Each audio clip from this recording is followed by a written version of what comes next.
Well, once again, we were coming from a very different kind of trajectory, right? We were coming from Andreas, how to Andreas, hör mir mal yes. zu. Hör mir mal zu, okay? Ja. Servus, grüß dich. Es reicht jetzt. Grüß dich. Zao macht es klar, sag, was das Argument ist und dann ist gut. Alles andere geht vorbei. Ohne weitere Einleitung, ohne weitere Präliminarien, einfach geradeaus. Bitteschön.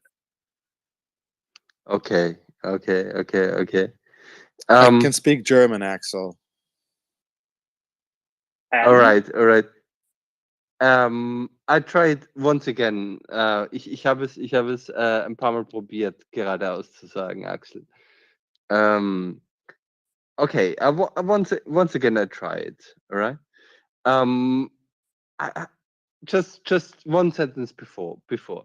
I think that for whatever reason you think that I'm Präliminarien. Bitte, entschuldige. Nix nochmal geradeaus oder gar nicht. Okay. Nun gut.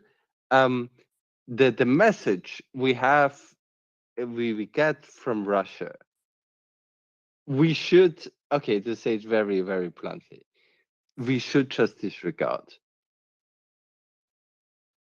In general, that's my message. Got it? Fair enough. All right. Shall we go to Wisniakowski, who actually is also of Austrian descent? Wisna. Thank you. I'm not as complicated and complex in my sentences, right? So let's bring it to simpler conversation. And I wanted to add on to the Russian talking points about nuclear, whatever. Whatever Russia is doing with regards to nuclear, if we think about since when it's happening, is they started when they were losing, right? So everything which they say about nuclear, may have been Zaporizhia, nuclear, tactical nukes, nuclear dirty bomb, whatever, they just bring it up to cause concern, to make us fearful of helping Ukraine. That's the number one purpose. And the only purpose, I think, because they're losing and they are trying, in my opinion, right? It's just opinion. I'm no political analyst, but what I see is they try to force people to the table to negotiate a peace deal, so to say. That's why they're scaring everyone. That everyone's scared and tells Ukraine, please do some peace negotiation. It's escalating. All the Russian trolls that we see are trying to sing the same song of, hey, things are escalating. It's escalating into nuclear, and they're only doing it because they want to freeze the conflict, in my opinion. It's as simple as that. They're trying to freeze the conflict while they still hold some Ukrainian territory. And I think the more concerning things, really, the more concerning threats coming from Russia are really to the energy grid of Ukraine and to the economy of Ukraine, because currently that's, I think, where we need to focus to keep Ukraine powered, to keep Ukraine going, and to help them rebuild the energy grid while Russia is trying to destroy it. I think air defense, and then to help them with Leopards. But the nuclear threat is just some talking points for the West, so we get to push Zelensky to the talking table. But we should tell everyone at home to not buy into this bullshit narrative. Yeah, that's my opinion.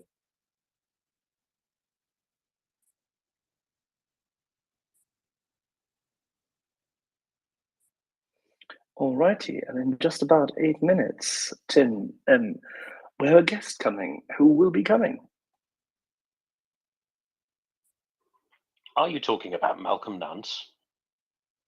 Absolutely. And who would that be?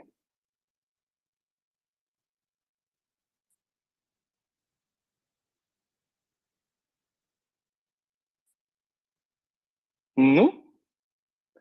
Everybody knows who Malcolm Nance is, right? The guy who said live on television, he's done talking.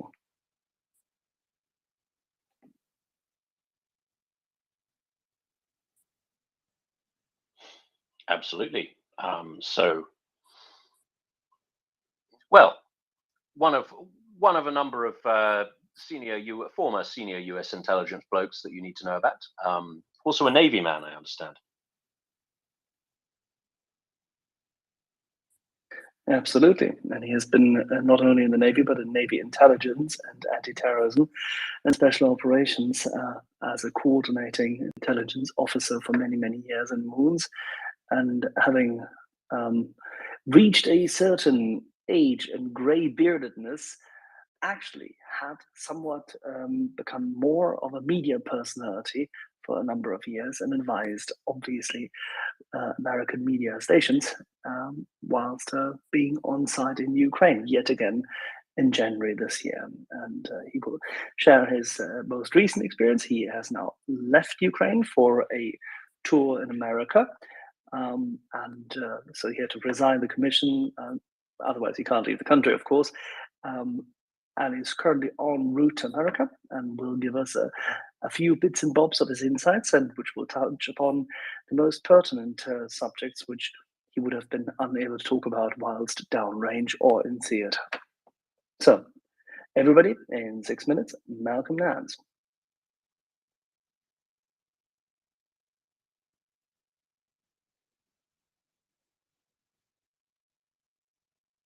On that bombshell, I'm having some technical problems, so I need to drop down and come back up again. So I will see you all in a couple of minutes for an evening, afternoon, or morning, depending on where you are, with Mr. Malcolm Nance. See you very shortly.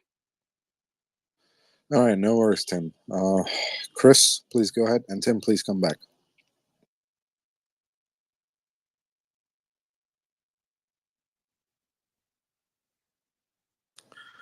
Chris, please go ahead.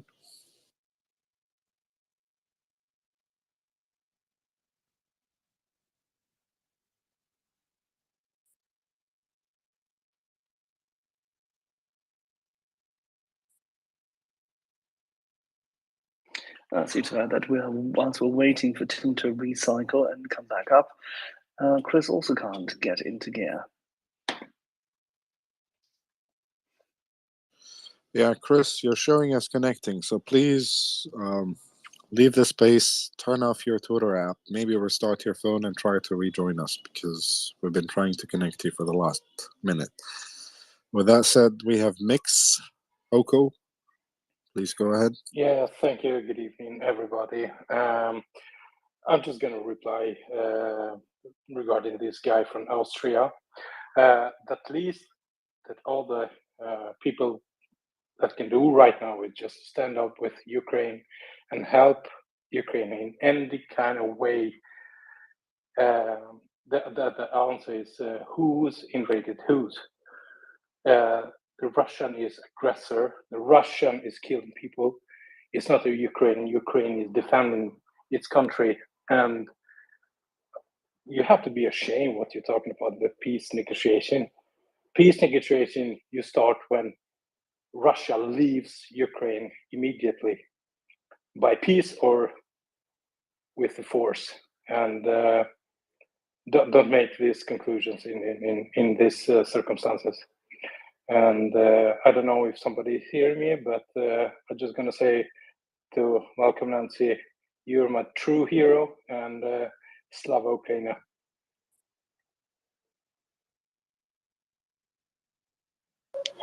I'm Slava.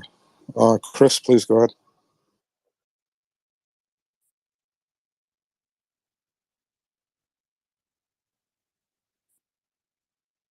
Chris, please go ahead.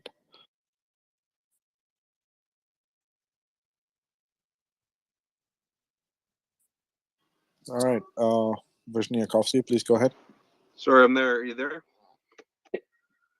All right, Chris, So we can go hear ahead. Chris now. Yeah, sorry, I apologize. I was just in the middle of delivery there. No, I just say on the dirty bomb idea, and then I agree that it's not likely to ever happen.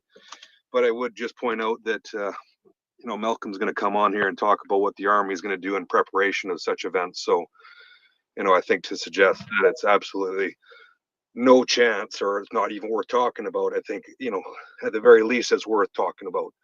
And at the very least, pointing out the fact that it's highly unlikely, of course, and leaning on that side of it. But to suggest that we shouldn't put any time into it, when the army themselves are at least considering the possibility and being proactive in the event of something happening. The Russians detonate a dirty bomb. The 101st, with Polish troops and NATO combat groups, go into Ukraine, meet up with Ukrainian troops, set up a zone for cleanup crews to operate, and use that as an excuse to annihilate every single Russian asset in front of them under the umbrella of F-22s, F-35s, B-1s, and B-2s that will conduct an aerial policing operation that will turn Ukraine into a no-fly zone, all while British Navy, American Navy will annihilate the Turkish fleet in the Russian fleet in the Black Sea, and the Turks wouldn't even dare move a finger. And the Baltics, or the Balts, will keep the Russian troops tied up in the north. And that's it. Everyone knows this. No one is afraid of it. But by not giving it airtime, you are actually serving a purpose. You're serving the purpose of not allowing this to spill into the public domain and cause mass panic. Because that's exactly what the Russians want. They want everyone to talk about it because they want the mass panic. They want the mass panic because they want the political pressure. They want the political pressure because they want the governments to stop supporting Ukraine. Militarily, everyone is doing it. Everyone is training for it. Everyone is prepared for it. Just to give you a hint, the 101st in Poland right now is equipped at a certain level that I wouldn't discuss right now or reference right now because that will bring us hours and hours and hours of questions that civilians don't need to know anyway. It goes from 0 to 4. They are currently training at 4, and they're currently equipped at 3. Bingo. If you can figure that out, come up and ask a question, and we'll give you a bar of chocolate, courtesy of Maria. We'll send you an 85% dark chocolate with orange limb bar delivered to your doorstep. I'll send you a box myself on my own dime, coming from my own wallet, if you can figure out what I'm talking about. That's exactly what we're dealing with right now. If you can figure out what I have just referenced right now, let me know. DM me. My DMs are open, and I'll send you a box of Lynn chocolates, 85% with orange, free of charge to your doorstep. Hurry up. This is your Black Friday offer. Hey, I agree with everything you said there, and it obviously wouldn't be advantageous of Russia to do anything. So I kind of go back to the point I said that I agree that it's unlikely they'd use it. But where I was kind of Can you figure out what I'm talking about, though, Chris? Yeah, yes, and I'm just trying to say that this space. What am I talking about? You don't want yourself a box of chocolate, of Swiss chocolate? I'm on a diet. But the media. Always diplomatic. Media, but seriously, okay, diplomacy aside, what am I talking about, Chris? Can I just finish my point here? Just hold on a second. Sure, but what am I talking about? You're talking about the fact that it's not good in Russia's interest to do anything, and then everybody. No, I'm talking about the 101st being kitted to a certain level. Do you know this level? Do you know what it means? I'm not a military guy, but I imagine that it means that they're at the highest level. Actually, they're not, but carry on. Okay. So you lost me there then. My point, all I was trying to say, and Ken, you went off on a little bit of a tangent there. I was only pointing out that talking about it, and especially in a space like this where we can discuss the actualities of it versus the Western media who will put this stuff out there and actually cause the panic that you're speaking of, which I agree it does. Here, by talking about it, you can kind of quell that panic that is being brought upon by the Western media or bigger outlets that don't talk about the realities of the situation. They just talk about what Putin is saying or the message that Russia is putting out there. So I'm only suggesting that talking about it and giving it some airtime does actually put to rest some of that fear that you're saying that we don't want to instill in people. But like I say, also at the beginning, that there is that possibility in the sense that the militaries are, the armies and the military is preparing for that flight possibility. So again, I just say it's worth the airtime on a couple of fronts there. That's it. Thank you. Sure. accepted, understandable. We killed it last March because everyone we had a couple of Americans come on this space and say, "I see American cities burning right now." 8 months later, nothing is burning. The only thing that's burning is Russian kit and Russian troops and Russian fuel carts at a train station. Hit twice, not just once. After one of their reporters actually managed to be stupid enough to put a video online to show the aftermath of the first attack. And then, Ukrainian intelligence officers were having coffee and I was like, oh, okay, that's a good hit. Why not hit it again? Let's do it again. And they did it again. There will be no low yield nuclear detonation. There will be no nuclear ICBM exchange. If the Russians are stupid enough to go with that, they will be sent back to the Stone Age, and their conventional forces in Ukraine will be completely destroyed, and the West will not have to launch any nuclear strike packages against them. And it's actually an assessment that I stand by, that I stood by since last February, is that if Russia goes with a nuclear option, the West will not retaliate in measure. They will not detonate a nuclear device. They will not be seen in 2022 starting a nuclear holocaust. They will not do that. They will respond conventionally, and that conventional response will be so severe because, mind you, Russia is not going to go into full strategic exchange against the entire world for this. And if they go with the dirty bomb scenario, that's still a CBRN event, and that CBRN event warrants a UN response. It will be a peacekeeping mission and a humanitarian mission that goes in to clean up what the Russians did, and the whole world will see that Russia did it. But it will also be used as a military excuse to annihilate their forces in Ukraine and maybe destroy some, if not most, of their nuclear capabilities or render them inoperable or take out their political leadership to prevent this from happening in the future. The world will not be held hostage to the nuclear blackmail of one dictator. We're not talking just about the government of the United States of America. We're talking about NATO countries. We're talking about Western Europe. We're talking about other countries that don't want this shit to go down. In layman's terms, it will just not happen.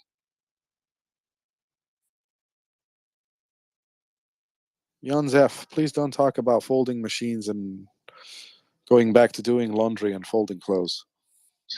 You know what they say, life is like a box of Egyptian chocolate, right? No, we don't make chocolate, actually. We make beer and wines. I didn't know that ancient Egyptians made chocolate. We made beers and wines, but carry on. Yeah. No, before this got a little dirty with bombs and stuff, Tim talked about, cyber warfare and information warfare. And I thought I would ask Tim if he saw this. Actually, it was me, but you can ask Tim. Oh, okay. Any of you will do, I think. How do you see? Do you see the kind of depend? I don't know. I'm using words I hardly can pronounce now. This, it seems to me like some of the West or Europe have been, they married themselves to Russia's energy, but also to industry and trade. Do you see that as a weapon too?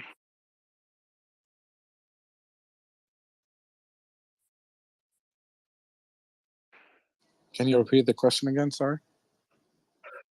Well, we talked a little bit, or you guys talked a bit about cyber and information war.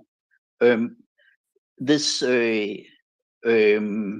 dependency in Europe, do you see a financial war also, or where countries in Europe are reluctant to support Ukraine fully because they have married their industries and energy sectors with Russia? Do you see that as a weapon too? I defer to Axel.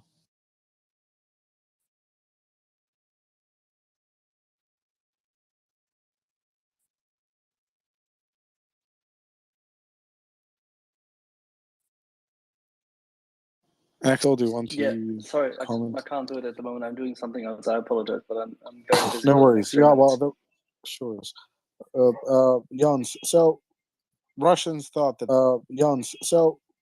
Russians thought that they could use energy as a weapon against Europe. Of European dependency on Russian gas or Russian energy imports to keep their industrial sector going, and the industrial sector more or less contributes to certain parties, and therefore those donations are useful for those parties to fund their political activities and make sure that they get reelected. In a utopian world, this wouldn't be a problem. Businesses interacting with one another, neighboring countries interacting with one another, and therefore you don't need counterintelligence and you don't need security to make sure that any donations or any financial transactions or any business acquisitions or any business relationships don't have long-term political goals to subvert your government and subvert the will of your people. I don't want to comment on European politics. I don't consider it a weapon. I think European countries right now, European governments and European populations are going through a wake-up call, and they have been responding quite well to it. They are reorganizing, they are diversifying their energy import sources. They are supporting Ukraine with economic packages. They are supporting Ukraine with weapon packages. Their leadership traveled to Kiev, met with the president, showed solidarity, asked what they could do, learned more about the situation, maybe shipped in some non-violent. I keep forgetting that word.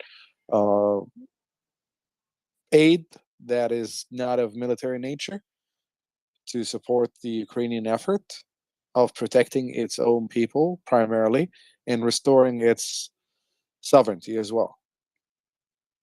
So no, I don't think that that weapon is succeeding, and I don't think that that weapon is going to achieve anything in the near future or the long-term future. Does this answer your question?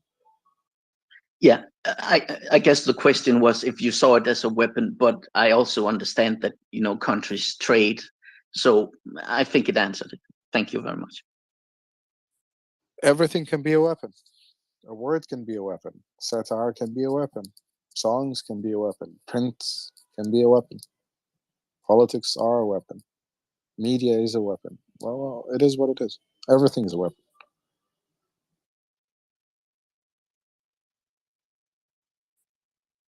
To dust, TNT, please don't blow us up. So yes, everything is a weapon, and we can choose how to use it either in a negative way or a positive way. There's a lot of propaganda going on social media, and Russia's not going to win it. NFO have got that one under their belts already. As from a British perspective, yeah, our politics might be a little bit messed up at the moment, but our support for Ukraine will never stop. As long as I'm alive, or as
we are stronger together as nations, irrespective of, and they are succeeding. I just wish it was happening a little fucking goddamn faster. Thank you. All right, eloquently put. Thank you to Dust. Malcolm, welcome. Thank you for joining us again.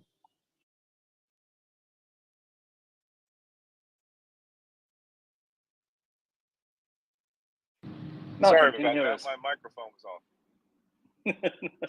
All righty. Thank you very much for joining us. You are currently traveling, right? Yes, I am.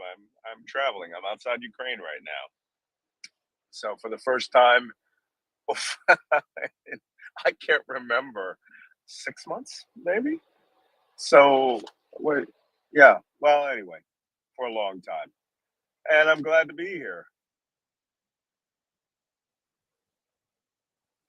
Very much appreciated, and thank you for taking the time today. So you're en route, and you'll be stateside soon.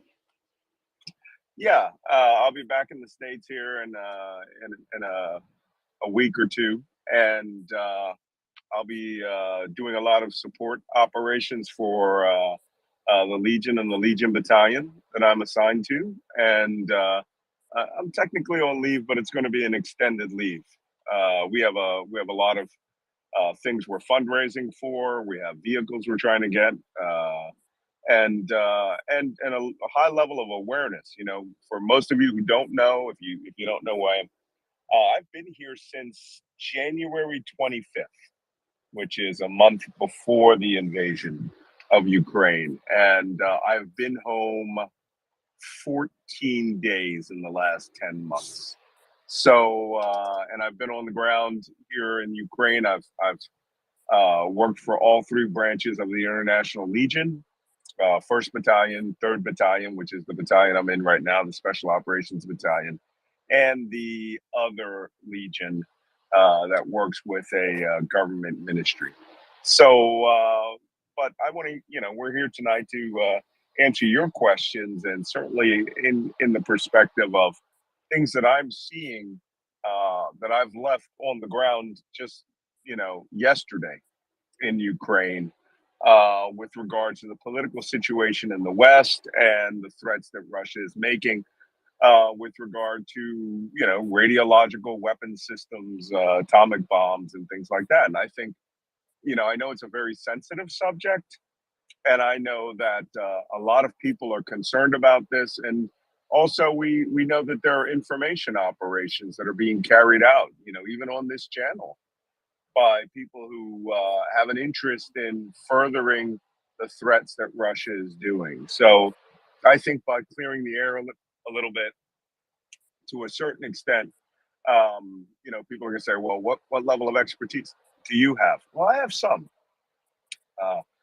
When I was in the military, I worked at a National Nuclear Command Post for a short period of time, which is a underground facility where, with continuity of government resources, for an atomic war, for a nuclear exchange. And, I've seen the big board. I've seen a full-scale simulated attack on the United States. We studied capabilities. And also, as a terrorism expert, I studied dirty bombs extensively. But now we're going to put all this in the context of a conventional war that's going on in Europe with a force that is being defeated on the ground, and a political body that may or may not be concerned about crossing the nuclear red line. Very good point. I mean, as Yuda and I said earlier, preparation is the mother of success, and everybody is getting ready because Western militaries and Ukraine has upgraded its military to a capability which is not dissimilar to what we would be used to on our end. On the contrary, actually, and they are the only really fighting army at the moment, but they are preparing themselves for every single outcome. And I think it's key that we highlight this, that this preparation is there, and it's there for a reason. Sure, and I'm sure that the Ukrainian Ministry of Defense will tell you that they don't hold, they don't believe that Russia is capable of maintaining a red line, and that they have to, do preparations. I've seen photographs and in the open media. Again, you guys know when I talk on here, even when I'm in the Legion or out of the Legion or on vacation, I'm not going to violate operational security. But I can tell you with a perspective of, based on the things that are common knowledge, it's you may read it one way, but I'm a practitioner. I'm on the ground, and I may have to deal with the reality of whatever comes. For a good example, these suicide drones that were bopping all around us in Kyiv the other day. So that's the perspective that I can give you here. But yeah, certainly the Ukrainian armed forces has to prepare. They have to believe, and they believed very early on that Russia would and could deploy a chemical warfare capability at any given time. But of course, Russia wasn't going to do that on the offense, but they're no longer on the offense. And as I predicted, Russia's offensive power ended in September with the counteroffensive in the north and the south.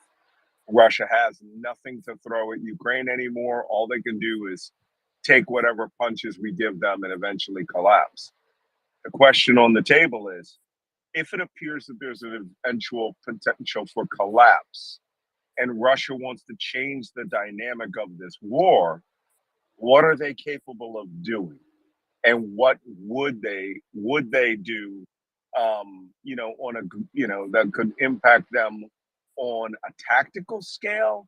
How would a chemical attack or a nuclear attack, or this ridiculous talk that I'm seeing in the press about a dirty bomb, how would that change the political dynamic of Russia to a favorable way, or allow them to commit a propaganda campaign where they could blame everything on Ukraine, right? To the point where 50% of the world would believe them. And that's the real issue that as it stands right now. We all will not believe them, right? And most of your listeners here, are realists as to what could and could not happen in Ukraine vis-a-vis the Russians carrying out a weapon of mass destruction attack like they did in Syria, or assisted the Syrians to do in several instances, and find that they could get away with that. Whereas, this talk of a dirty bomb, as implausible as it may seem, Russia doesn't seem to have anything to hold them in check for all their horrible fantasies that they've been executing thus far. So let's have that discussion and answer some questions. How do you see this, Malcolm, in the context of what has been termed already a rather incoherent and rather passive-aggressive in terms of tone, but also content-wise, very weak speech rendered by Putin today? None of the fear-mongering has been underlined there to the extent necessary to frighten us as to a real readiness. Or do you see anything in that which would be consistent with the previous flurry of calls, Shoigu, Gerasimov, and the likes? Well, this gives Putin the opportunity to appear to be the elder statesman, right? The higher-minded thinker who is not discussing that at this point. I mean, if you think about the people who have actually made specific threats, it was his political analyst on the talk shows. It was diplomats who were carrying out, reading communiques. It was high-level Russian political entities. But invariably, Vladimir Putin would talk around those and frame the debate along the discussions that they have. But he wasn't coming out and saying, he wasn't pulling a Khrushchev. He wasn't taking off his shoe and beating a table and saying, "We will bury you with our atomic arsenal." He was couching it in political terms, in terms of Kherson, Luhansk, Donetsk, and Crimea, and Zaporizhia being, provinces under the Russian Federation, and that if Russian Federation territory was inviolable, and that any incursion would risk, the strongest response, which is diplomatic talk for atomic war, when you're talking about Russia and Putin. But if you look at it, he allows his lackeys, his lieutenants, to come out and deliver the strong message. Lavrov going around to the Chinese and the Indians and saying, we have plans that Ukraine's doing a dirty bomb. That, allows Putin to be off the leash. But who do you think comes up with these ideas? I mean, this is an ex-KGB officer. When I wrote my book, The Plot to Destroy Democracy, I visited his KGB office in Dresden when he was a baby spy. And he loves human intelligence. He loves the art of potentially, of manipulating people on an individual and mass scale.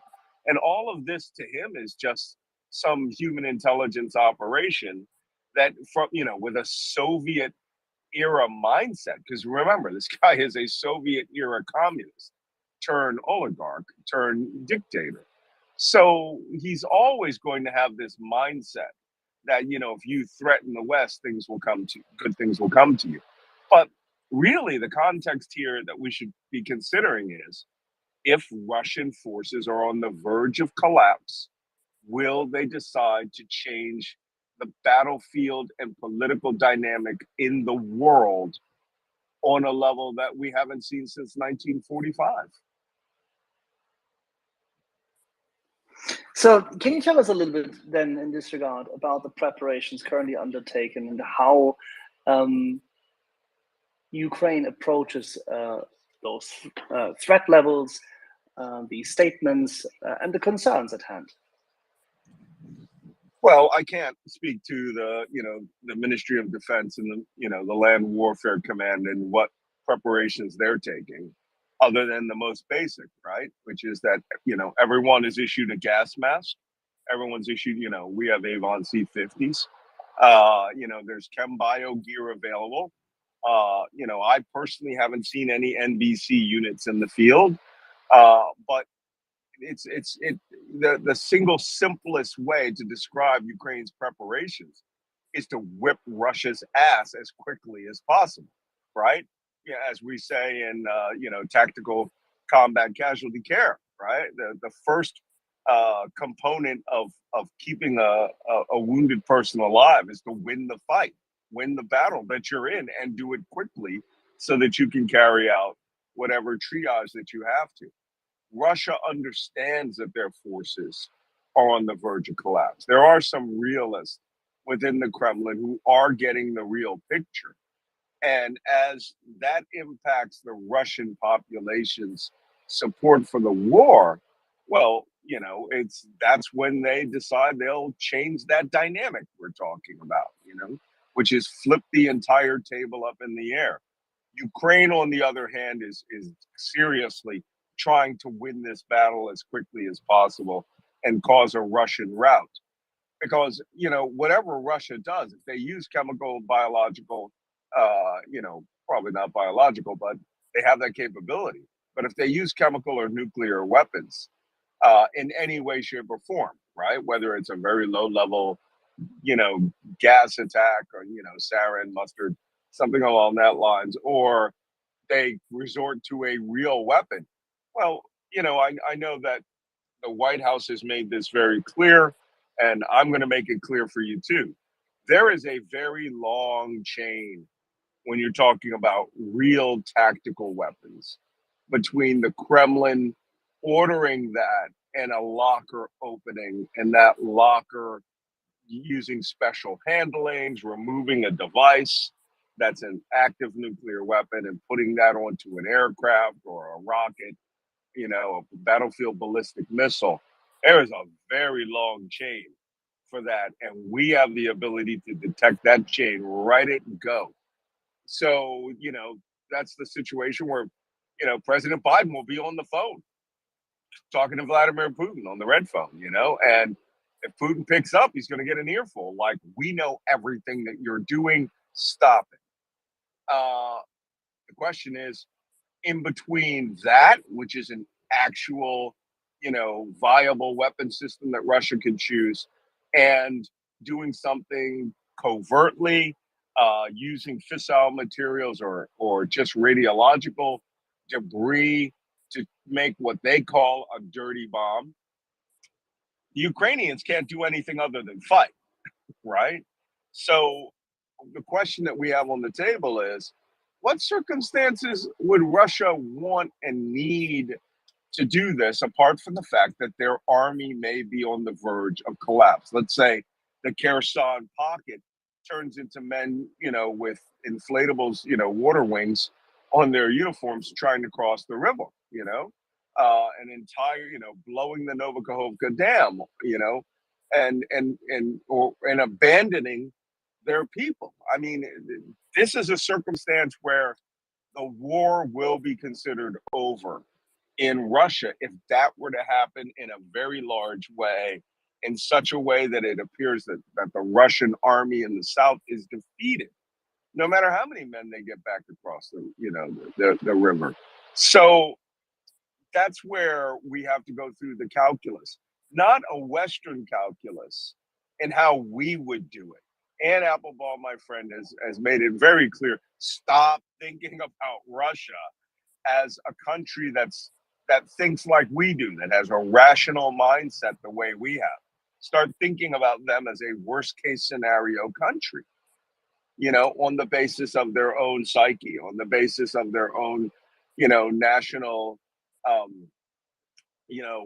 national mental framework that we in the West don't understand. We think is irrational, which to them is rational within their context. So, and that's what we should be thinking about. How are they going to think about this? How would they implement this? And why did they come up with this ridiculous idea that I saw in Russian press release the other day, that it was supposed to be a dirty bomb mounted on an Iskander missile that would be fired at Chernobyl, that would spread radiological material. So we can talk about that. But the definition of insanity. I mean, let me just speak on that point, because I have a lot to say about that. Why would anyone, Russia or Ukraine, fire a radiological filled weapon? And now you guys know that I wrote a book. I wrote several books, well, 10 books, but I've written several books on terrorist tactics, techniques, and procedures. And one was, one of the weapon systems that we studied way back pre 9/11 was a radiological dispersal device, an RDD, which is the definition of a dirty bomb. And that is just high explosives, which is surrounded by radiological, whether it's low yield, not yield, but low level or high level radioactive material. That would disperse that material over a wide area, which would irradiate that area with material that's essentially hazmat, right? Radiological hazmat. And the big risk that we thought early on was that it would be, isotopes from former X-ray machines that would be broken down and would be concentrated into a mass. And it wouldn't blow up like an atomic bomb at all. It would just be like imagine putting 100 pounds of manure on, the Oklahoma City bomb, right? It would just be dispersed as opposed to burn up. And that would create an area which would have hazmat. You couldn't cross it readily or easily. That's very, very different. That's like amateur hour. In comparison to an actual working functional atomic bomb. But all of the talk that's out there is that Ukraine's going to create a dirty bomb, which just does not make any sense.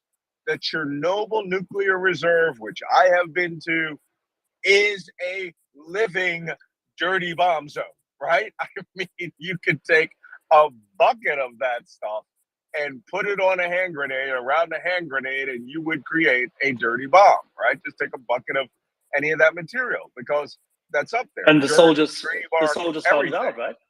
Yeah. The soldiers found it out when they dug there. Russian soldiers were digging in there and inhaling these radioactive particles, which were literally killing them from the moment they got there. And many have died, as I understand it. So, I mean, that whole place is a hot zone. So by detonating a radiological dispersal device, or a dirty bomb, as it's informally called, over Chernobyl is like throwing a glass of water into the Atlantic Ocean. I mean, yes, it was a glass of fresh water, but it's still water in the ocean. I don't understand Russia's logic in what they're thinking, unless they mean something completely different. They come up with, as a deception measure, this crazy plan that's supposed to be the Ukrainians. And then suddenly, and God forbid, an actual explosion of like an Ogadar nuclear power plant happens, which is one of the largest nuclear power plants in Europe, if not the largest. And we get a completely different event. And the Russians go, no, that's what we meant. Our intelligence wasn't good enough. Those dirty Ukrainians blew up their own power plant. Well, that would do two things. One, it would completely black out most of Eastern Ukraine, because that's the major source of power. And two, it would allow Russia to, I'm sure they don't intend to do that. Russia's goal was, of course, to hold this complex and reroute the power into Russian captured parts of Ukraine that they've stolen. But you cannot put anything past the Russians, right? I mean, this is not Western logical thinking. Start thinking of these as whatever horrible thing they can come up with, and a rationale that, by the way, when Chernobyl blew, all of the radioactive material, the bulk of it, 90%, went along the aerial currents east, all across southern Russia. It blanketed southern Russia with very low yield radioactive material. Yes, their milk was going to be radioactive a bit, but it went to Russia. And I think that a good part of the calculation here would be that whatever goes into the sky is going to go to Russia first. And Russia can say, we have a national nuclear emergency. We have people dying of radiological sickness, which will probably likely not be true. They have irradiated our milk. They can panic the entire country and then call for, I don't know, another mobilization. The best that they could get out of that would be to get the Russian people angry at Ukraine, but they still won't change the dynamic on the battlefield unless they respond in kind by saying Ukraine has carried out an act of nuclear terrorism, which of course the Russians will have done. And then they respond with a tactical nuclear weapon, which, as unthinkable as that is, I have to think about it now. I mean, early on in this war, I kept telling people at, in press conferences and discussions, I kept saying, stop talking about this. Let's not talk about this. Let's not go there. Well, see, that would be a Western response. Russia has gone there and back. And to a certain extent, we'd have to evaluate whether it's a bluff or not. But at this point in the war, with their army on the verge of collapse, total humiliation of Putin politically, I would not take it off the table that Russia could lose its mind, and go with the madman theory and just bop one in an area that they think would be tactically advantageous, and they would exploit the whole. I mean, I don't even understand how it would help them on the battlefield at all. There is no concentration of Ukrainian forces that would kill them all enough for that to be viable. And you would not only make a place that would, not be, people would not be able to enter for a very long period of time, but it wouldn't even be a gap that Russia's capability with NBC on their BMPs and tanks would be able to exploit. Because on the other side of that nuclear threshold, is a javelin festival, and every Ukrainian man, woman, and child with a knife who will be waiting there to slit their throats. Because that's all that would happen if they were to detonate anything in Ukraine. You would rally the population at a level that we have not even seen yet. And they were pretty mad early on in the war. So no military benefit at all. I don't see any military benefit at all. Maybe they could disrupt the spear tip of, our unit was a spear tip unit where we were operating near and behind their lines, and on all sides of us is the Russians, right? And then it would be followed up with an mechanized infantry thrust. Yeah, but we're not concentrated on that. No one, you're not talking 1,000 men, 2,000 men. There's just no benefit, because if you do that, let's say they found a brigade that was really assembling for an offensive, and they decided that 5 kilotons could wipe out that area, disrupt this. Yeah, you could do that, but you're going to get 50,000 men with shotguns, knives, and every territorial defense unit in Ukraine that will not, that was not given orders, is just going to show up in that area looking for blood, right? And I know, I'm not joking.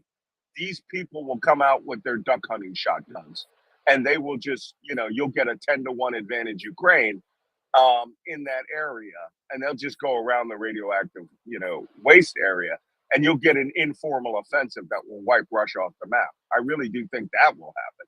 So no one is that blind in the Pentagon that they don't realize that they would fully mobilize without orders every man and boy in Ukraine.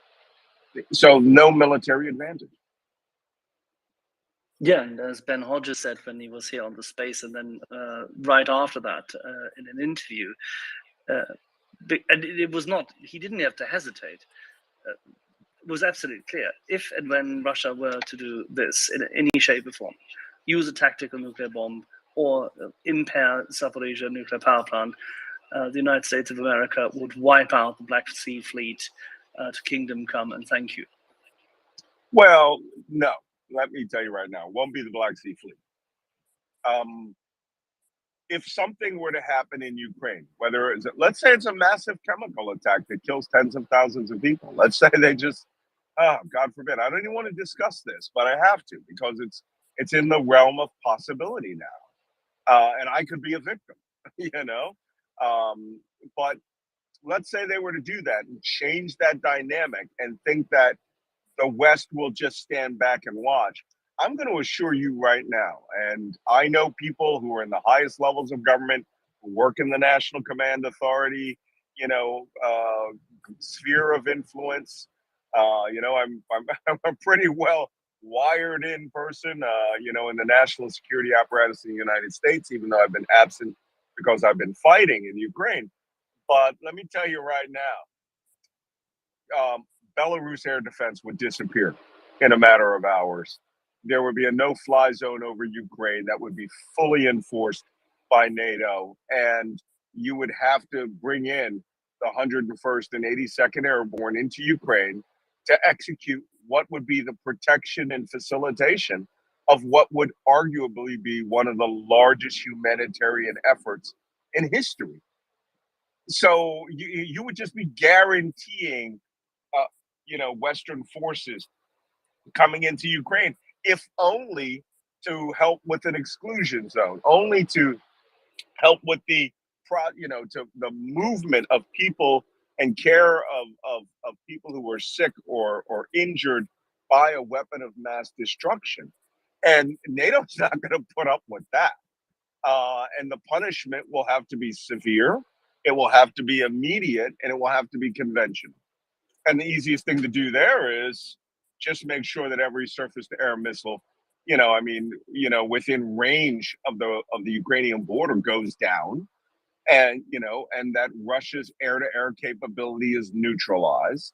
Belarus, is taken off the map as an air defense, as an air corridor for Russia, and and that U.S. forces or NATO forces, or even if Poland that unilaterally as a member of the EU decides they're just going to go in and rescue, help and secure a place where a critical incident has occurred. You can't stop that. People are going to want to come to help. And if Russia hasn't calculated that into their plans, then we are really dealing with madmen. We're dealing with people that nothing we can say or do will stop them, whatever they're planning on doing. And they are planning on doing something. This isn't that bull talk about, shooting the Satan missile. That's just ridiculous. That's designed to incite, people on the left who would become fellow travelers or useful idiots to start saying no nuclear war. Yeah, well, this isn't Germany 1985, right? You're not going to see stickers of Atomkraft 9 Danke all over the place next week. So again, that's Putin's KGB mindset from the 80s, right? No, people are always concerned about their children, but you would also hope that people in Russia are concerned about their children too, and that maybe his senior staff, immediate bodyguards, would do a terminal change of command if he were to start ordering things to happen. That's a very good point, Malcolm. And we've talked about this from time to time here. Also, after Petraeus, say, went for the same argument, it is highly unlikely that in the relatively complex decision-making process, to the extent that we understand that it still is in existence under Putin, the Russians have been using when it comes to their tactical nuclear weapons as well as their strategic nuclear weapons, that this president alone can make decisions which would be unopposed. And it's highly unlikely that that people around him would allow him to dive the Russian Federation into the absolute terminal abyss. That is at least one of the arguments being made. How do you see that? Can you speak to that? Well, now you're just talking about the inner workings of human beings. This isn't a communist system, right? Where everyone had some measure of ideological buy-in. You're talking about people who have lived a relatively well-off Western lifestyle since the 1990s. Now granted, I am the person that Russia Today slagged several times because I made the statement that Russia is a trailer park with atomic bombs, and it's true.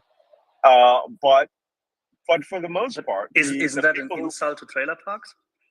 It is, because they're organized and they aren't a fraction as dirty as Russian fighting pits. Okay, so that's a whole show we could discuss the hygienic aspects of the Russian horde, because I refuse to call them an army. But these are human beings, and like the old the old song by the Police, do the Russians love their children too? But when we're talking about detonating a strategic asset at the theater level, which is what we're talking about, right?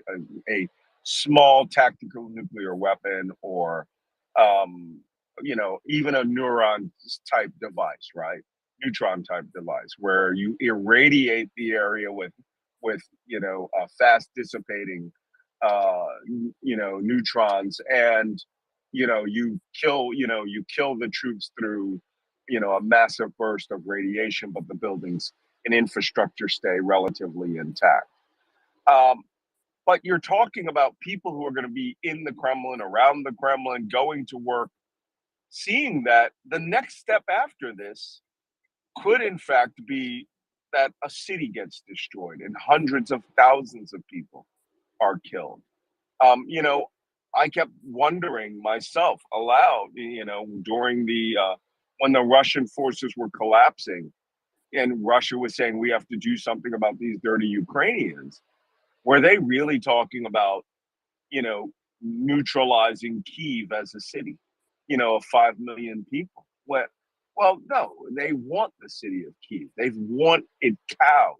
And what they want here is a Soviet-style abdication, and acceptance of subjugation. And I don't think that they have it. I don't think that even with an atomic bomb, what are they going to do? vaporize, Mariupol, Melitopol, Kherson, these places that they wanted, Dnipro, whatever they do will affect them. Same. I mean, it was like the Novakhovka Dam. People say, oh, they're going to rig it to blow. You can do that. They did it in 1941. You could drown 25,000 people, but it's the water source for Crimea. So, even if you lose it, no one's going to be cutting off the water to Crimea. So, the Russians have to be rather sanguine about the decision-making process as well.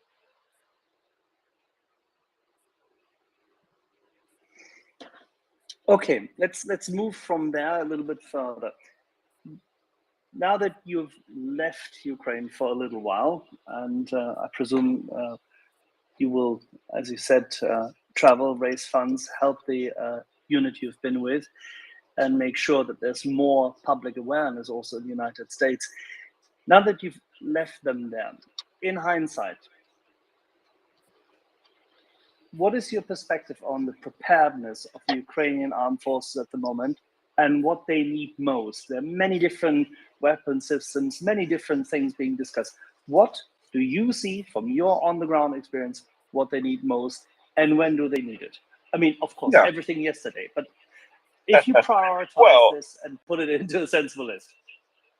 Well, you're talking to the guy who on April 18th of this year was the first person to bring up HIMARS in the political and military discourse. Now, of course, the Pentagon was probably thinking that, but it just wasn't being discussed. And it would take 3 more weeks for it to actually enter the political lexicon of the White House, the Defense Department, in Kiev. But when I gave my speech on MSNBC, when I announced that I had left news media and had joined the Legion, I said at the end, Mr. President, if you're listening, Ukraine needs the high mobility multiple rocket launch system and the MLRS.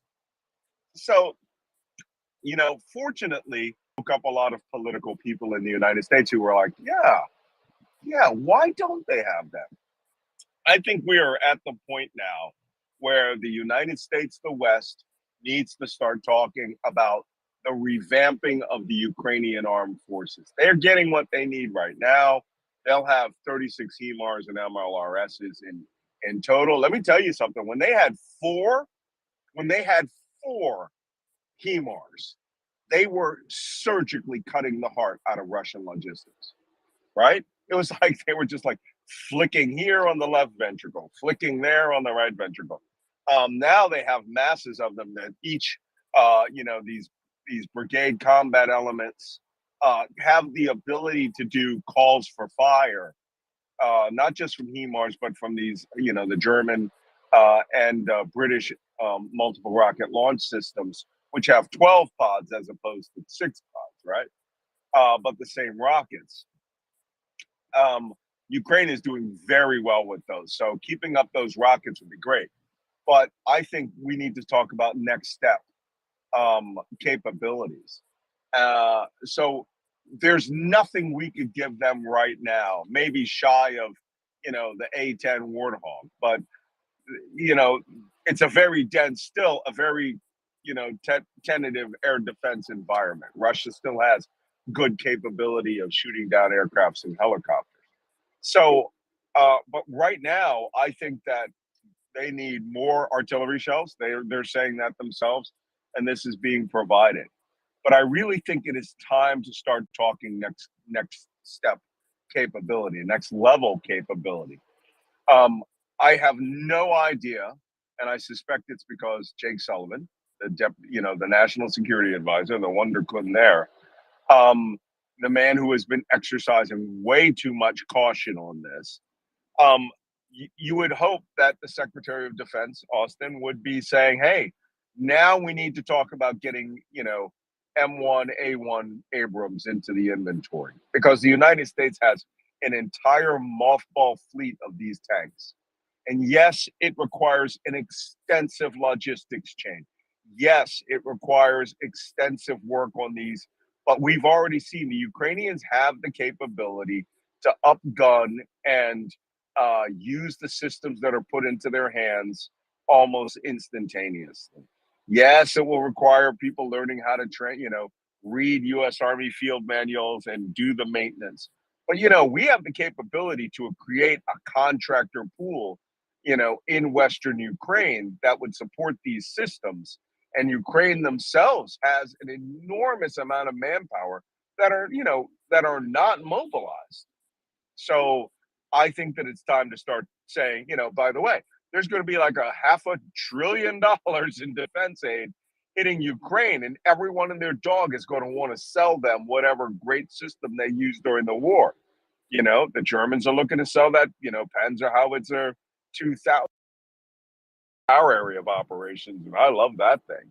So same with us. I think it's time to say, hey, we're going to move you away from these Polish T-72s, which really is what carried out the offensive in the north.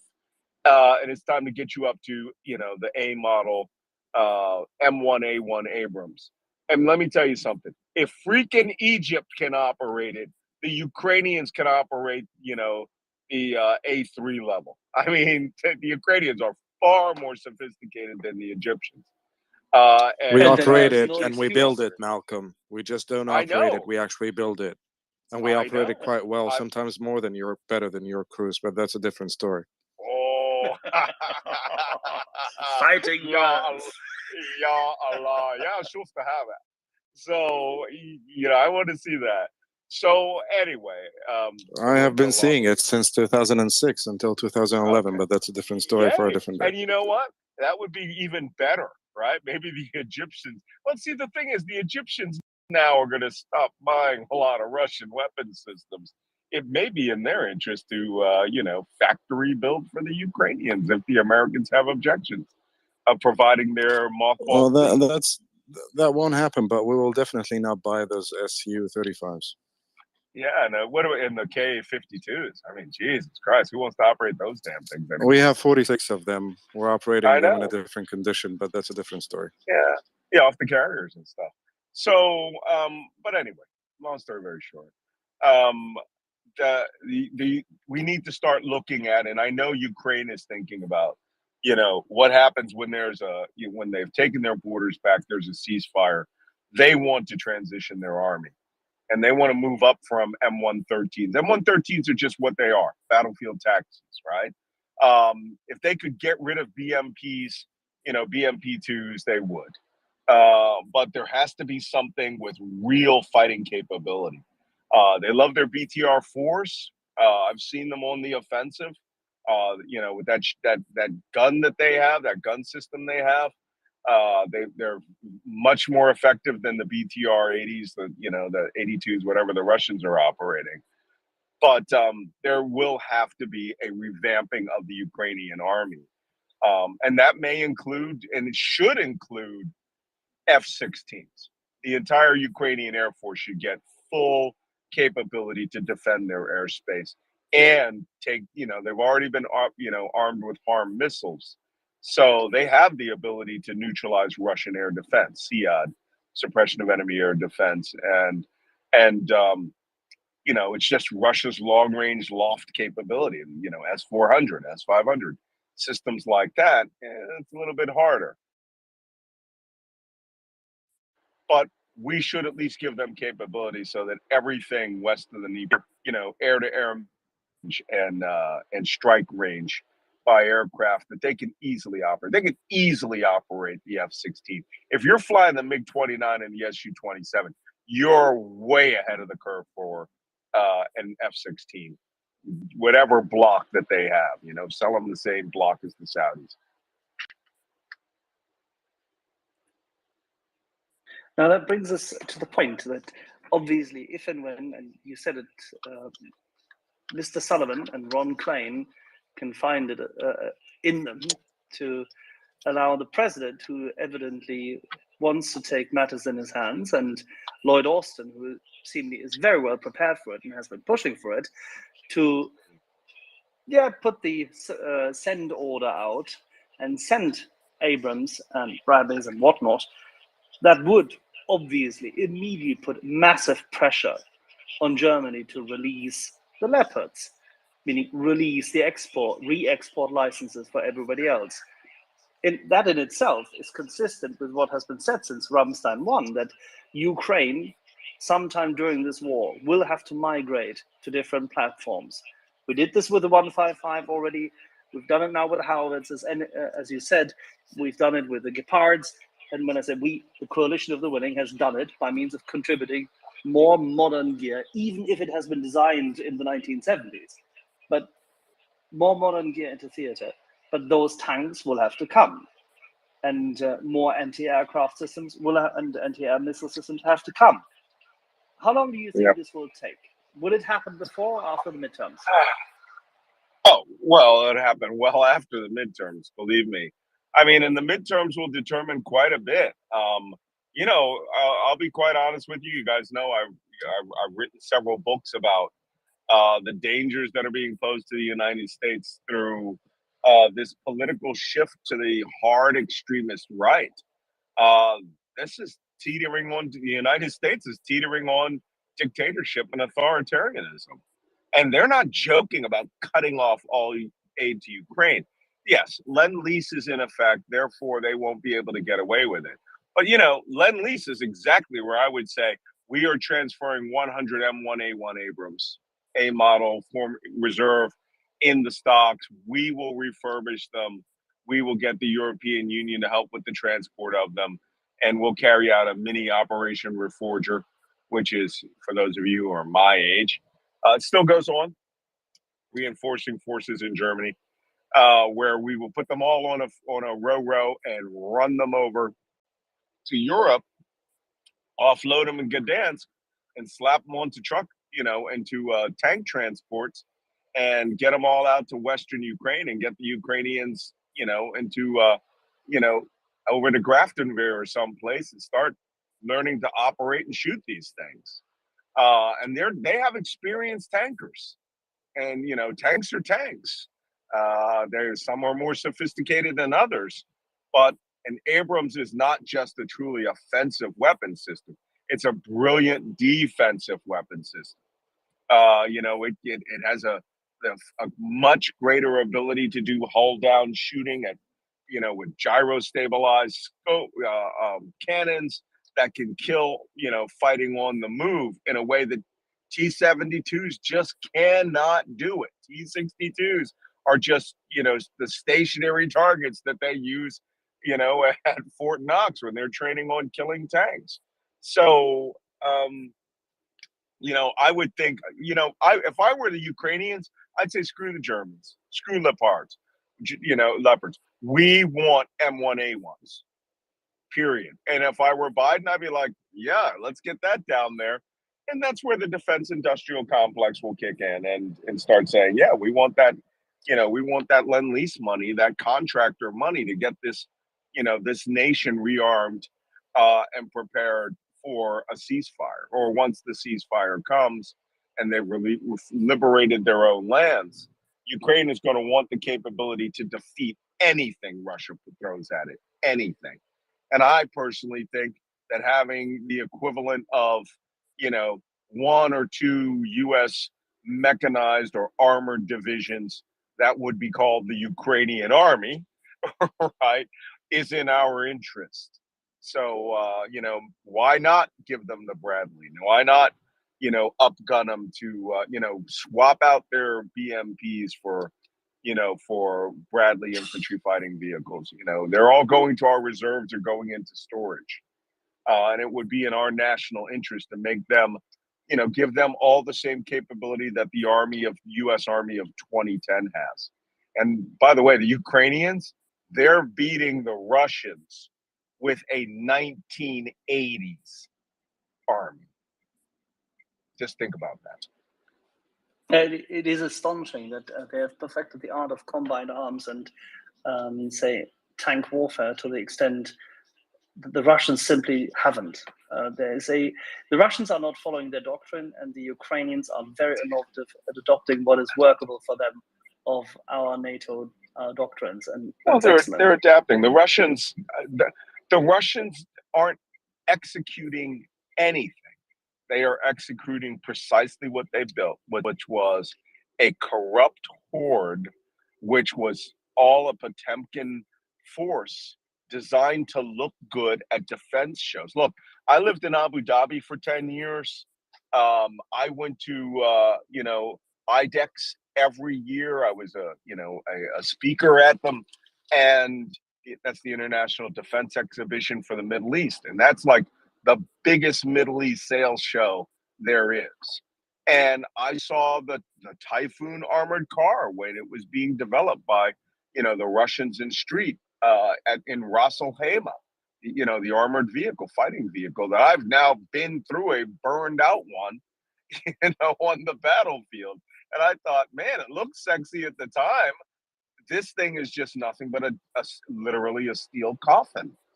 So no one's ever going to buy these weapon systems again, except for the poorest nations who don't have any money, and the Russians are going to have to subsidize it.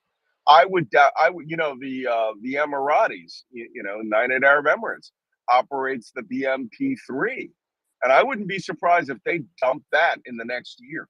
If they go, hey, we're gonna upgrade to something sexy, whether it's the German new infantry fighting vehicle or the Korean. The Koreans have a miniature version of the M1 tank that is super fast, better gun than the M1, super sexy, and half the price. And Korea's the kind of country that will. Sorry, Malcolm, but the Emiratis have been running the Rheinmetall Transport Panzerfuchs MBC variant since 2008, and the Qataris are running the Lynx, the Rheinmetall Lynx IVF now. IFV now. I agree with you. I've seen them up at at the base up there, and but they also have those BMPs. And they do it to absolutely. appease, and I delivered the folks to the Emiratis. Yeah, they do it to appease, their sales base, right? Now there's no need at all to have any Russian vehicles in their inventory. They'll probably give them to the freaking Yemenis or somebody, right? But you see, these systems are just death traps, and no one is going to want to ride in these anymore. Russia's defense industry is done. I don't know any system that I have not personally seen wiped out on this battlefield, okay, or help wipe out on this battlefield.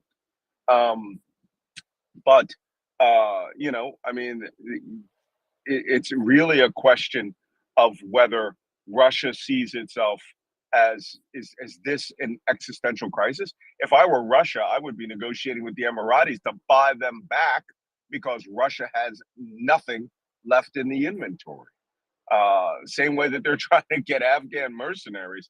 I wouldn't be surprised if they were trying to go back and get their Mi-17 Hulks, or buy, maybe they'll buy the alligators back from the helicopters back from the Egyptians. These guys don't have the capacity to produce at the level that they need for this war, and they've lost essentially the equivalent of 2 Russian combined armies. More, maybe even 3 combined armies. So, but as far as the defense industry goes, Ukraine is definitely getting the best of whatever they want in the future. Very good point. Malcolm, we have a couple of questions. One of our regular moderators and good colleagues of ours, Battle Moose, is here with us, and then afterwards, George, if you allow us, we'll open the floor to a few questions. Yeah, let's answer Battle questions. Moose. Yeah, it looks like George fell down there, so we'll George, if you can hear us, re-request and you can come back up. George, that's Malcolm, twice I've heard you, bro. Yeah, I know. I got a 2-part question, not really a 2-part question. I got a thought experiment and an actual question. One of them, let's think back to when we were much younger men, and back when we're in the Cold War, and essentially we're seeing played out. For all intents and purposes, Ukraine is a NATO army. Right. They're actually the most battle-hardened NATO army without being part of NATO. And we often joke that, when this is all said and done, maybe NATO should join Ukraine. They're definitely going to be the most experienced kid on the block. Staff colleges are going to be chock full of Ukrainian officers. Oh, yeah, I can imagine for the next decades. Now, do you think, like, back in the late 80s, early 90s, if shit was to go down, I see that like R4, actually, no, you know what? I redact the whole thing, because if it would have went down, like NATO just had the numbers, we would have crushed them back then too. Well, you know, back in the oldie days, back when you and I were like privates, or, you know, when I was a third-class petty officer, and the Fulda Gap was a thing, right?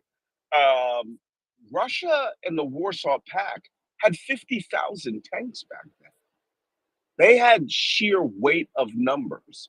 And, you know, I mean, granted, we had the early model HIMARS, we had the early model M1s, we were still rocking M60A3s and things like that. But yeah, we had qualitative advantage, but they still had throw weight. Well, that has gone down to Russia having, I believe the number is 5,000 tanks. And now we're finding out, now that we have documented, like through Horoscope and groups like that, that they have lost, absolutely no question, have lost 1,200 tanks. It may be as much as 2,000, maybe 2,100. They just don't have it. There was a guy who was intercepted by the director of the military intelligence, and they played his phone call the other day, and he's telling his wife, our tanks break down every 50 meters. We can't move. We're on the offensive, and they're killing us because we're just kicking off. And then, you know, I always say this, it's a javelin festival. I've got javelin gunners that are angry and bored because they can't find enough Russian tanks to kill. So, you know, I have 4 javelin trained guys just in my one, you know, soft platoon. I'm javelin qualified. Well, let me go get my kit, because I'm javelin instructor qualified. Oh, well, you know, we're on that sim all the time because we can't find enough Russian tanks. So, oh man, you know, that's what's going on here. We we are asymmetric now against Russian forces because of Javelin, NLAW, Panzerfaust 3. You know, Russia just doesn't have the ability to keep these things alive around us. Now we have Excalibur rounds, and we have other, you know, armor busting, heat sensitive rounds that are just wiping the Russian armor force out. And there's nothing they can do about it. So yeah, we would have wiped the floor with Russia in the oldie days, but we would have still lost everything all the way back to Frankfurt, right? So there's your second part of my question. The plan was you would stop them at Stuttgart and then punch back. Yeah, well, you know, the funny thing is, I'm going to go visit Panzer. You wanted to sacrifice my favorite football stadium. I really seriously dislike it, but there you go. I was there, Malcolm. Right. I read this stuff. I disliked it. Yeah. Yes, right, everybody sacrifices the Germans. Second part of my question, you know, I'm Canadian, so I have a vested interest in it. We know that the Lav 3 A6s have been sent to Ukraine. Have you seen any? The Super Bisons?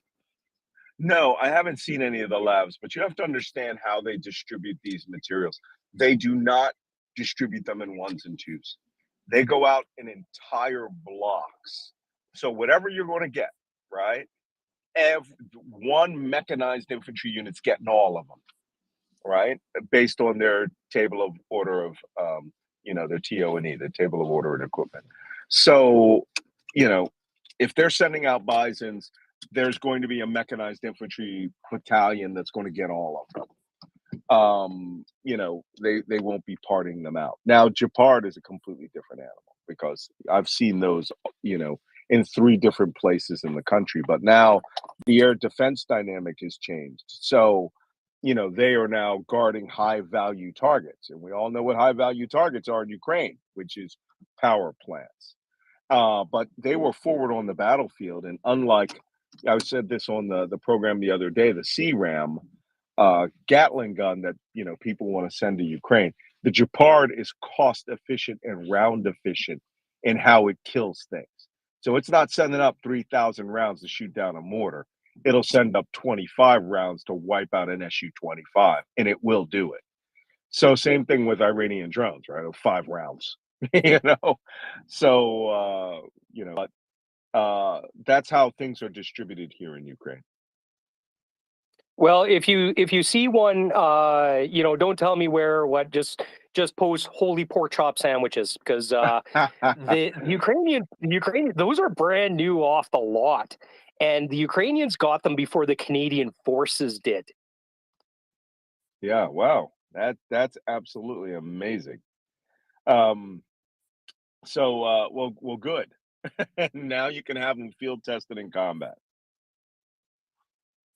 Well, there is the D&D did leak that there is an option for another 200.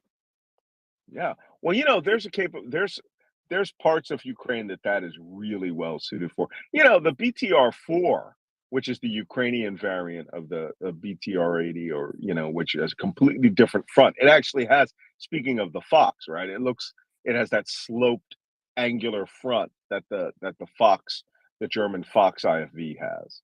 And but when you're talking about going from roads to marshy, muddy capability, the Fox is a transport panzer, not an IFV. Okay, well, you know what I mean.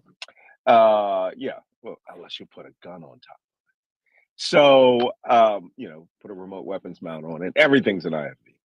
So they do have remote weapon mounts on them. Well, there you go. Now But it's still, it is a TPZ platform, not an IFV platform. All right. Well, we don't have to get into the details of that.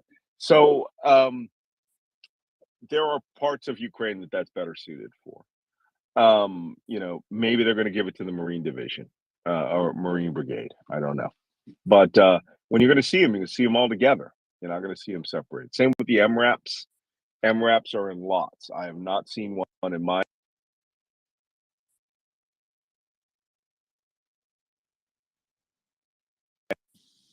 Okay. Are you still there? Yeah, I'm still there. I think we just had a bit of a break of an audio. The same as you, Malcolm. Can you just repeat the last sentence? Oh, I was saying that I hadn't seen them in my particular area of just various blocks of vehicles, like the Australian Bushmasters. Those things are operating together. The Buffaloes, those are operating wherever they are together. MRAPs, right? Those are operating where they are together. So your Grizzlies and other type vehicles like that are going to stick together. All righty. We have a couple more questions, Malcolm, if you don't mind. Sure. Let's cycle through them. We have Liberal Walk Mobster, who hasn't been with us for a while. Then we have Jens Oysin, and then John Howard. So Liberal, start with you. Question for Malcolm. Hey, Axel, actually, I was the third hand up. I believe Jens, and there was another gentleman that... I just picked you, Liberal. Start, Jens will come. We've been here for a while. Kick it off. You want me to go for it? Liberal? Yeah, sure. Ask oh, sorry.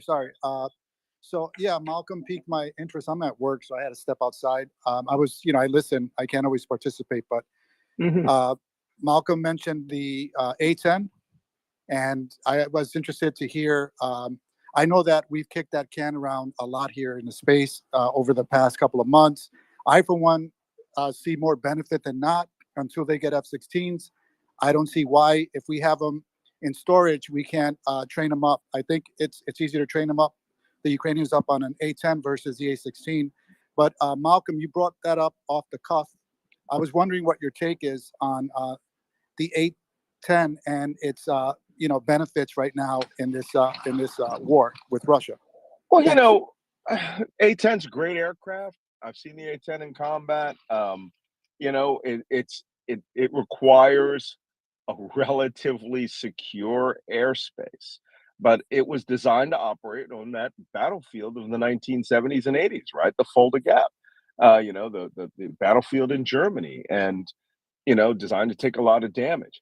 It's not the A10, I think, that is important in arming the Ukrainians. I think that they could still maintain their Su-25 fleet. They could maintain their MiG-29 fleet if we gave them better long-range weapon systems, right? Better strike weapon systems. So the Su-25 is still out there, bopping pods of 57 millimeter, 100 millimeter rockets and bombs. Same thing with their helicopter strike force. When we did the offensive, we had a dual helicopter airstrike. And granted, I felt it was a little for show, but they came into a contested airspace and shot rockets in the advance of our troops. And we were quite impressed by that, because that is risking your life when there's nothing in front of you but Russia and Russians. So, but we could change their world by modifying all of those aircraft and giving them the Hellfire missile system on Mi-17s.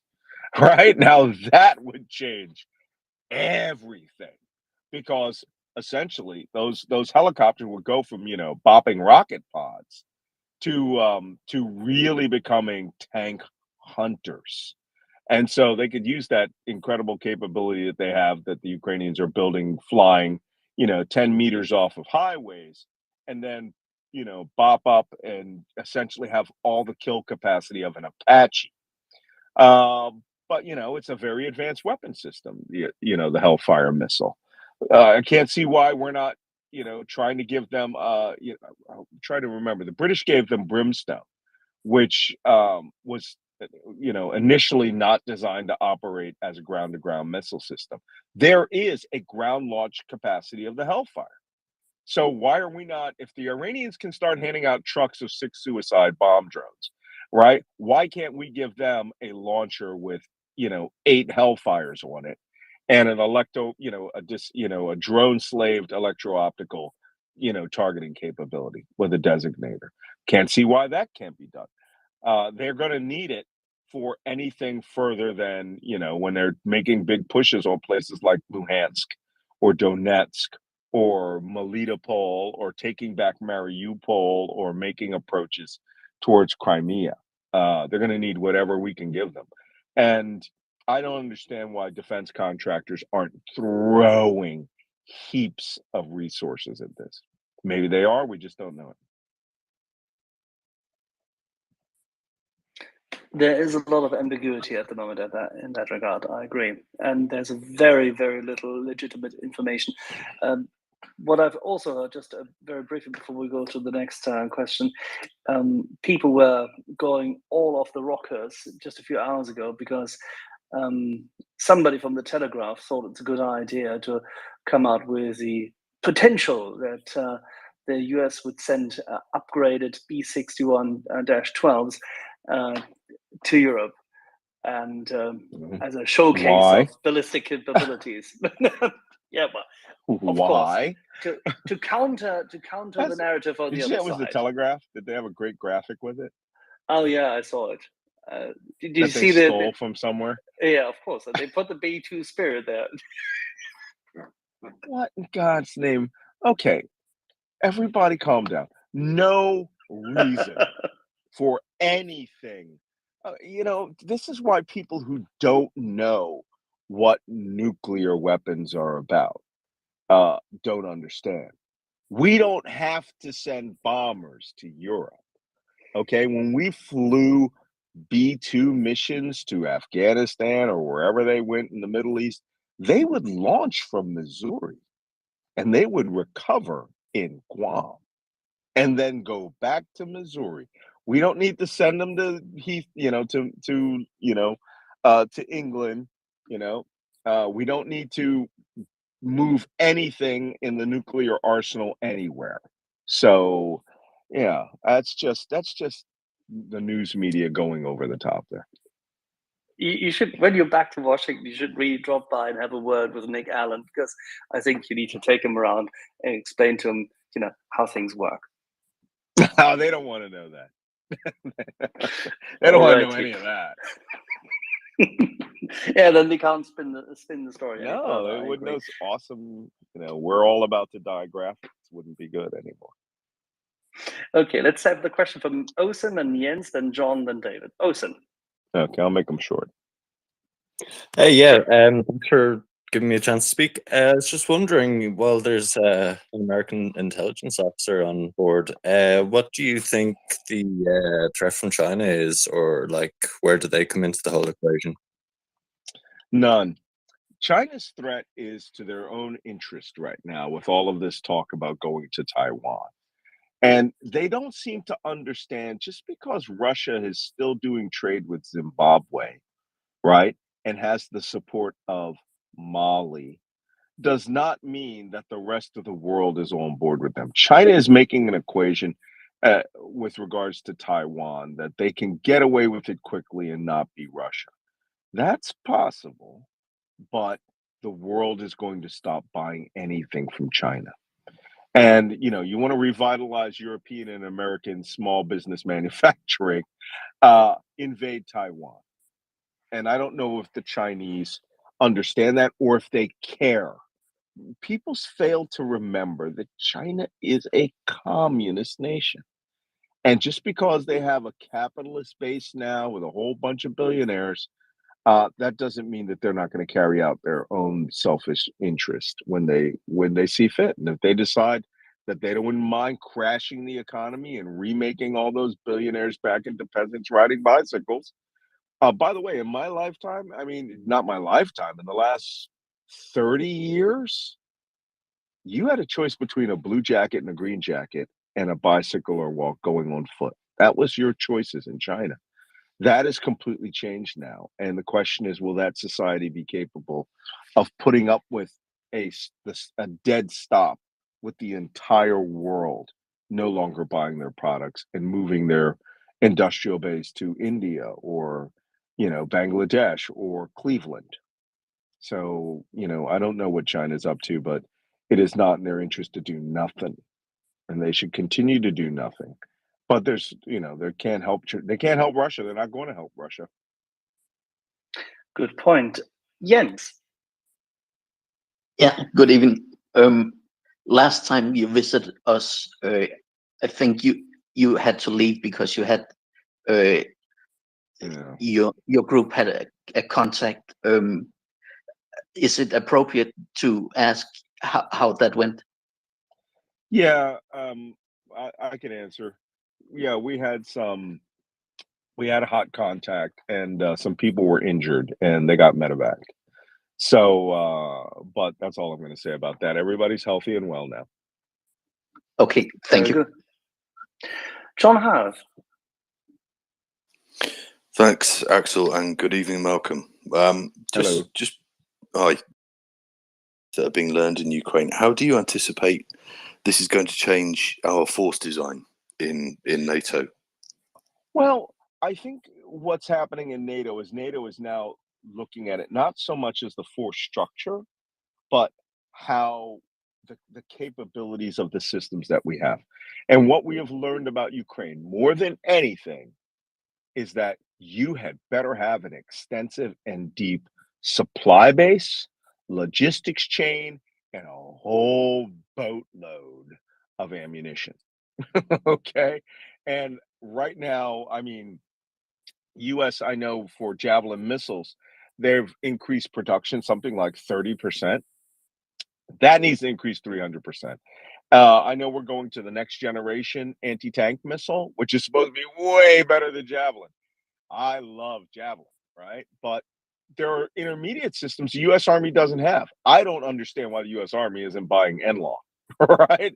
I mean, everybody should buy NLAW. And that would alleviate many NATO armies from having to retain the RPG-7, which has a bunch of capabilities, but we're finding those capabilities are within the PKM machine gun will kill me zone. So, when I rock, I carry the RPG-7. I also carry the M320 grenade launcher, and I prefer laying on my ass and blooping 40-millimeter grenades over standing up and quite possibly eating somebody's machine gun fire.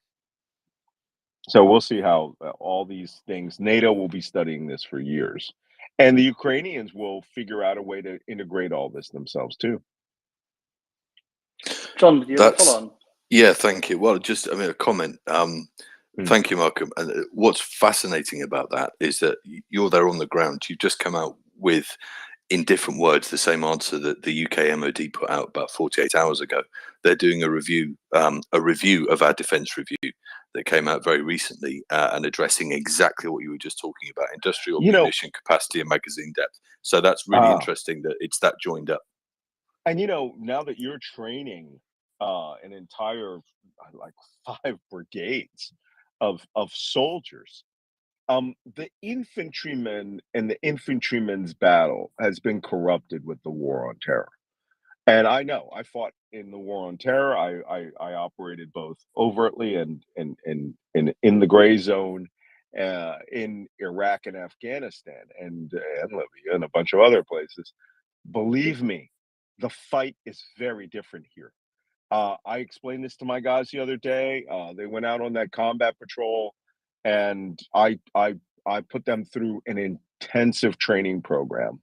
And I said, everybody's like, "Where's our night vision?" I said, "You're not getting your night vision. You're not getting any night vision, right?" We had 2 pairs of nods. Those are for the scouts, for our recce team. And I said, "You are in 1944 Ardennes Forest right now. Okay?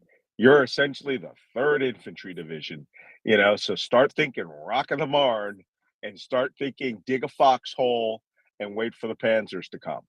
Whereas, we're on the other end, right? We're doing the offensive, but when we get hit with artillery, it's get the spoon out, right? It's time to find deep cover and dig in. But the infantryman's job now has been redefined back to what it was, what it should be. You got to move forward with a boatload of firepower. In the squad that I was in, which is a special operations squad just for the offensive, 10 magazine minimum of AR, right? That's 300 rounds is the standard combat load. And I carry 2 cans of ammo, right? 860 rounds of 5.56, and then I carry another can of 200 belt fed for the M240. I mean, and 4 frags. And this is like the minimum load because this is an infantry war and an artillerist war. And that's why artillery is effective, because it's an infantry war. So when you're on foot, we hump in 10 kilometers after we dismount and move from our kickoff point and insert, as far as 10, 15 kilometers behind enemy lines is far. Here, it's a long way away. And when it's time to go, there is no Blackhawks coming for you. There is no Bradleys fighting their way into you. It's you've got to hump your way out under enemy fire. We had our Mogadishu mile, where we had to run to get out of a particularly hot kill zone that had artillery. And the Russians know everywhere that they used to occupy, right? So they know where to put the artillery. It's like, "Hey, Bob, we were in this house the other day. The Ukrainians are in it. Blow it up." And they go, "Oh, that place? Yeah. Well, let's put some down on it." So, this is an infantryman's war, and that's where this is World War II level stuff here. And a lot of the special operations, you may as well start studying the history of the OSS and the SOE in World War II in the commandos, the Joint Combined Arms. That's what's happening here in special operations. That type of fighting. Yeah, Roger, all that. And I mean, it's old wine in new bottles. It sounds like this is the fight we trained for in the 90s, where your weight is ammunition and water, basically. So and this is last. Can I be sorry, quick Malcolm. About the British? Yeah, go on. Sorry. This is closer to the Falklands, right, than any other time. This winter will be like the Falklands, yomping up a goddamn mountain with a 50-pound ruck, and it's Arctic freezing, and it's an infantry on infantry fight. Roger, and this is just the very last point I wanted to make. So, taking all that on board, in your estimation, obviously during War on Terror, the infantry became overburdened with armor. Do you see us going back down to a leaner, meaner, slimmer loadout in terms of armor? No. I mean, there are two philosophies of thought on your battle rattle here.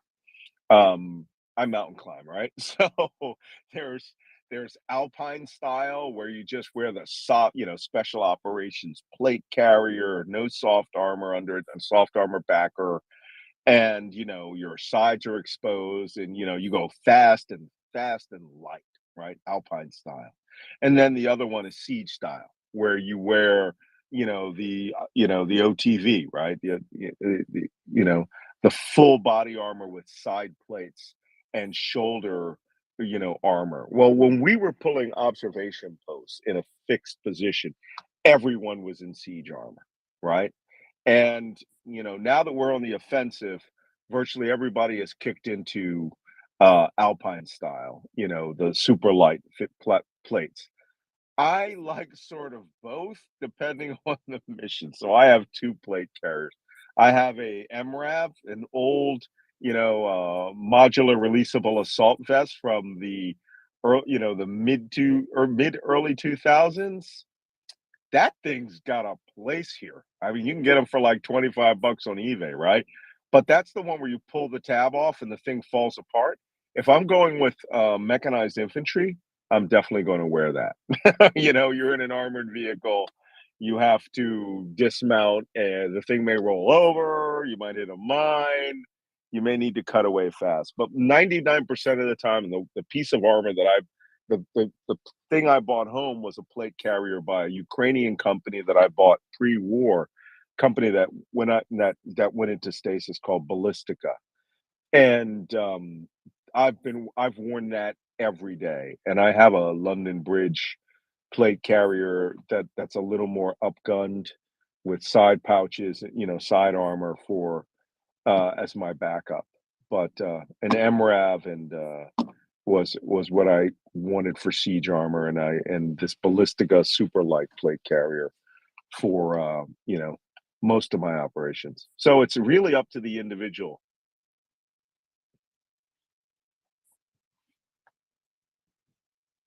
All righty. Thank you for that. David. Hello, Malcolm. Thank you so much. You're the best. Yeah, my pleasure. And really appreciate all the information. I look for you everywhere, on Spotify, on MSNBC, wherever I can consume it. So, if there's a way to sort of streamline that, I'm raising my hand. A couple questions for you, just in general, tactically. Is it stupid to think that if we were to put politics aside, I'm looking at Russian positions inside Russia, and there's all sorts of vulnerabilities. Like there's a bunch of troops building up in Clincy, and it seems like a pretty easy drive to grab some Russian territory and close some of these gaps that are, jagging into Russia and sort of grabbing an equal amount of territory. Because it seems a bit of a hostage negotiation. We're dealing with a hostage taker, and how do we get out of this thing as quickly and efficiently as possible? In that sort of vein, is there a reason why we're not training up the Ukrainians with Apaches, Blackhawks, and Little Birds, so that we can kind of get them a little bit more nimble and be totally offensive? Well, I wish we could add that aerial capability to make them more nimble. Right now, they have what they want. They're fighting with the capability they need. So, I think that letting them set their own force structure, which is unlike ours, is the best thing that they can do right now. For us, on the other hand, like I said to the previous caller, we have to learn the lessons that these guys are learning in blood today. And believe me, we're learning it's in blood. We've taken a lot of casualties here, not just the Ukrainian army. The Legion has also. They just recovered the body of a friend of mine yesterday. So, but with regards to how we fight what we could do for them, it's really more about firepower. We've now managed to neutralize or bring to parity their artillery capability. And that's only because HIMARS and M777 have proven devastating to the Ukrainian capacity for their artillery when they set up. But it's really one of the most unsung heroes out there is Ukraine's persistent drone capability. And if I had anything, to do, I would, whatever we sent them, like Ghost Phoenix and Bayraktar, I triple it. I just triple it. They have the ability to see the entire battlefield in depth. And that means they have the ability to throw artillery on top of anything with precision. Russian electronic warfare has surprised me. It's almost a non-entity here. And I, for those of us who are from the 80s, we were taught, and I operated against this stuff at the National Security Agency in the military. They used to have the capacity to really jam things. Well, those systems were destroyed and captured very early on in this war. And, the Ukrainians are like, oh, there's a source of jamming. Let's kill it. And the Russians learned not to turn that stuff on. There's that famous video of the DJI drone dropping a mortar shell on an anti-drone jammer system. That happens all the time. And now they don't use it. We just capture that stuff. A quick follow-up, Malcolm, just kind of, I think, in your wheelhouse. Yeah. What are your feelings around, psych ops here, getting the Russian captives with a cup of coffee, a cell phone, letting them know Putin doesn't care about them, trying to get their will to fight? Yeah, first off, psychological operations, and doing information warfare, doing shaping in the information sphere should not bump up against the Geneva Convention. Right? I ran a survival school. I was chief of the resistance training program. I believe the Geneva Convention should be inviolable. We don't have to offer those Russians a cup of coffee once you've captured them. Believe me, they'll take it. It's getting them there. Now, for those of you who don't know, and one of the announcements that I'm going to make is that I'm going to be really popular in Ukraine here real soon, because I made a video statement during the offensive in which I famously said, "What now, bitches? Shit's coming down." And that played on Russian TV for a month. Yeah. I mean, I am the black face of NATO. And that's what they call me, the N-word mercenary, right? And so, but the point is that gives us an opportunity. And the Ukrainians are excellent at exploiting some avenues of psychological operations. I think they need a lot more assistance. I'm actually available now to assist them. But one of the things that was said was that one of the Russian commentators made a joke that it was okay to retreat in front of African-American NATO forces, right? Well, I would have immediately come out with a video saying, "Hi, I'm Malcolm Nance. I'm an African-American. Feel free to retreat in front of me." And, according to your own Kremlin spokespeople. And I would have played that cut. And it would have been funny, but I would have texted that to everybody, right? Some of the things that they didn't I don't feel that they're doing very well, which is reaching out to the Russians to surrender. Or President Zelensky did a brilliant video a couple of weeks ago, and I felt that should have been texted to everybody in southern Russia. And they have the capacity to do that. I've seen it. And everyone in Ukraine that's using a 380 country code in the East. During the offensive, they did do that. They sent messages to all Russian soldiers, which was every phone east of Kharkiv, right? Which included the city of Kharkiv. And just saying, hey, if you want to surrender, here's how. They should sustain that. But I don't think that they understand how powerful that really is. Having a video of a grandmother saying, hey, why don't you just walk north? One idea that I gave that that I would give them is something that I learned in Desert Storm when I had tens of thousands of Iraqis. All we could do, we couldn't capture them. We would just tell them to walk north, right? Go home. And so we called them walk norths, right? And I would encourage these guys to keep their rifles, keep their trucks, put white crosses on the roof, and drive back to Russia. They cannot arrest 10,000 of you, right? With rifles. So maybe I'm fomenting the second, 1917 revolution.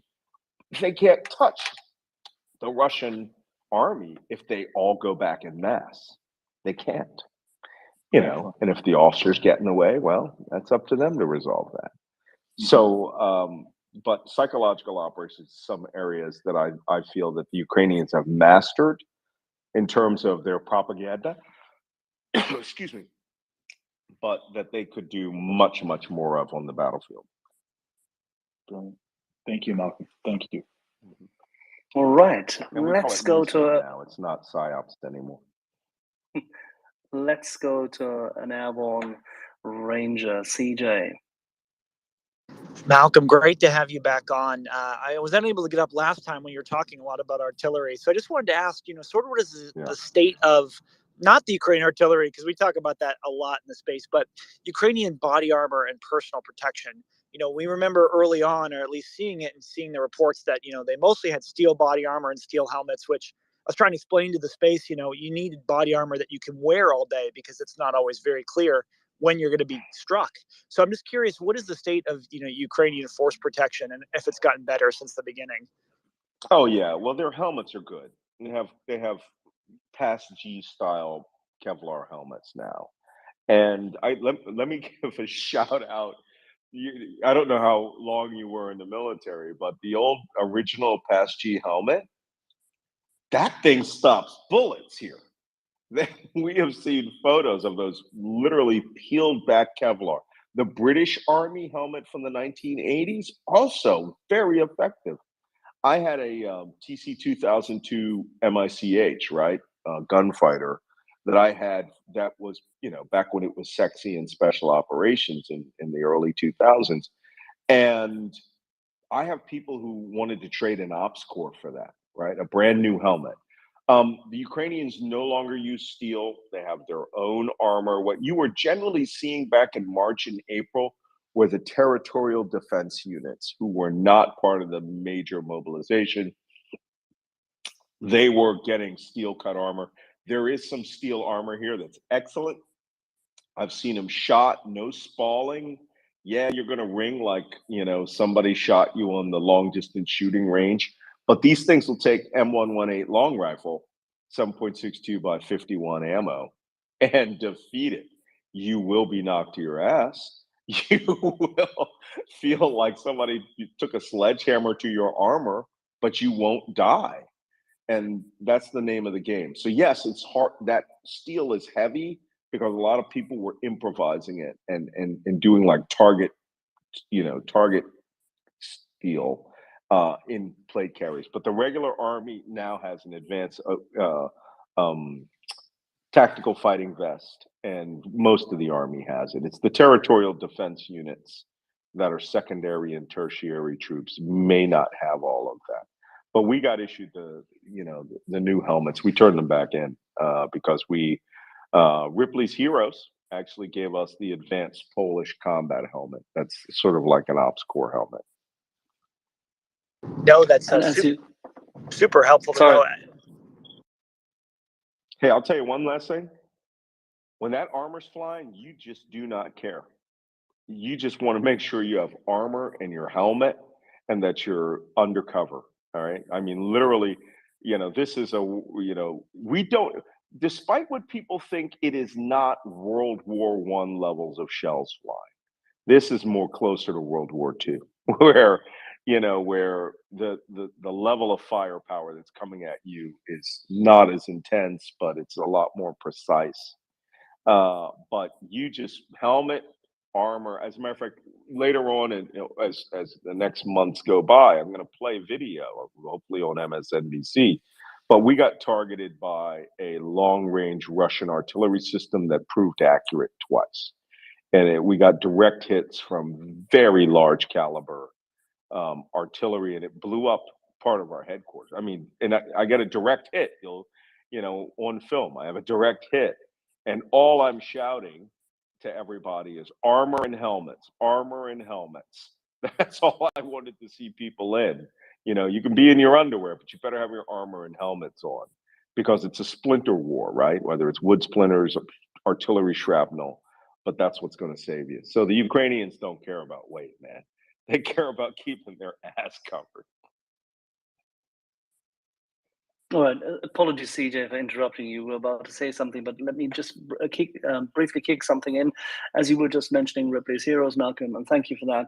It's a very important feature because obviously, as we published now our MriyaReport homepage this week, finally, to consolidate all the data so people would have access, we obviously highlight the many good counterparts and charities and organizations helping the Ukrainians. Amongst that, of course, as in the nest at the moment, your very own Tapestry, as well as Ripley's Heroes and MriyaAid. And we're very, very happy that we can bring this forward and make our audience aware of it, because it is absolutely vital that those who help Ukraine and who rely on, in this instance, donations to provide non-lethal aid and the kit which Ukrainian soldiers need at this point in time can find ways to channel their funds. Well, so, Malcolm, maybe you want to talk about yours. Yeah, let me give a little plug for, right now, we're channeling all funds to the 3rd Battalion International Legion, which is the Special Operations Battalion. We have 3 teams, which are 21-man special operations groups that operate on or behind enemy lines. We are, we're not infantry. We have very specific mission sets, and we're in a campaign right now to raise money for vehicles, and we did very well on this forum. But if you want to donate, you want your money to go directly to something that will be tangible, and that's what most people want. They want to actually participate in something. Well, you can help our battalion, which 3rd Battalion Legion, with that aid. And right now we're collecting it at www.tapestry. That's TAPSTRI. That stands .org, and that's the Terror Asymmetrics project that I've been running for the last few years. And we consolidate all those funds, and that funds goes right to operations. It funds. I can tell you what we bought this week. Okay. Well, we also had our big logistics haul that came from the United States. We bought 25 sets of hearing active hearing protection, 25 sets of ballistic goggles. Little things that you don't think about. We bought new gloves because everyone was using summer gloves. Well, it's now winter here. It was 0 degrees in Kharkiv yesterday, 0. And so we found that the original mechanics wear glove has a better thermal rating than some of these other winter weight combat gloves. So, that's 68 people had to have new combat gloves issued to them, and had to be purchased in Ukraine, which is usually double the price of the United States. So you ask, well, why aren't you getting this stuff from the United States? Why isn't the Ukrainian army giving it to you? They are. They just gave us all winter weight boots. Their leather winter boot is far better than anything that we've seen. And we have some Canadian Arctic boots here. They're too big for this environment. They're too big at the front for the mud in this place. So the Ukrainian boots are really great. We get those. But we're a reconnaissance and direct action unit, and the backpacks we had, which were patrol packs, are not adequate for our mission. So we have to buy, the one that turned out to be the best is this 511 backpack. They're $275 each in the United States, and they carry all of our kit, winter snivel gear and can carry 2 bull spike rockets across the back. And everybody carries a bull spike rocket or an AT-4 or helps carry a javelin or mortar rounds. So we need packs that can really do that. Well, how do you get those? Well, they don't sell them in Ukraine. We have to have a courier buy them in Europe and then bring them by car over to us. Well, we just did a patrol, and as you know, we took casualties. 6 packs had to be cut away from people. 3 sets of body armor had to be cut away from people. And the only way you can get those next day is if you're funded and you buy them with donor money. And we do. And I should know, I am the single biggest cash donor to the Legion. I've personally committed over my advance of my last book, which was $124,000. And, but the high-end items like night vision, we're not buying that right now because, as you know, the Battle of Ardennes didn't have night vision, right? We can't get 21 pieces of night vision over here. And the units that do have that, Ukrainians, Spear Tip Soft and their Spetsnaz Alpha units, they're getting it from the US Army as part of their relationship. But this is an army of almost 800,000 men now, including reservists and the SSO police forces and things like that. So if you want flexibility, you have to pay for flexibility. And so if you guys really want to support something, you can donate directly to tapestry.org. We've already bought, we just upgunned, we had FAL rifles. And we decided to turn those into designated marksman rifles. So we had to express mail from DSA, modular rail kits for the top, modular rail kits for the front, PSR stocks from Magpul. They're $250 each. So to upgun these weapon systems with a Vortex optic was about $1,000 per weapon. But most people do not want to donate to lethal activities, and we don't want people to have to do that. So you're not buying ammunition. We have plenty of ammo. We have plenty of weapons, but modifications, buying fuel for our trucks. If we want that flexibility, we cannot wait for fuel points. We have to go to the gas station and fill a diesel tank, and that's $125 to $150. Vehicle repairs, all these things. But that's what makes us light, fast, and lethal. And, these guys, my guys are going out almost every day, every other day. And, we want to give them the best capability we can. I personally left my $13,000 pair of PVS 31 binocular night vision goggles because they were like, oh, are you taking that home? We used that on the last mission. I go, I am not going to deny you anything, right, that I have here. So I kept my kit there, but they got my nods. They have my thermal. I have a really great, HK Micron thermal, which is brilliant if you can afford it. It's a $2,000 thermal, but I can see a fox in a forest and tell his nose from the tip of his tail with a thermal. So, same thing with upgunning our ATN. So when I make these requests, when we're asking, and there are units out there asking, we're asking because we need it. None of this is personal. No one is keeping any of this kit. It belongs to our battalion. And we have had some unscrupulous people who have taken donor night vision and taken donor vehicles and have kept them or tried to resell them. We're not like that. We are official Ukrainian Army battalion. We have an inventory.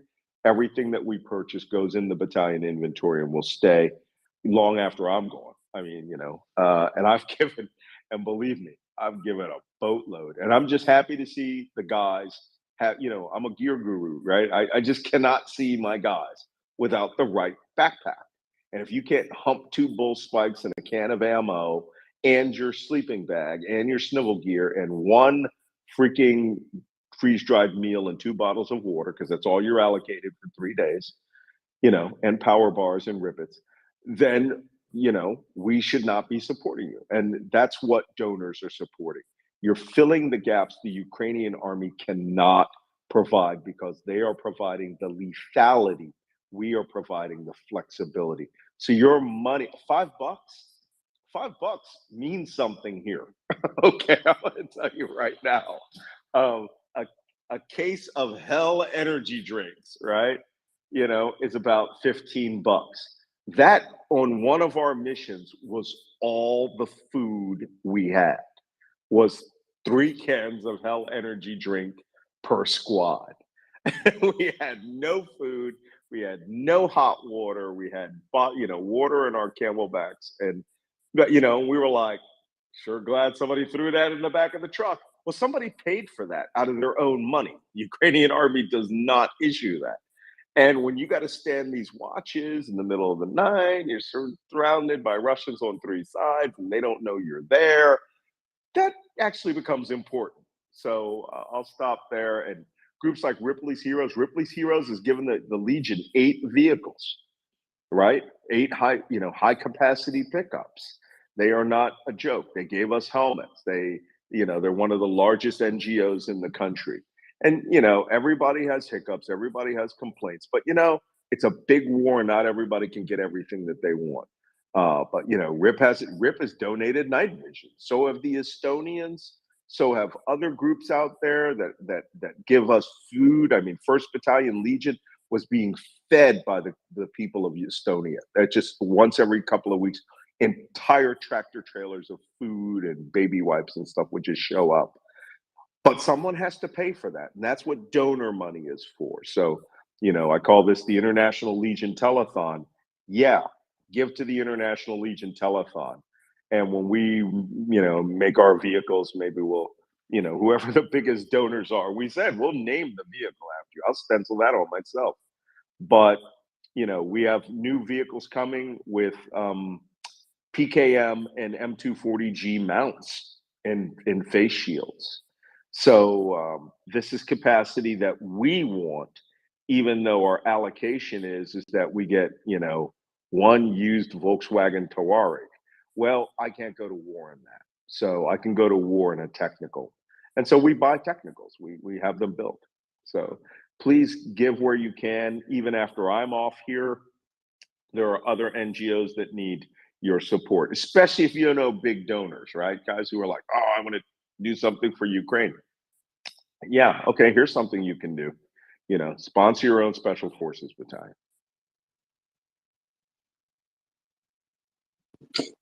Thank you, Malcolm, so much for a very comprehensive answer. All right. Well, I have to take off. Oh, okay. But I want to thank you guys for coming to this forum. I know that the nuclear thing is controversial. I just want to give you a little perspective from on the ground. My gas mask is ready. I have a rain poncho, the Russian issued rain poncho, which is green on one side and white on the other side.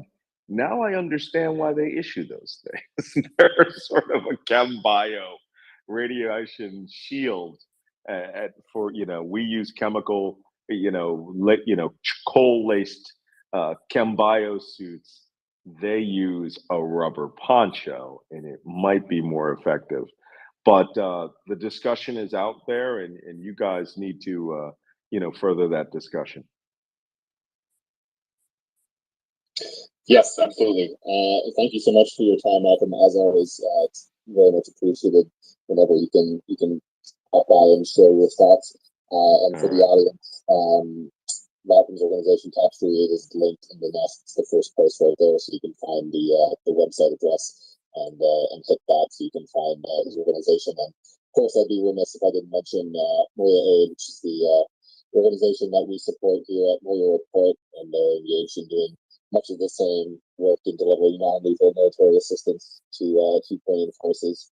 There's a lot of really great organizations involved in this, and MriyaAid is, we all work collaboratively at the end of the day, and the MriyaReport has been a great forum for connecting with like-minded individuals, whether it be Malcolm or Rick's organization, and many others that are involved in providing assistance to Ukraine. It's just great. We're all working to the towards the same common goal here, which is supporting the Ukrainian people. So thanks again to Malcolm Nance, and I'm being told that my audio is a little bit off, so I'm going to need to cycle back up and down. I see we have hands. I assume those were for Malcolm, but Constantine, if you want to go ahead and speak just while I cycle through and fix my audio issues.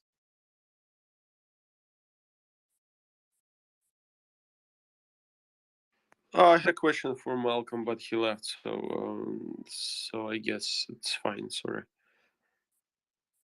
You struck out like me, Constantine. Huh? Could you repeat it? Sorry. I said, Constantine, you struck out like me.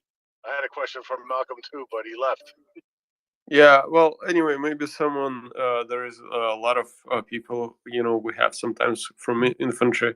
So I was wondering, it was one of I did not have a fancy backpack when I served. So I was wondering, what is the solution to wearing backpack with a plate armor, with a plate body armor? Because it was like really annoying to wear it with the body armor. It would hang so low, or the straps would have to be too long, and then it would just shake from left to right, and in the end you would think 3 times what to wear, backpack or just the or backpack alone and leave the body armor if you need to whole lot of stuff, or take body armor and don't take the backpack, and carry everything in your loadout or arms.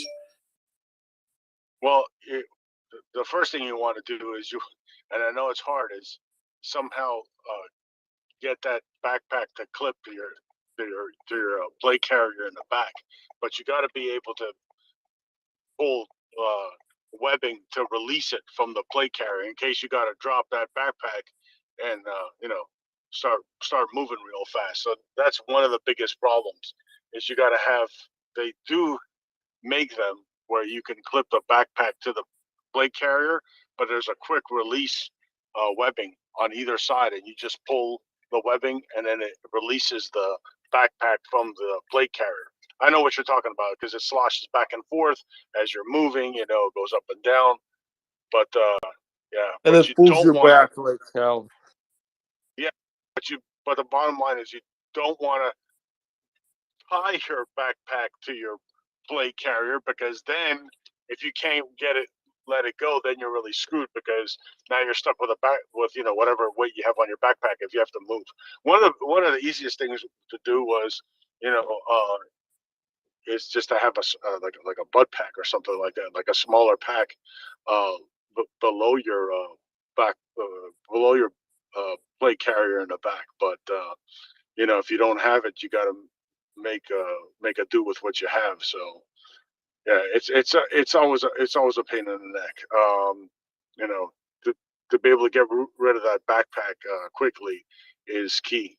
Because if you got to all of a sudden, if you're in a build-up area like a town or a village or something like that, and you got to run across open ground, you don't want to have that giant backpack on your back. You want to be able to drop that, or drop it off somewhere where you're going to relocate back to. So having a smaller butt pack or something like that works. But they do make quick releases, but it's hard to find them. Yeah, so that was like just average backpack will not work for you. And for me, I remember one of the hardest part was to actually get that backpack on you, because the body armor takes a lot of stuff, and it's like after you take it on, then you trying to take it off also takes 10 minutes and help from you if you're alone. And but if you have someone that can help you get those straps on your shoulders, and it was hell. That's why I was just wondering, but it appears that there are special backpacks now that can help. Special backpacks, probably special plate carriers as well. Yeah, we see. So we could always put our rucks in a vehicle. So that was the other thing. Like we would dismount from the vehicle, so we didn't have to have our packs on us. It was only when we were doing like road marching and shit like that that we had those damn things on us, and we always used to, even though you're supposed to have the plate carrier on there, everybody used to take the back plate out.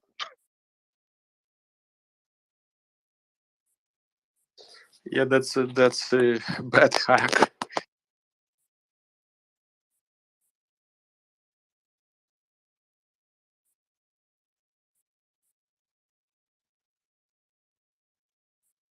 Everyone, and it seems that John Spencer is raising his hand. I'm always afraid he's going to go for a karate chop, but hopefully he has a comment to make. I actually have a comment as a 25-year infantryman with a broken back, thanks to some of the stuff we carried. To answer Constantine's question on how do you carry a rucksack with a backplate, the answer is you don't. So there's different approach marching when you would have, even if you're completely dismounted infantry force, if you are moving with a rucksack, your IOTV or your plate carriers, whatever is going to be attached to your ruck. And then you're going to hit a point where you're going to drop your ruck, put that on. Now, and then you would add, if you're doing a shorter movement, they have assault packs, so smaller, like almost like backpacks, which are different than the, where you carry a radio or ammunition, and that's about it. If you for the mission, but you're highly unlikely. Well, I never saw, and we had backplates from the early '90s. And it just wouldn't work. You're right; it would jack you up. You're going to be carrying something, if anything, an assault pack, or like George was saying, a butt pack, which we ended up. It was just ironic, the evolution of this pre global war on terrorism and pre counterinsurgency. The butt pack was actually a thing, but once you started moving around the vehicles a lot, the equipment evolved. So, like Malcolm said, we're seeing the return of the old. When you are a dismounted force, that protective gear is going on your rucksack until you get to a patrol base or an ORP or something like that.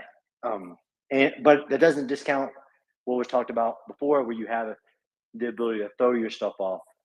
But once you cross that line of departure where enemy contact is very likely,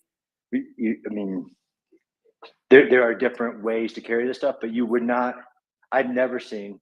Not saying like that you wouldn't. You're carrying a ruck, like 50 to 100 pounds, which is what an infantryman needs to carry, and you got body armor on. It would. I'm pretty jacked up, but that would really cause a lot of musculoskeletal injuries. We were out on winter warfare, and for giggles, I had all my kit on with my snowshoes, and I got on the scale. We had a scale out with us, and I got on the scale, and I was in at 480 pounds with all the kit on. Yeah, when I jumped into Iraq, again, not wearing, we actually, the vests were in duffel bags that would arrive later. We jumped in, every rucksack was over 100 pounds, weighed before the jump. That's just the ruck itself, not all the stuff you're carrying on top of it. It's a fact. Maybe you want to explain to the listeners that although you may be 120 pounds soaking wet, and if you're airborne and that parachute can handle 420 pounds, you're carrying the rest of it in with you, right up to the carry capacity of that chute. No, exactly right. I mean, there's the weight of ammunition in water alone hasn't changed. There hasn't. I mean, the infantrymen, like Malcolm was saying, hand carrying boxes of ammunition. I mean, the ammunition alone for a mission it will require every soldier to carry a lot of weight, more than most people who haven't experienced it, even in training. So you might find an infantryman who has just been in training, and not like the Ukrainians who are carrying, basic combat load live ammunition, which weighs a lot, because the ammunition in water weighs a lot, period. Yeah, I was going to make one more comment, then I got to go. You're talking about the evolution of equipment. And I remember when we had being a SIG, I had to carry the radio on my back. And what used to perturb me is the old 55 sets. Yes, I carried a 55 set on my back. When you went to ground, that thing would fly up and hit you in the back of the coconut. So and it would, like some people bad. Like I've seen some guys knock themselves out with the radio coming up and hitting them in the back of the head, helmet on or not. When the new digital radios came out, with the new radio carriers, we actually sewn in like a crotch strap to the carrier, so when you went to ground, when you're doing your advance to contact or whatnot, up he sees me down, that strap would pull it down back to your butt, so it didn't come up and fly and hit you in the back of the head. Colonel Oh Spencer. yeah, go ahead. Do you remember? I don't know. During Desert Storm, we had those flak vests. Remember the Velcro ones? Yes, green ones. Yes, Yes. like right in front, like arm, strap. Yeah. Yes, those were horrible because they didn't get much better. I'm telling you, George. No, they didn't. But you couldn't really carry anything with that on, right? Because you couldn't put a backpack on, and if you didn't have a butt pack, but if you went to go sit in the vehicle with the butt pack, then you jammed your spine up. It was just horrible. Yeah, I mean, to be honest, there's not much that's changed. The infantryman's life will destroy your body. It's just a fact of human physiology until we get the Iron Man suits and all that stuff, which I have problems with. Constantine, go ahead, man. You've had your hand up for a while. I just wanted to, it's really, really nice to have so many people here that have experience carrying the backpacks and in the field, and it's really great to hear this. And I wanted to say we had those 3-day assault packs, that what we call them, but they were really, really hard to find and hard to purchase because they were not as popular back then when I was in Ukraine. Right now, actually, we do send those backpacks to Ukraine from here, and those do get really great feedback. But once again, I have not seen myself how you wear them with the body armor. But yeah, thanks for explaining, and this makes a lot of sense. Thanks, Constantine. Yeah, those backpacks, again, those are a godsend because back in the day, there was little option going from your giant rucksack to what you could carry around your body. And that's why the load bearing equipment and all that stuff that we had evolved as well. Again, there are some things that the U.S. military, I know this is about Ukraine, will have to unlearn about our operations over the last 20 years, which we adapted, and that's what militaries do. And I just made a post where I'm starting to get a little frustrated with, why do I know so much about the Ukrainian war? I'm a retired old guy who studies urban combat. I think the U.S. military in general is missing, although there's some bright lights out there, some great leaders are missing so many opportunities to learn from people like Malcolm and all the Ukrainian forces out there on the adaptations they're making, right? So they're using our equipment, even dismounted. I saw, one video, maybe it was from Constantine, but of the, which I know from being an infantryman, about how the command launch unit of the Javelin is one of your most powerful sight systems with a thermal optic with magnifications in the platoon level. But that requires, that thing has to, you got to carry batteries. It's heavy. Like the dude who's carrying that, even if it doesn't have a Javelin missile, I mean, it takes planning. There's so much. If I was king for a day, like the sergeant major of the Army, the U.S. military, the U.S. Army specifically, land power would be reading somebody's, whether it's the Institute for Study of Wars, daily update on Ukraine. People in the military would know the names of the cities, the battles, the leaders, and then they would have some type of weekly conversation, either learning the lessons or just discussing what can be seen in open source intelligence, like Constantine, the attack of the trench line. That should be used as a major component of, like, there's nobody else who's got the information fighting a peer enemy than Ukraine. It's just, I get a little bit angry, and that's really Well, I jumped on because I heard infantry, which is old school.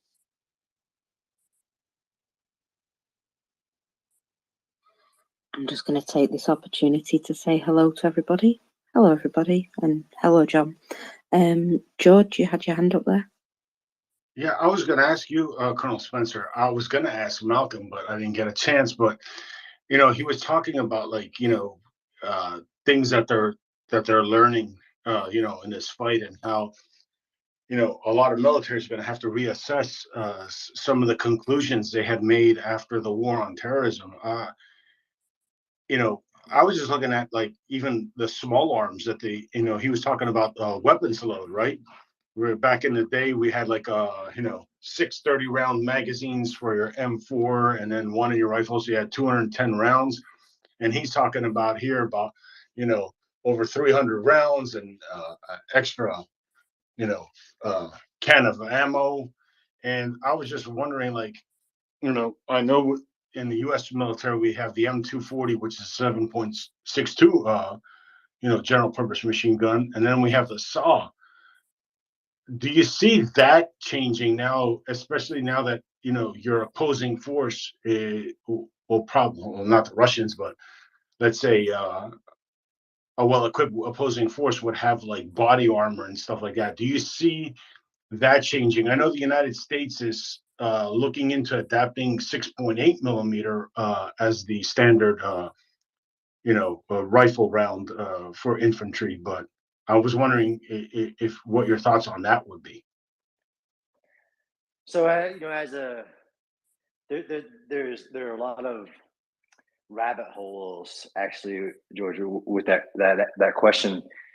One is the soldier's basic combat load, and without picking the status of the Legion and the resupply system, basic combat load is just a prediction based on a mission, and a mission and a resupply, speedballs, you name it, ability to trust in the system to get you ammunition. That's the platoon sergeant's job, right? Is to have that ability to, once the mission is to cross load, all that stuff.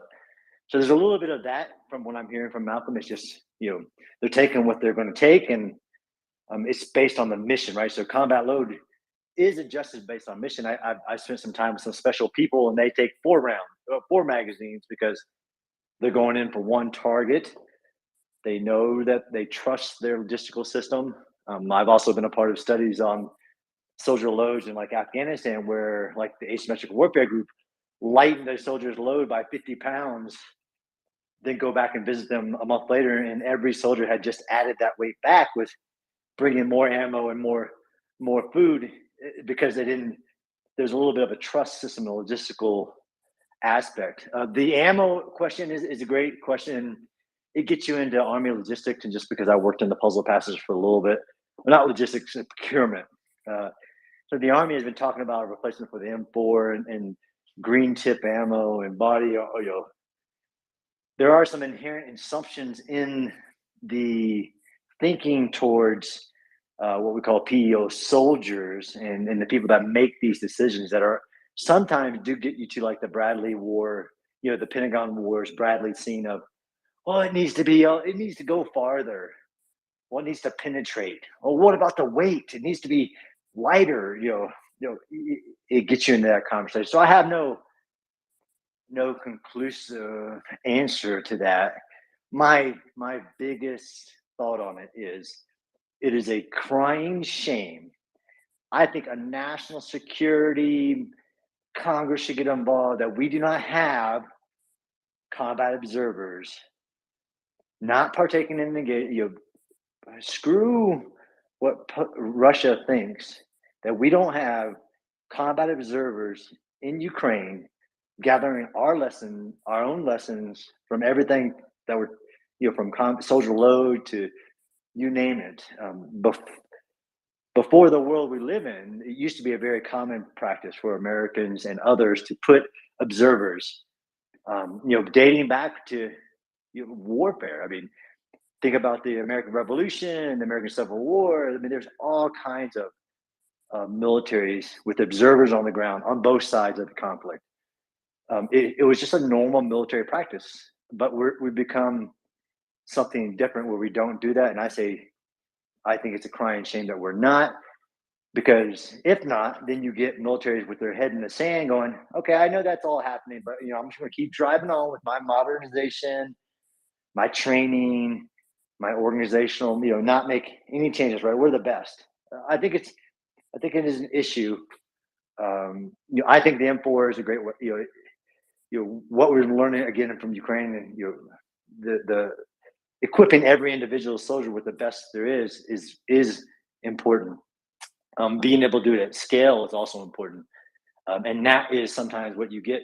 The M4 is not the best rifle in the world. I know that. I mean, but I also know how hard it is to make a military-wide change like the individual soldier's rifle. It shouldn't be, but it is.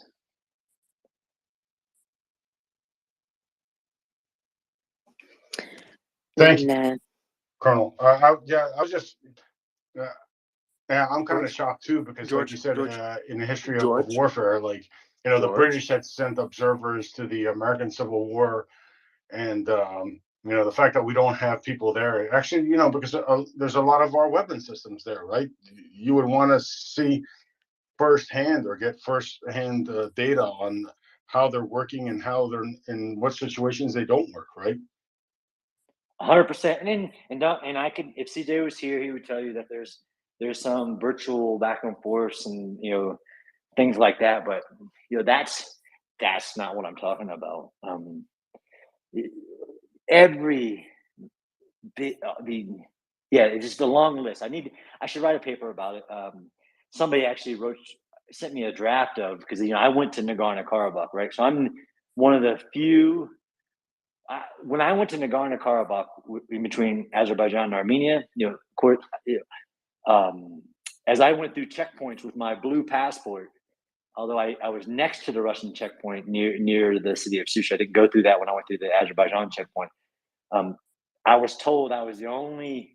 They were very surprised to see me. I was the only U.S. military person that had ever been through that area, and I think that is a crying shame. And that's not even clandestine stuff. I mean, U.S. military on the ground, not advising, observing, and it used to be a thing. And maybe somebody could do some PhD work to say, when's the moment? Was it the Cold War? Like, when's the moment that we stopped doing that around the world? If it was, I can't think of. Yeah, we're one thing. We closed this thing called the Asymmetric Warfare Group, who used to send combat observers to places like Libya, Syria, all around. I think this war against our peer.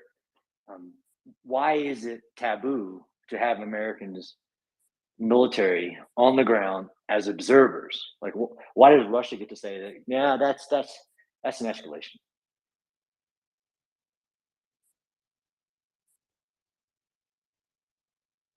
Go on, Ben. You had something to say, I believe. Absolutely. Colonel Spencer, can I harness your strength and power of persuasion? I need to tell everyone that if they want to follow the MriyaReport reports, they can just click on the icon on the top left corner of their screen and click on follow. We're always happy to have new friends, but you know how it is. It's always more. It always carries more weight when you're the one doing it. Sure. I tweeted out yesterday. As part of I spend hours a day, at least listening, because it's my, one of my jobs. It should matter to everybody, but I follow the announcements on what speakers are coming. But yeah, click on that MriyaReport Twitter feed. If it's ever if anybody ever has that blue circle, that means they're listening.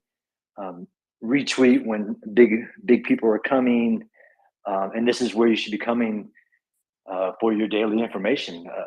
I come and just listen, although there are magic words that sometimes pull me up, or I just get get that power of persuasion, that power of anger sometimes.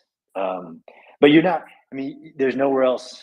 Trust me, I scour the old web. There's nowhere else you're going to get more timely, more expert analysis, more timely information on what should matter to everybody around especially the free world, which is the war in Ukraine. From I think I actually had a call with somebody in the Pentagon recently related to my book, but I think that this Twitter space community, connecting, informing, debating, even, although we do get some crazies in here, it is something unlike there's ever been before in warfare. And I think that there's got to be a way to capitalize on it even more than what the leaders and the host and all the people like Axel that don't sleep and just manage manage the forum. There's got to be a way to even push it beyond, because it is revolutionary. It's not like it's not like Axel and Yehuda poke at me to say something really stupid to aggravate you to come up and speak. Yehuda burns his fingertips saying, well, I'll say this because he'll believe it coming from you. I mean, if you just fill the panel with all Canadians, I'll come up, because I can't have that be. Indeed. And to dovetail off you, I just want to mention that we now have a website, MriyaReport.org. So you can go on there, and we have listed all the people that ever spoke on the space, which was a tumultuous task unto itself, because to be honest with you, even the managers here, we kind of lose track of who is speaking here, because it's been so many. It's we have a lot of balls up in the air. And we're slowly populating that with all the different social media formats that we're currently involved in. I did see that site. That's quite impressive. I'm a little jealous. I spent a lot of money paying some people to build mine, but I know that that's again the power of the MriyaReport community to get things done, from making Hollywood style documentaries with James Vasquez to a 24/7, literally 24/7 space, but now a world-class website like that. Like, I paid a lot of money, let me tell you. Although I heard what Malcolm just let slip was one of his book signing bonuses, and I'll tell you what, that's insane. But if you have like 7 New York Times bestsellers, I guess that's the kind of money you get. I got nothing. But yes, the site is very impressive. MriyaReport.com. It's amazing. Well, a big shout out to Ghost and Lewis and the team that put that together on their own time. Everybody here does this off the side of their desk. We're all volunteers. None of us get paid. There is no pizza party. As much as we joke about it, when this is all said and done, we're not getting together for cervezas in Odessa. We will go back to our regular jobs if we still have them, and look for the next fight to fight. Yeah, 100%. And I know that, and there are very few charities or organizations around the world that do not take a percentage for overhead. And I know Maria Aid does not, and I know that the MriyaReport is 100% volunteers, and that's amazing. And Ben, if you haven't seen my small, I try to compute it in a couple ways, but if you've ever seen me on CNN or This Week in Fox or this morning on Forces News, over my shoulder is a little banner. That's visible enough, but that says Maria Aid, flying the colors. So I actually had to go. I snuck in during the workout. I got to be with the kids. That's my number one mission in life. Before you go, John, just very briefly, let me give a shout out, because Batonbus is right. We have to tell this. Shout out goes to Chris, Edward, Ivan, Knut, Philip, Roman, and Louis. You all know who you are and what you did to make this all happen. Thank you very bloody much. Absolutely stunning stuff. Great service to the public. Fantastic support of MriyaReport, and an excellent homepage to start with. Yes, that is a going concern. That is a group effort. It will continue, and our wonderful moderators, the whole team, everybody will contribute to it. And I'm sure that our listeners will, and that the whole audience will make sure that we get it better and that we deliver better information. But it's a start, and it is essentially a milestone within the development of MriyaReport, and what all of our crew have been contributing and building on since we all first met and since this part of the invasion began, and people simply couldn't stand idly by. And in that regard, I can only highly support what Battle Moose just said. It's a fantastic piece of kit. It's really good. And it's a tool in creating this little bit of information warfare to support Ukraine in its fight for independence. Absolutely. Well, I'm going to slip down to listener. And actually, a funny aside, with the kids, being a dad's the most important thing in my life. But the kids told mom recently, don't leave us with dad. We have to listen to Ukraine, because if I don't have my it's in my ear, then it's playing aloud on my phone in listen mode, because I think it's very, very important. So thanks for having me up, and I'm going to switch down to listener. Thank you very much. He undersells himself very much, because he is, for like Colonel Spencer, for the most part, is part of the crew here. He's been here from the beginning, and I just want to. He's been here longer than I have, and I just want to say thank you. Like, it's good to have such stalwart support from somebody in a prominent position like he does. And so go do him a solid. Go give him a like and follow if you're a new listener. Maybe go check out his book. It's available on Amazon, Connected Soldiers. With that, although we're not going to Odessa for Cervezas, I will invite everybody. We'll be crashing Axel's place in Tallinn and sleeping on his front yard. Why not? Battle Moose, you need to update your library. He has a new book out. It's called Understanding Urban Warfare.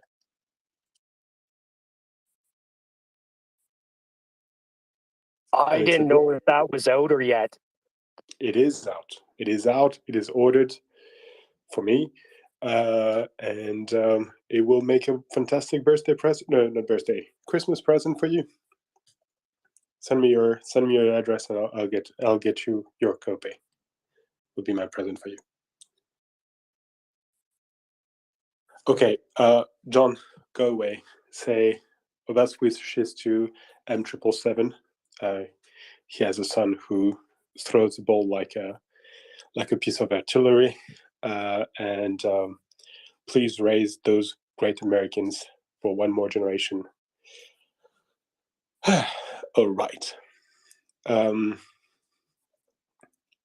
So I take it I completely failed to listen to Malcolm's interview. I take it was great. Everyone seemed to have been very, very happy, which is good. We want people to be happy. All right. So we've got a few friends coming up. And there's a lot of great macroeconomics news after that, but I think that first George wants to speak a little bit about military matters. So, George, the floor is yours. The walls too. Actually, I was just going to listen in.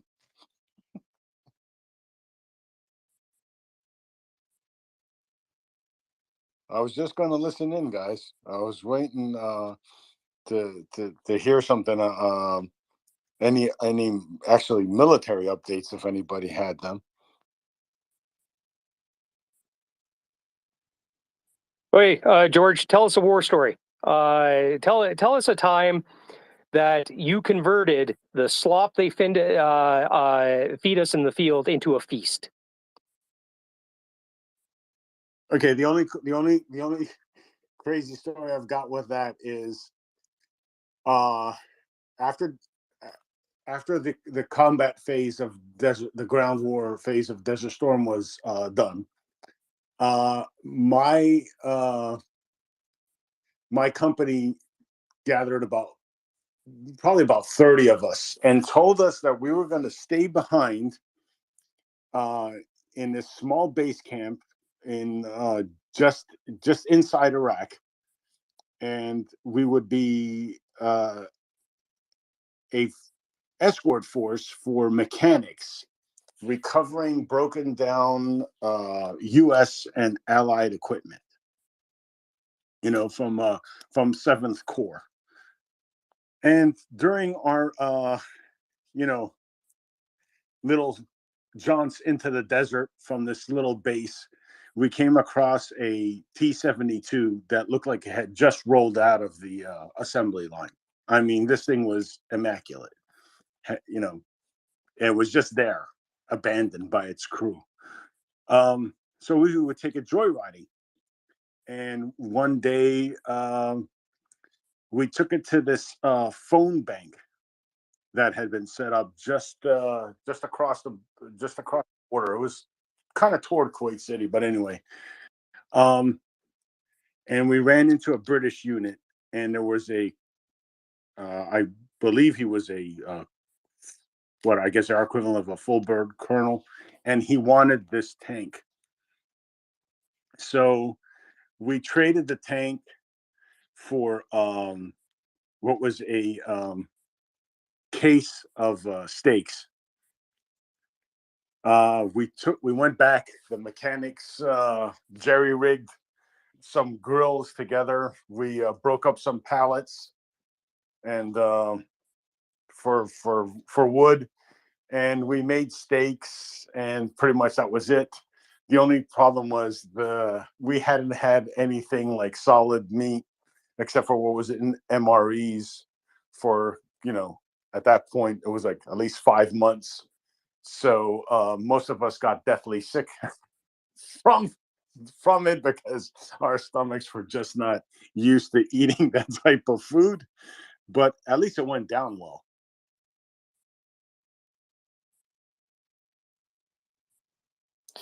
Sounds delightful. Oh, it's a shame you couldn't enjoy it. Those steaks were they were thick cut. It was I believe it was Australian beef, and it was packed in this crate, and like with the ice. I guess it had the the dry ice in there, packed in each one, like there was 4 in a pack. They were delicious, let me tell you. But not after 36 hours. They weren't.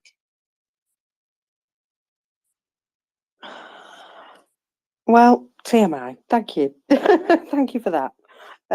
Constantine, I see your little hand up there.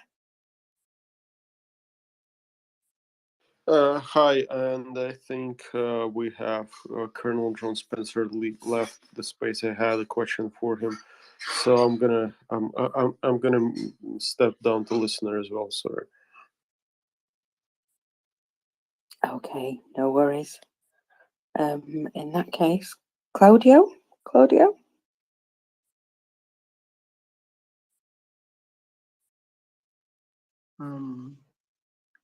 I'm Claudio. Hello? Yeah, do you have a question or a comment? Yeah, I have a question and a comment. But first of all, I feel so sorry for what our brothers and sisters in Ukraine, what you are experiencing. It's really uncalled for, and we are really feeling really sorry for you. I'm in Uganda right now, and I have friends who used to stay there, and right now in different foreign countries. It feels bad to be called a refugee. That's something which is not good. I can't even wish it to any person to experience it. It's really very bad. But anyway, for this issue, we have nothing to do. We only have to look for a solution on how best we can help one another so that we can get out of that kind of situation. Of recent, our brother, Honorable Bobby Wine Chagurani was there, and he did something good, and he actually talked to the President Zelensky, and since he was an artist, he actually proposed to have a nice song, which brings hope, and such that people can, when you hear some good music, which actually, which is positive, can actually get relieved out of that kind of stress and all that people are experiencing. Somebody, was it yesterday? I heard that the monster that is actually terrorizing Ukraine has actually started bombing power stations, and very soon you're going to have winter. I really don't know how you guys are going to manage. Is there anything that maybe you would like to be given to you, such that you can a little can manage, so that you can get out of that kind of situation, more especially during winter? There was an army man there who has been actually talking about what he has been experiencing. I don't know how you guys are managing that kind of situation. Well, thank you very much for that, Claudio. And we do indeed love Bobby Wine and his support.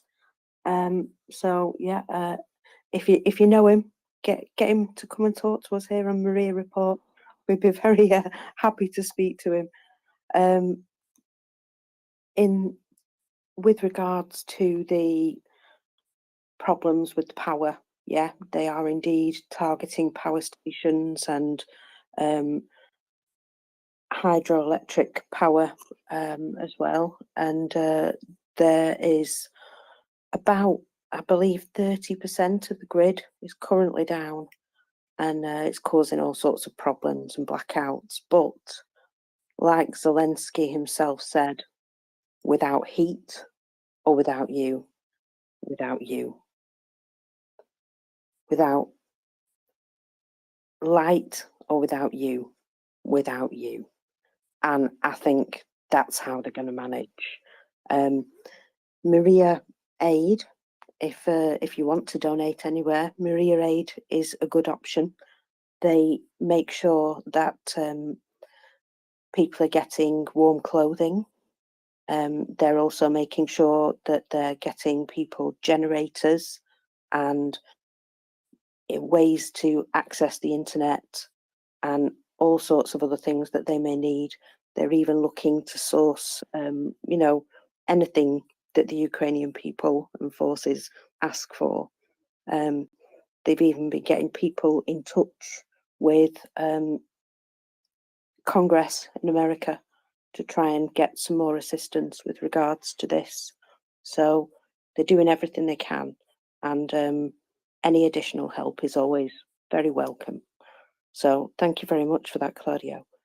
I have Abdullah waiting. Abdullah, go ahead.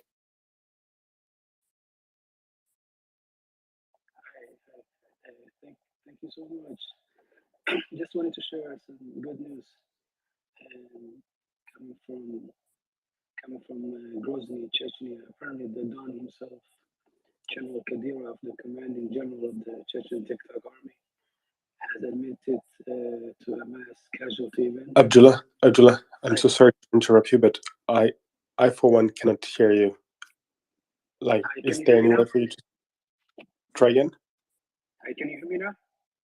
Yeah, it's a little bit better. Okay, just a second.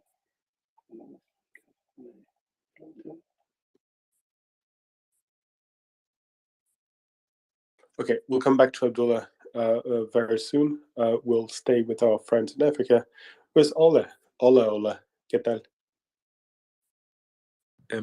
Good evening.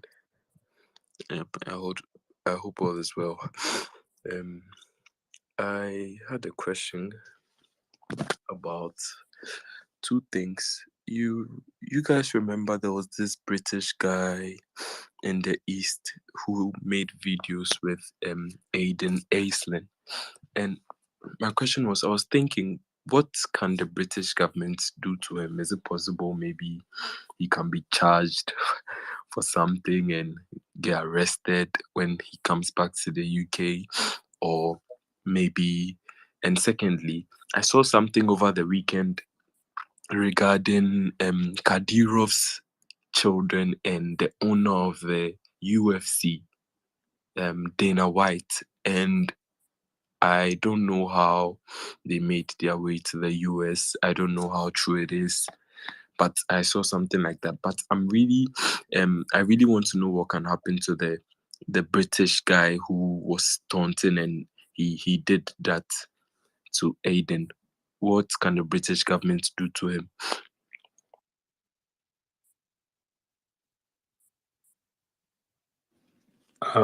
Okay, I think we should turn to our resident British person, Mokers. What can the British government do to the child molester who's currently in eastern Ukraine propagating Russian propaganda?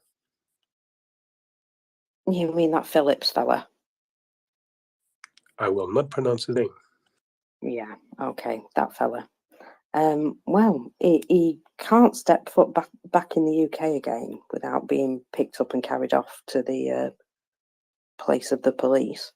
So I suppose right now that's what they can do.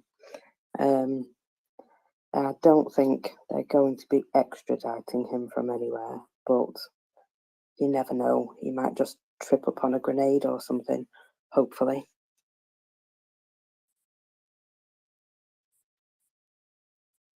Or shoot himself in the foot. Nick, you know the law. What would you say?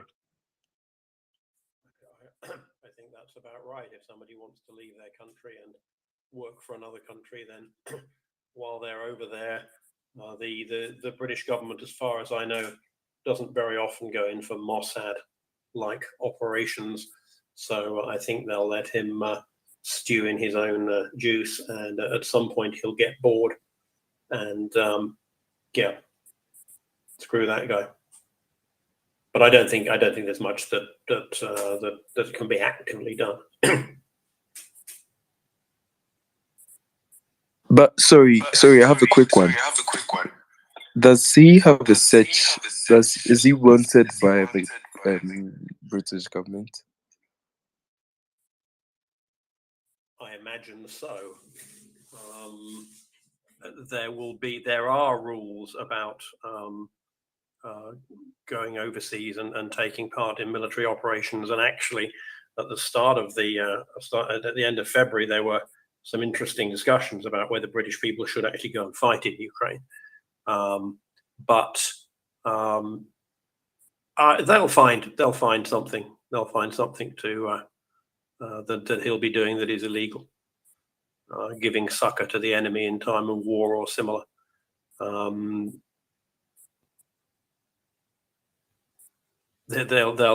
He will be associated. He will be associated with war crimes. There's no doubt about that.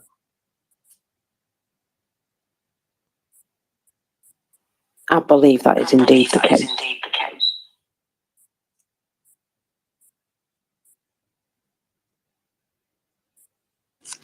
All right. Can I ask a question? Yes, of course. Sorry. I wondered if we'd had or seen the report from the Telegraph that Boris Johnson is apparently, as part of his either legacy or kind of in between attempts to become prime minister again, thinking of setting up an office to support Ukraine. Now, with all Boris Johnson major projects, one has to wait to see exactly what is proposed, because he does have rather a history of proposing extremely elaborate projects that never come to anything. But on paper, this would seem to be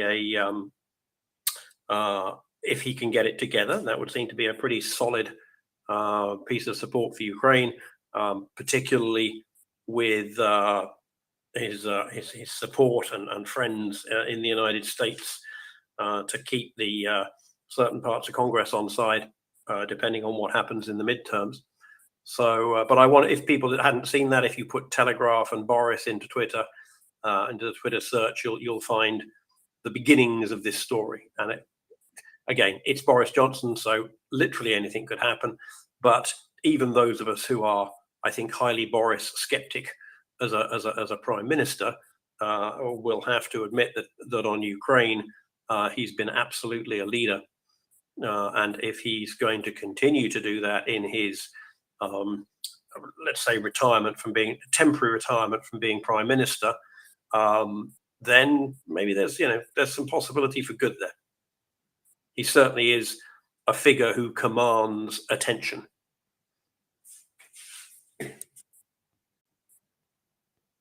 Yeah, I've seen that, read a bit of the report, and I've got to say, no matter what my initial thoughts about Boris were, my feelings about him, I fully support him doing this. Absolutely.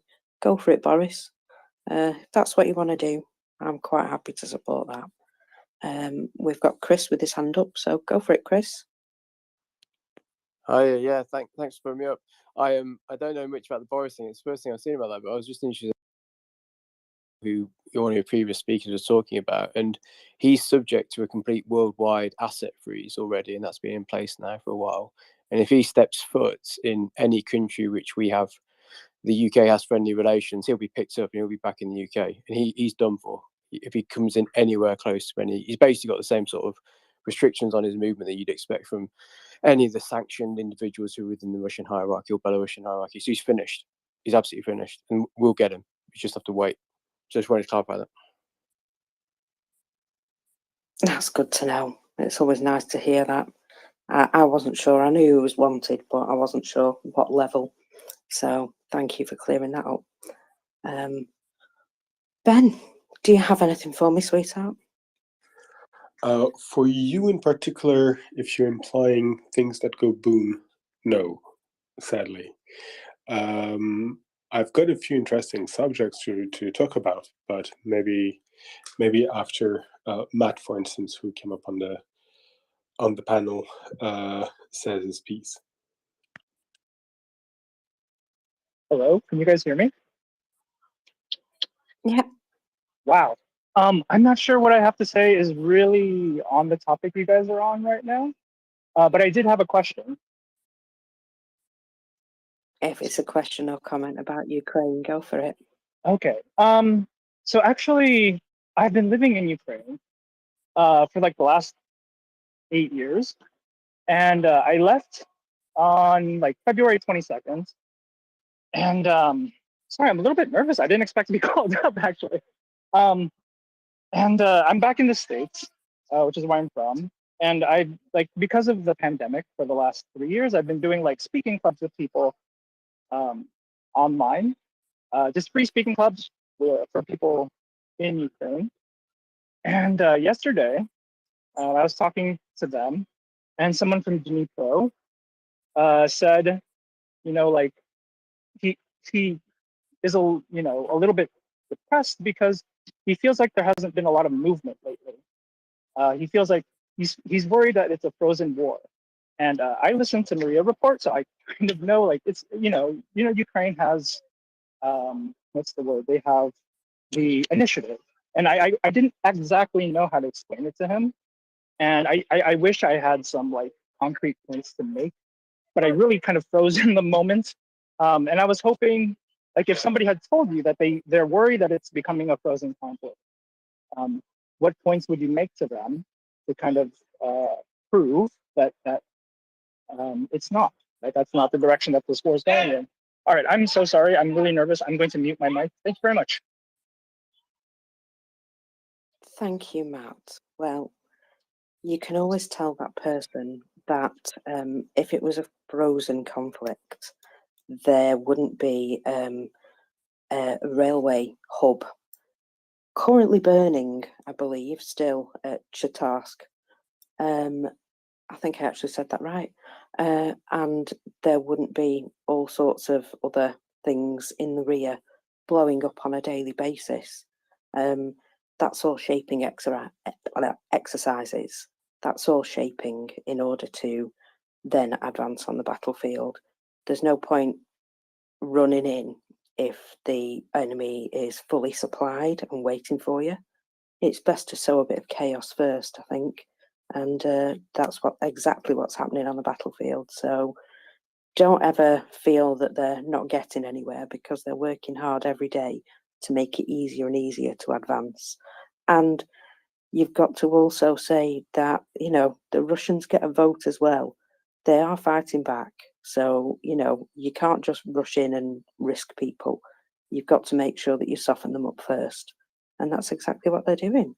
That's what I can see anyway. And I watch these things. And Nick, you have something to say, my love? I think also none of us knows what the right length of this war is. When we were a month in, I mean, yeah, Putin thought the right length was 3 days.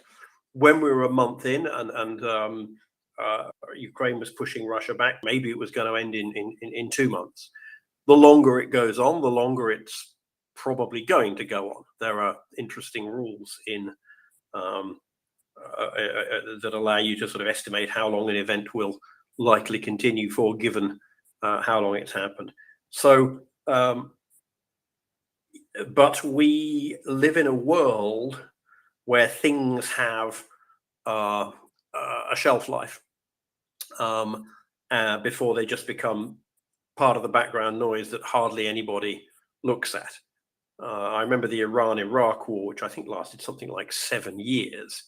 And, you know, after a while, you'd only hear it mentioned like once every 3 months. So we don't know what the right length for this is going to be. We would all like it to be shorter rather than longer. But I remember when we had the pushback around Kharkiv, and then there was a couple of weeks with no great advances, and people were going, "Oh, was it frozen? Is it frozen?" Well, no, it's not frozen. These things take time.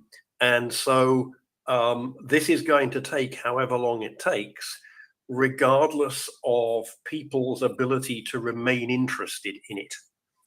And so our mission, our job, and maybe this is for you, Matt, as well, is, I would suggest, say, we don't know how long it's going to take. But as you said, Mockers, you know, there is progress happening every day. There's certainly something happening every week.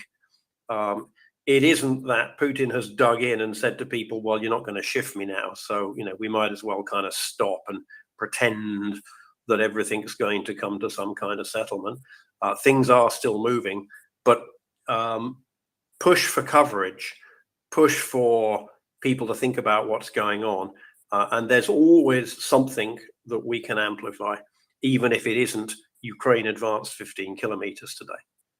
So this part of the issue that we have discussing with people who are less committed than we are, is that different people have different ideas of what an event is like, what a world event is like.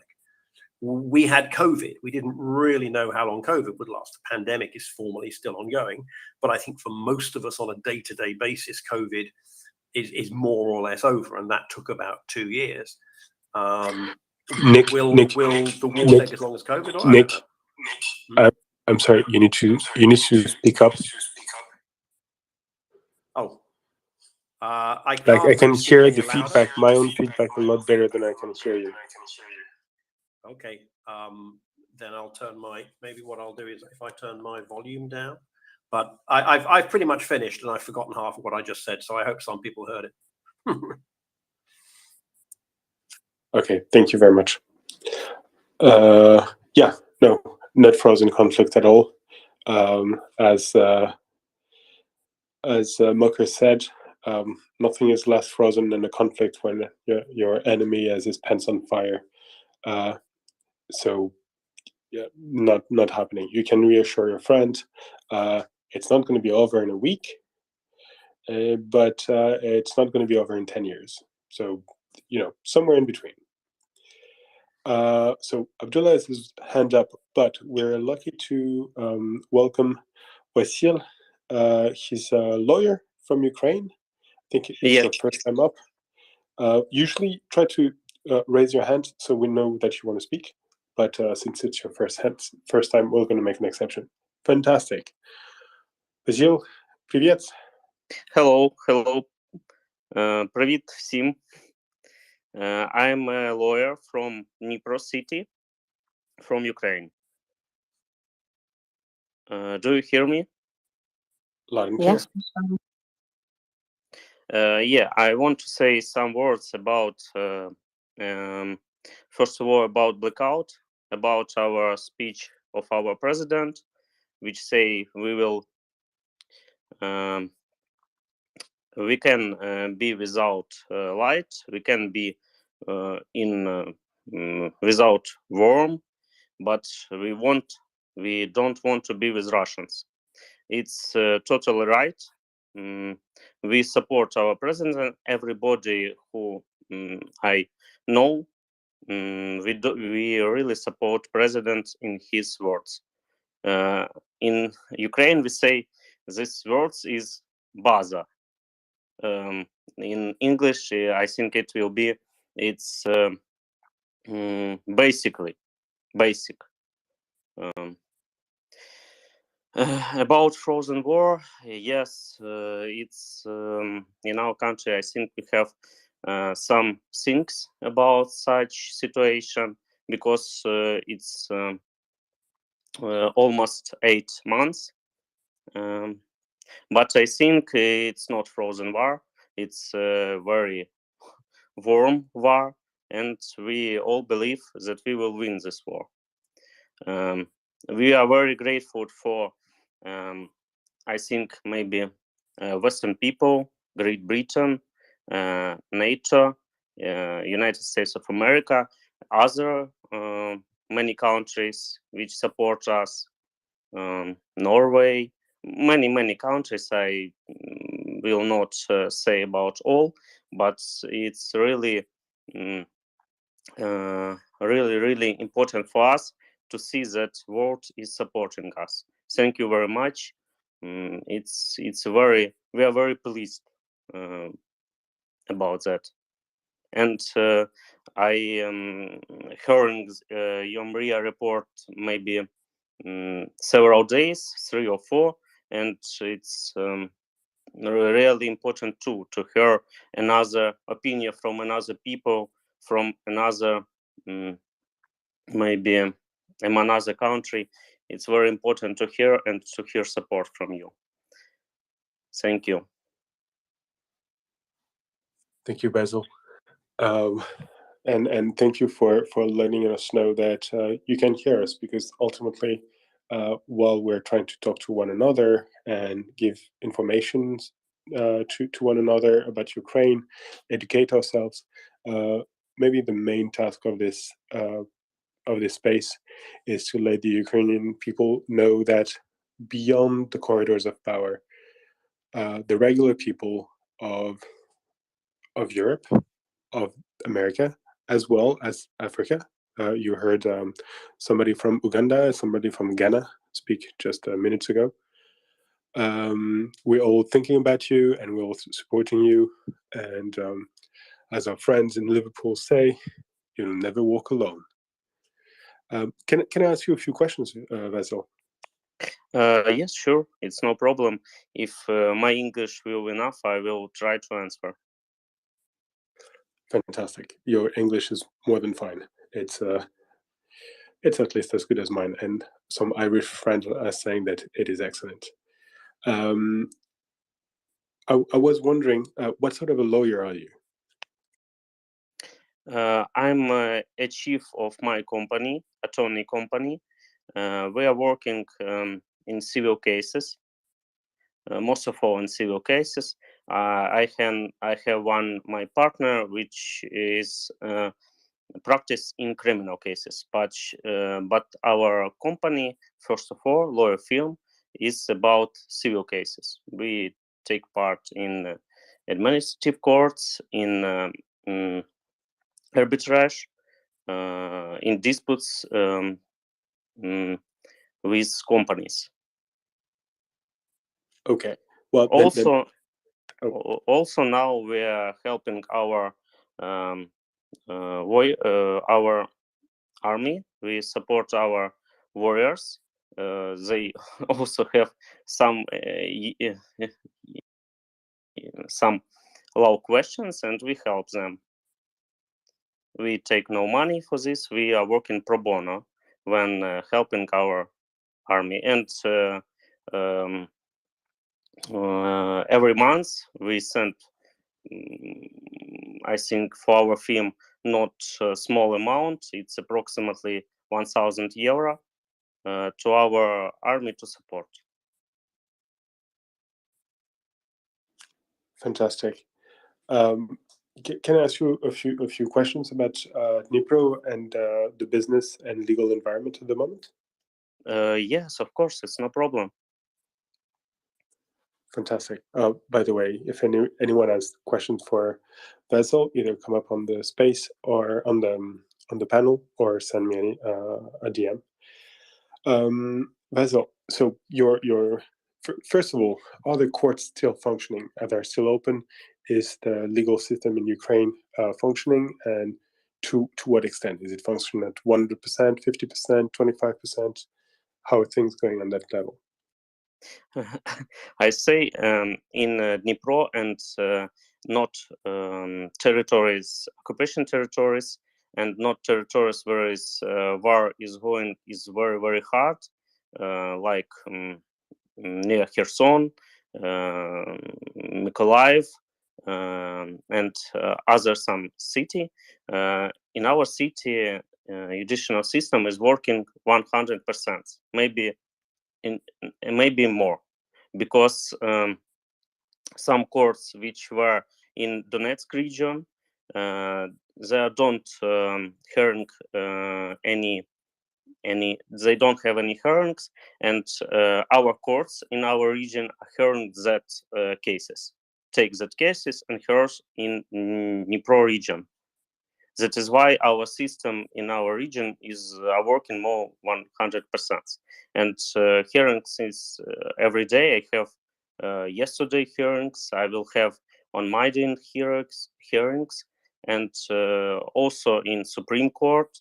And our judicial system is working, and is working not worse than it was before invasion, before total invasion. I think the war is. We think the war starts in 2014, but now it's total invasion. Okay, so the situation is fine, and in terms of the cases you have to handle, have they changed? Have the because you're working with companies, right? So have the company changed their behavior, or is everything continuing as they used to be, and people are bickering about tomatoes and whatnot? It's very complicated to make business in such situation, and companies we are working with, they are very try to make everything that they can to continue working and to pay employee money for their work. They every my client which I have, they all try to work, and they have many problems also with light, because without light you can produce any goods, but they are not. They continue, and city is working.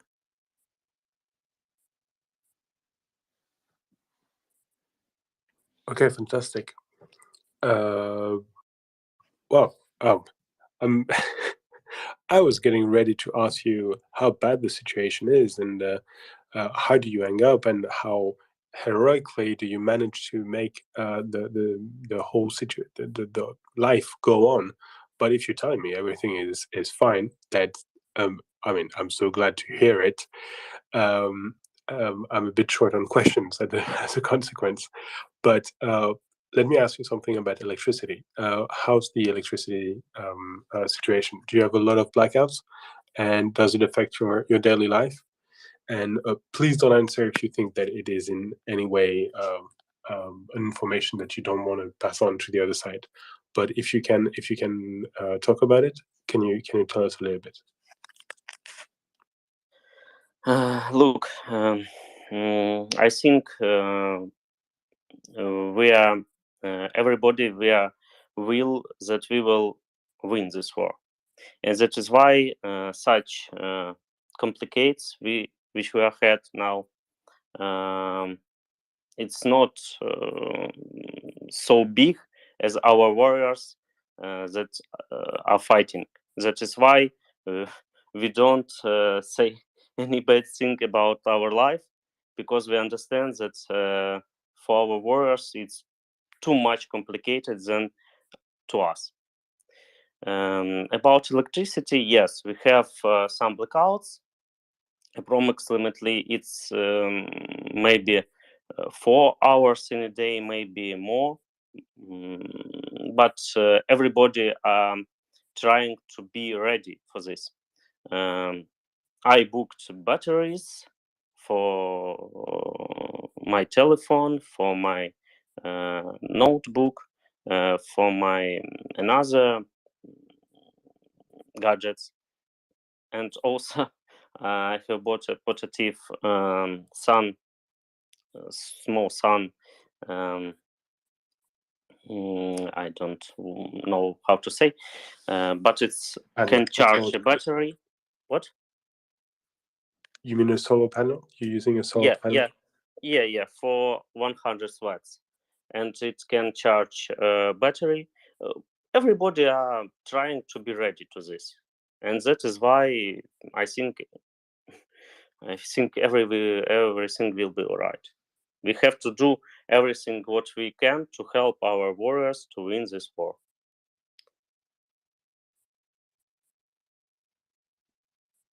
Okay, thank you, Basil. It's amazing to hear you being so serene and taking telling us that the situation is altogether benign. I know it cannot be easy, but your morale is amazing, and it's really heartwarming for us to hear. But since we're on the subject of electricity, we have an electrical engineer in our midst, a good one at that. So if you have questions about the electricity grid in Ukraine at the moment, please come up. Or if you have questions to Basil, please come up. For the moment, Basil, if you have a closing remark, I'll let you speak, and then we'll go to Severity for the grid. Thank you. If everyone want to, if somebody have any question, you can ask. I think maybe 10 or maybe minutes I will be here. Also, слава Україні. Дякую всім.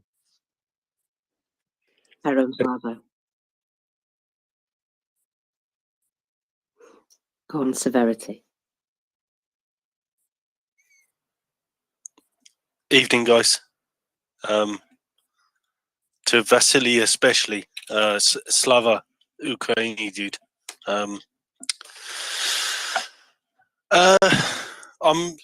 I don't really have much to say. I'm here for questions. If anyone's got questions about the electricity grid going on in Ukraine at the moment, I will answer them to the best of my knowledge. I've seen there's been some more strikes on Kiev today. Not especially good, because it looks like a main grid site, which is why. Keely, whereabouts? Sorry, Vasily, whereabouts are you, dude?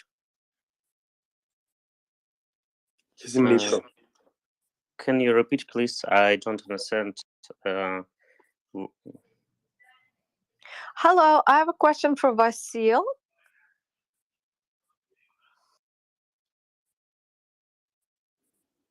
Okay, bit of order. Chicken Keith, we've seen you. Vessel will stay on for a minute, but for the moment, Severity was talking with him. So if you allow them to finish their conversation, that would be fantastic. Vasil, Severity is asking you where you're living. I'm living in city Dnipro. It's the central of Ukraine. I think 100 kilometers to front and maybe 2,000 kilometers to Donetsk. Okay, so have you been seeing power cuts over the last few days, week? What I seen? Can you repeat please this word? So electricity supply, has it been consistent over the last week or so? Has it been cutting out, or? We have some interruption of electricity, but it was 4 or 5 hours maybe in a day. Okay, so essentially they're switching the network about to it's not rolling power cuts as such, but there's not enough of the right voltage to go around, so they're turning people off in sections, if that makes sense. So Vasily is obviously in an area where it's been affected. The electricity grid has been affected to the point where they've probably lost 20 to 25% capacity, and the engineer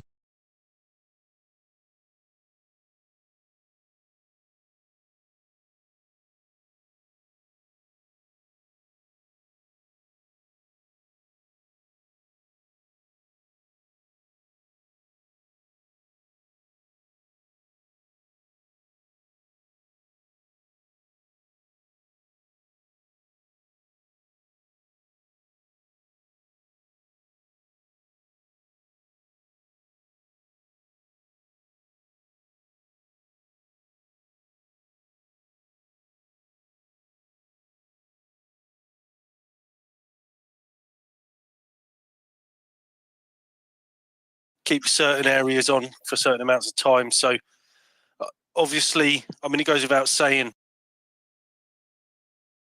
So many problems with electricity, like Kiev region. I suppose that Kiev region is suffering more than our region.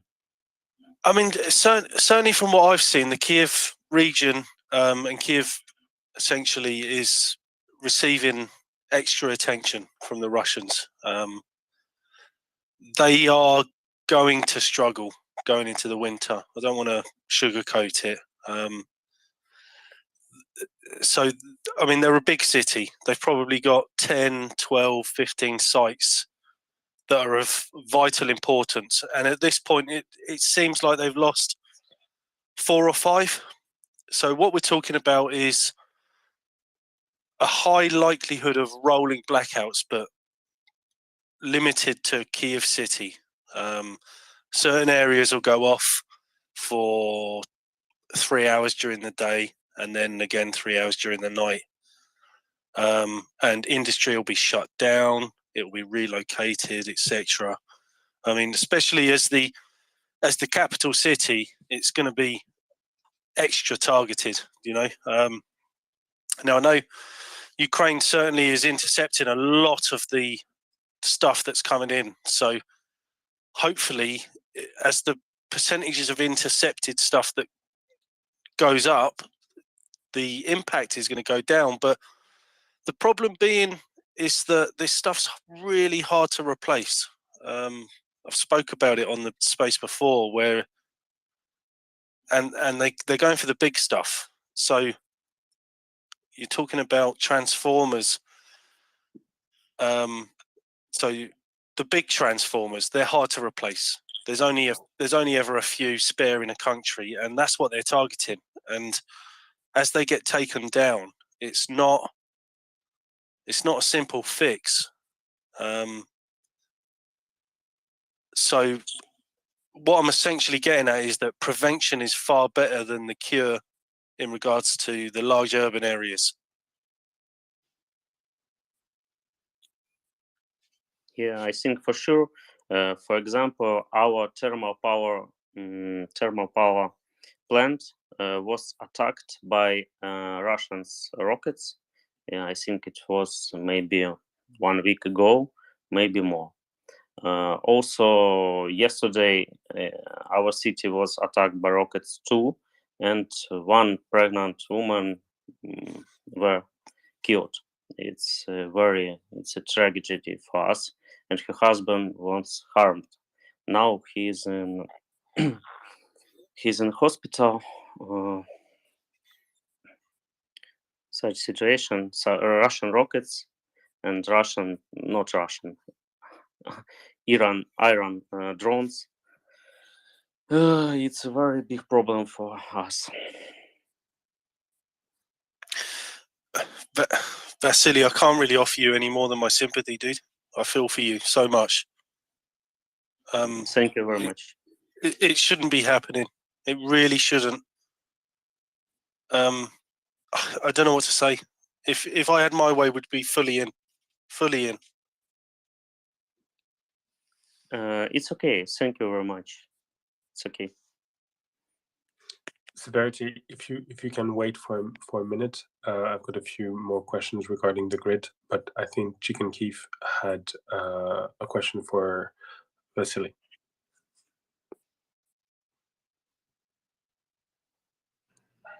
Hello, Vasily. I have a question for you. I mean, the city of Dnipro is such a wealthy city.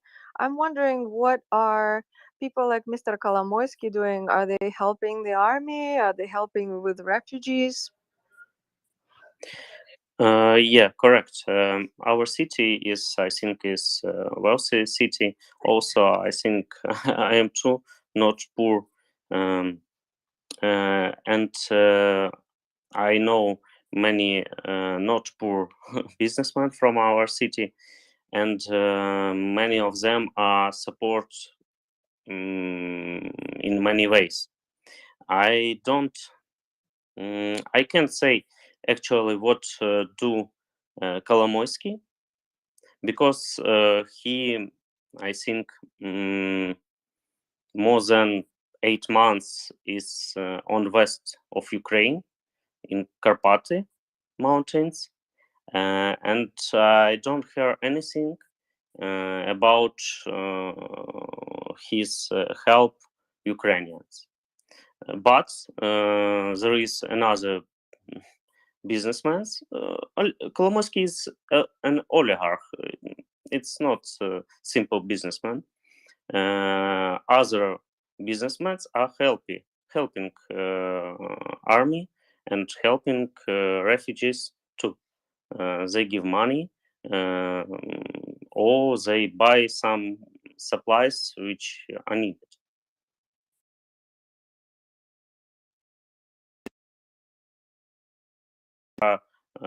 Which go fight. My friends. Thank you. Is there an air defense in Dnipro? Yes, we have air defense in Dnipro. I think it's one of the best air defense in our country, because in some days they destroy 100% rockets which were launched. I think in a week I hear voices when air defense destroy the rocket. It's very loud. I think I not think I am sure I hear this, and in sometimes your windows are a little vibrating about this explosions, but it's working very good. As I understand, I'm not a warrior. and I'm civil, and as I civil understand, for me it's good.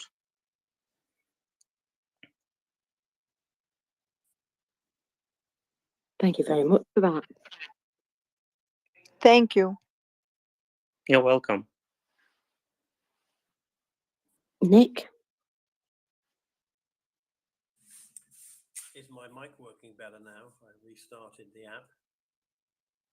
You're still very quiet, Nick. Okay. If I talk louder, is that a little better, or do I still sound? That's a little bit Sounding better. like an ant. Okay. So let me know if you can't hear. Sort of wave at me. Russell, we read stories every maybe 2 weeks. We hear a story about some collaborator getting arrested by the Ukrainian security services. How much of a concern is it to Ukrainians, to professionals like yourself in daily life, that someone you know might actually be working for Russia? Is that something that you worry about? Is it something, are people suspicious of their colleagues or professional contacts, or are these things just things that just happen out, like a meteor dropping, and it's not, you feel it's not something you can do anything about? I wonder what the atmosphere is like with regard to the idea that there are people secretly collaborating with Russia. Good question. I don't know any colleagues, any of my friends or other people who I know that they have working for Russia or big collaborates. Our security service and other structures are working about them. In our town, I think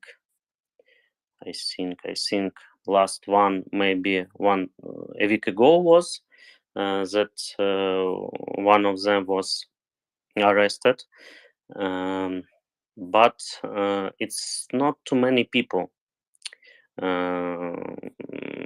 I say before the total war and total invasion of Russia, in our city we have some people that they, I think, how to say, that they have some feelings for Russia, but after the total war, I don't know actually any people who are supporting Russia. Even before the total war, these people were a little bit, I think, it's complicated me to explain, but when total war started, I don't know any people who support Russia or who working for Russia. And if you ask about my feelings about collaborates, I hate them, and but I don't very worry about them. I think they will be catched. We have some collaborates in structures which were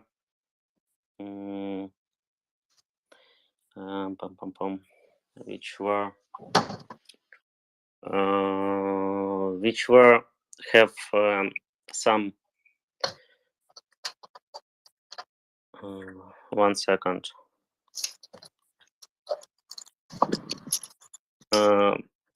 Which have some ties with Russian business, I think. But now I don't know anybody. Okay, and maybe just a little quick extra question. Do you either think or do you know that the Ukrainian security services have a file on you, that they've checked you out and said, Vasil is a good guy? Do you know, or would you think that they have done that? Or is it not that systematic? Do they wait until they get suspicions? Because you're a prominent person in the civil society. So I wonder if they systematically check or whether they wait for rumors or. Vasil, maybe don't answer this. We don't want to spread this sort of information. It's no problem. We are free people in our country. I don't feel any problem to say clearly what I think about. It's no problem. Also, I have too many hearings with local authorities and other authorities. That is why I'm not disturbing about this. I think I don't think our security service is. I don't think our security service can look for all. It can be such way. We have at the start of total war, we have traitors in security service, and it's for high. It was generals, and one of them was arrested, and one of them is one second, is charged for Kherson region because he was give information to Russia, and he makes some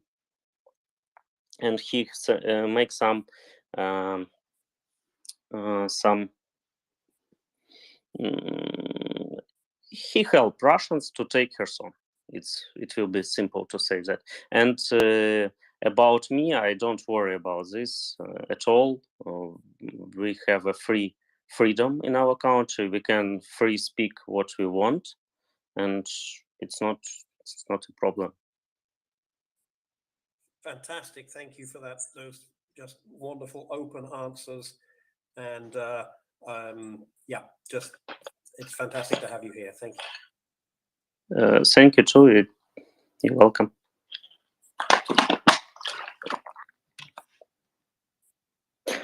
I obviously want to be respectful of your time, Vasil. However, I did hear of another person who was Colonel Kulinich, maybe. Colonel Kulinich. He was a head of special assignments in the Crimean area, and he has also been detained by the SBU. So it's just something to add to that conversation, that they are indeed rooting people out. I think we are speaking for same. Might be the same fella. Ah, right. Well, apparently they've got him. Yes, he is arrested, and I think he is on trial. He's in jail now, and I think court is hearing his case.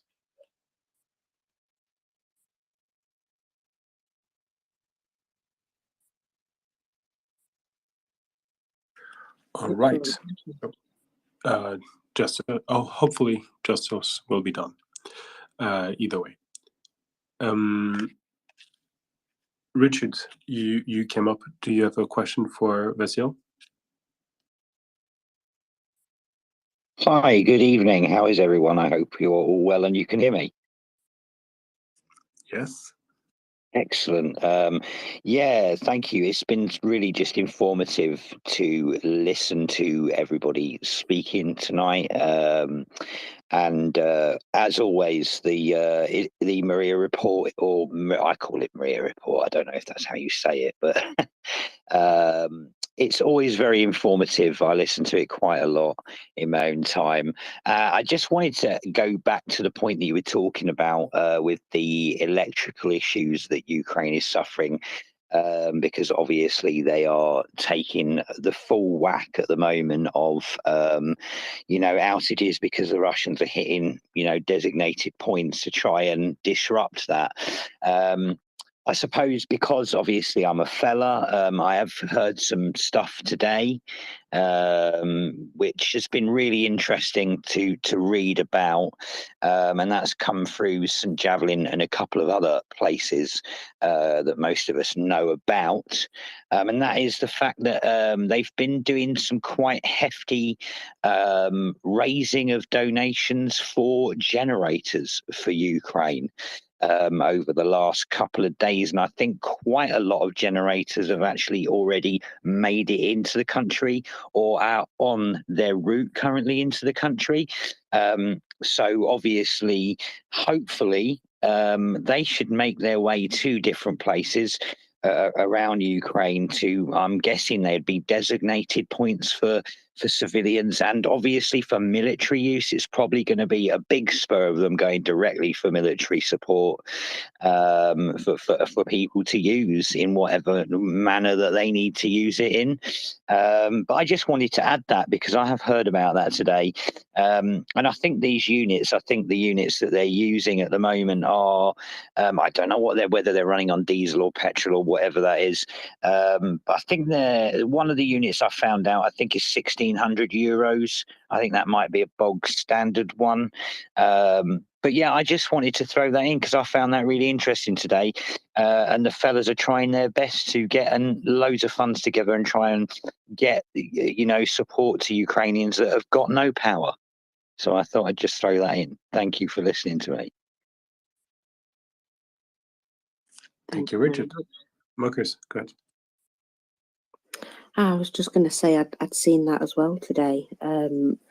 Not only generators. If you look at St. Javelin, there's a big long list of items that they've raised funds for and are currently sending. So well done to them. And obviously, as a fellow fella, well done to the fellas for raising some cash. And I too am currently sporting a St. Javelin t-shirt. So very proud of that.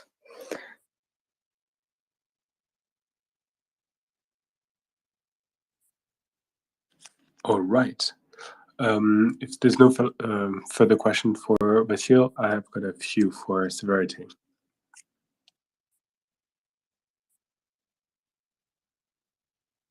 Looks like it's you. Yeah, Severity. Regarding the attacks, I have no idea what those transformers and those areas you're talking about look like. Can a single would typically a single hit on one of those transformers be sufficient to take it out completely, or is it the sort of things where you need to actually carpet bomb something the size of 20 football fields in order to completely destroy it?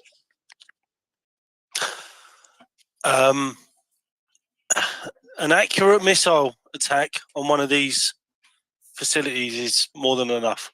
You're talking up to 900 gallons of oil contained in a transformer. And that does, I mean, the oil alone does its own damage. Yeah.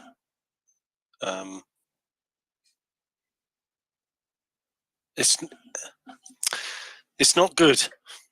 I don't want to be too much of a doomsayer, but these things are essentially in wartime as nigh on irreplaceable. Yeah. Sorry, I don't have much more than that. Go on, Axel. Sure. There is, of course, replacement capacity in Austria, Switzerland, and Germany, as well as Sweden for that. And that has to be mustered now. which is, I think, why the Swedish government is currently racing to get some work done, which is why the last week's donor conference in Berlin had one very large energy-related section, and which is why a number of people I know, and including me, are pushing quite heavily every single button in those 4 countries as to products being found in support of the Ukrainian effort. And the Ukrainian government is making significant inroads into industry. Unfortunately, in those 4 countries, around about 80% of all kit produced for this market segment is actually being built. Very few exceptions. I can't speak on the exact numbers, Axel, but completely agree. Bit of Italian product, bit of English product, yes, a couple of French things, but that's pretty much it. Yeah, 100%. I've offered myself up with my company to attend. They're adamant that they won't allow me to go until cessation of hostilities. So, I mean, that is what it is. But in terms of material, in regards to the electricity network, I think they'd have to be very short-sighted in regards to the companies that are producing this stuff to not already be producing it. Do you know what I mean? 100%. But I think that they have already been on it for quite some time. And I was talking to Doman in DMs yesterday, in fact, about moving forward, and we're obviously talking about an after-war stage here. That production needs to be moved over to Ukraine. I mean, these guys have got the brains. We've seen that. They can produce this stuff. If it has to be under license or whatever, then so be it. Like, let's get them back on their feet by helping them help themselves. Let's get a factory open. Absolutely. That's exactly it. I mean, there's no better response, is there? Really? Like, let's not supply them with transformers. Like in the short term, absolutely, but in the long term, let's provide them with the plans and the blueprints and produce these things under license if you have to, and allow them to help themselves and get these things back up and running, because no other country in Europe at this point is in more need of big transformers than Ukraine, because that's all they've been targeting. And that's the only smart thing that the Russians have done this entire war, is target the big transformers, because we don't hold big stocks of these things. They are maintained and operated on to such an extent that they don't fail very often. So we don't keep a big stock in reserve, you know? They're built with a certain amount of reserve in their usage, and they're not built with regards to missile attacks and drone attacks. So they will fail, and they're not replaceable. They're not replaceable in the sense that they can't be repaired. And I know most countries only keep 1 or 2 of these things on stock because they're expensive pieces of equipment, and they run out. So I think the manufacturing moving forward post-war needs to be moved to Ukraine. That's my opinion. I don't know if it's doable. Well, I think it is. I mean, the Ukrainians have shown themselves to be more than adequate in brain power and manpower to be able to do these things. So if we have to produce them under license or whatever, then that's what we should be doing.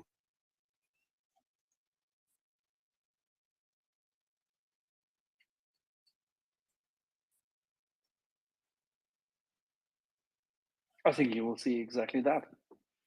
And as soon as Ukraine has won, you will probably see these constructions and these construction facilities going up in places which have been quite destroyed at this point in time. And by the way, essentially, there's no better way of getting the Donbass operating again other than providing jobs. 100%, Axel. I'm fully with you, mate. I'm planning to be over there in myself in the short term. As soon as hostilities have ended, I want to get their electricity network back up and running. But long term, it's got to be Ukrainian run. You know, it's got to be these guys leading the way. And we know they're clever enough. We know they're hardworking enough. We've just got to provide them with the facilities. Let's give them the plans, give them the factories, and let them get themselves back on their feet.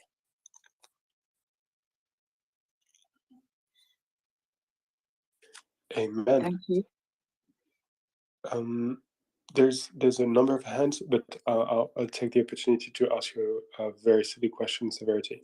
Is there an option for us to send the necessary equipment to, say, Slovakia, Poland, Romania, and make them run there and just send the electricity as is to Ukraine? Or is it something that is just absurd because it These has are to be transformers. immediate? That's the point. It's transforming. Yeah, so as Axel says, from 330 to 150, from 330 to 110, from 220 to 110. That's exactly the point. And you need circuit breakers, shunt reactors, disconnectors, you need phase transformers, you need surge arresters, you need those pieces of kit which are in the middle. But please, Severity, please go on. No, I mean, just to expand on what Axel said, I mean, we talk about trans because it's the easiest form of infrastructure that we can sort of visualize, but there's a lot that goes into it. So every transformer needs a set of switches. So if you think of a circuit as running literally in a circuit, it's a circle, and there needs to be switches at every point. These are important as well. I mean, transformers are extremely important, but essentially, if you've got a circle of substations, this is hard for me to try and say, but if you've got a circle of substations, let's say there's 10, each one needs to be 3 switches. So one either side of it and one going to the transformer. If you lose one cable, you can feed around the other way and leave that one section dead. And these switches these are the complicated bits. It's not the transformers. I know we keep talking about transformers, but there's a lot of technology that goes into it, and it's not easy to replace. It's doable, 100%. But to make things a whole lot easier, I think the answer is to move construction of this stuff to Ukraine. And if they have to do it under license, they have to do it under copyright laws, whatever. Like, we know there's good companies out there, Schneider, Lucy, etc. Ukraine have got the knowledge to be able to produce it themselves, put it out on the network, get it running, and do it. We just need to, obviously it needs to be after the war, because this is a serious target of opportunity, and we know the Russians, you know, they'll do it. They don't care.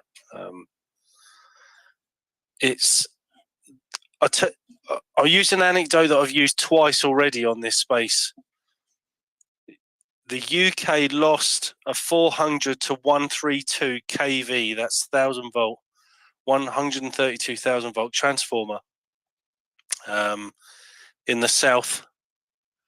The only one we had available in the UK at the time was in Scotland. It took 4 days, and it had to be police escorted down at night only, down the motorways on a special lorry because it's so heavy. This is what we're talking about. This is what these guys are targeting. They're going for the big stuff. They're not worried about the substation at the end of your street. They're worried about that one big substation that's in your town, and it's not easy to replace. It's hard, and as I've said before, prevention is far easier than the cure, because there's only a few dozen people in the country at any one time that can get this stuff up and running. Do you know what I'm saying? I don't know if I've moved too far away from the question, but I'm just trying Perfectly, to you're put, right.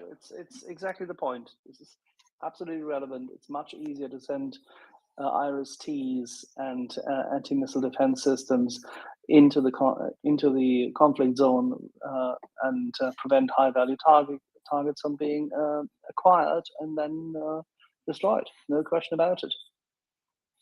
and these are the highest value targets, 100%. Moving into the winter, so much relies on electricity, guys. You don't even realize, like, if your electric's off, your world stops. It doesn't matter if you've got gas or water or sewage. A lot of the times, these things are run off of electric. Like, you've got to keep on top of it. And it's not easy work. It's stuff that takes a lot of experience. And I implore you to please contact your local representative, your local MP, and ensure that there is going to be some sort of Marshall Plan in place after this war, because Ukraine are going to need it. And there's a whole pile of people out there that are just waiting for the word. And I'm one of them. And I want to go. All right. Ben, Mokko, shall we go to Den John from Sweden, because I think he might be able to add something to it. Indeed. Let's go to Dan John. Okay, thanks. Yeah, so to what was just said, because we have this in Sweden as well. The former ASEA is now Hitachi Power, or whatever it's called. So we have big plans for this. And I heard on the radio, I think it was beginning of this week, the plant in Ludvika, they have currently 3,000 people employed working with this stuff. And they have the order books filled for the next 2-3 years. And also they need to employ another 1,000 people to keep up with the demand. So that means a lot of things are being produced as we speak, and everything has a destination. Someone has bought it, but so it's down to priority now to that Ukraine get what they need first. But of course that's a political decision, or at least some political pressure. And also, I mean, to find 1,000 people is not that easy, and then to expand production basically 30% in a short term. So to what you said, to stop production in Ukraine, it's actually that would be something. I mean, it's way beyond my pay grade to talk about that, but I mean, it makes sense. Definitely. I don't know what I want to say, but yeah. I know there's a lot of capacity out there, and a lot of stuff is being made, and I'm sure it's the same in Switzerland and Austria and Germany and wherever this stuff is made.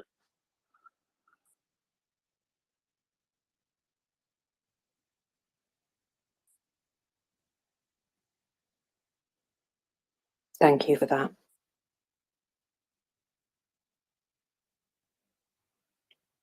And Rich, you had your hand up, but it's gone down again. Do you want to add anything? Oh, yeah, thank you. I was just interested in what was going on, so I thought I didn't want to cut across what anyone else was saying. But yeah, just going back to what Ben said, really, just backing up about the whole transformer deal. What they're trying to do is go for the core of it, because what I found out about further detailed reading is that the core is 90% kind of self-preservating, so it kind of preserves itself. It just needs updating and stuff like you would do with a computer chip or core. Every so often you might get, you know, next thing that comes along, Windows 24 or 25, and it needs updating. So like just banging on about what Ben said was, you know, they're not the easiest things to get hold of.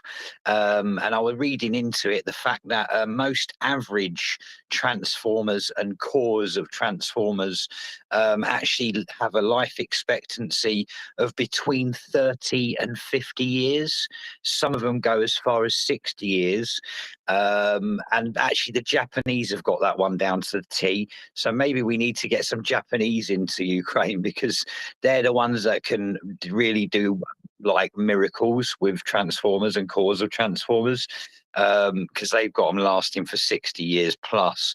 I just thought that was a really useless bit of information for everyone, so I thought I'd just throw that one in there. And yeah, just another thing, just to say, I've been watching everything that's going on from day one. And I just, as we all do, I passionately support Ukraine. I think the people there have shown how incredibly intelligent and how agile they are at changing with everything that's going on. And they're tough cookies.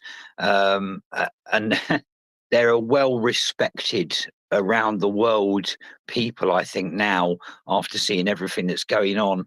And so, yeah, I just wanted to throw that in there, and I'm definitely going to continue to do whatever I can to assist in any way that I can. I'm certainly planning on going out to Ukraine when this is all settled down and helping people rebuild out there. So anyway, I'll shut up because somebody else will want to talk.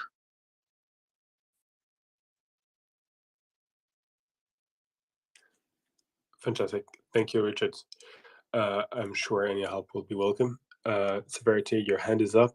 I've got good news for you. I'll send them by DM if the person I've been asking to tweet doesn't tweet very soon.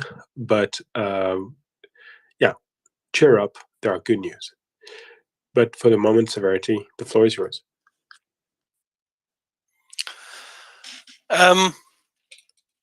I just wanted to comment on Richard's comment, which was, Richard, you'll have to remind me, dude. Please, go on.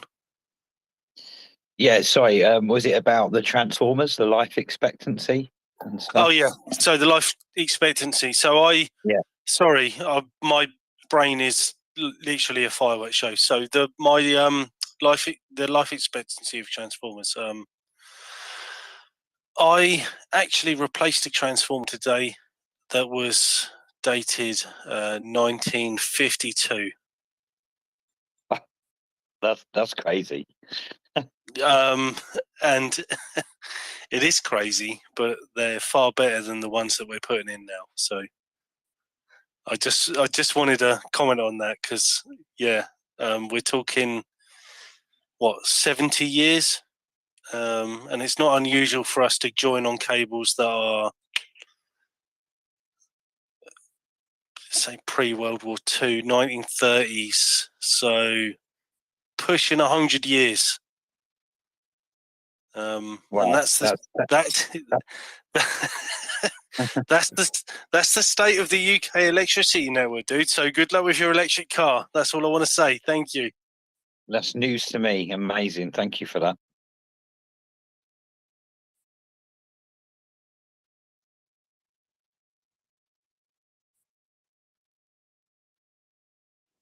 Thank you very much.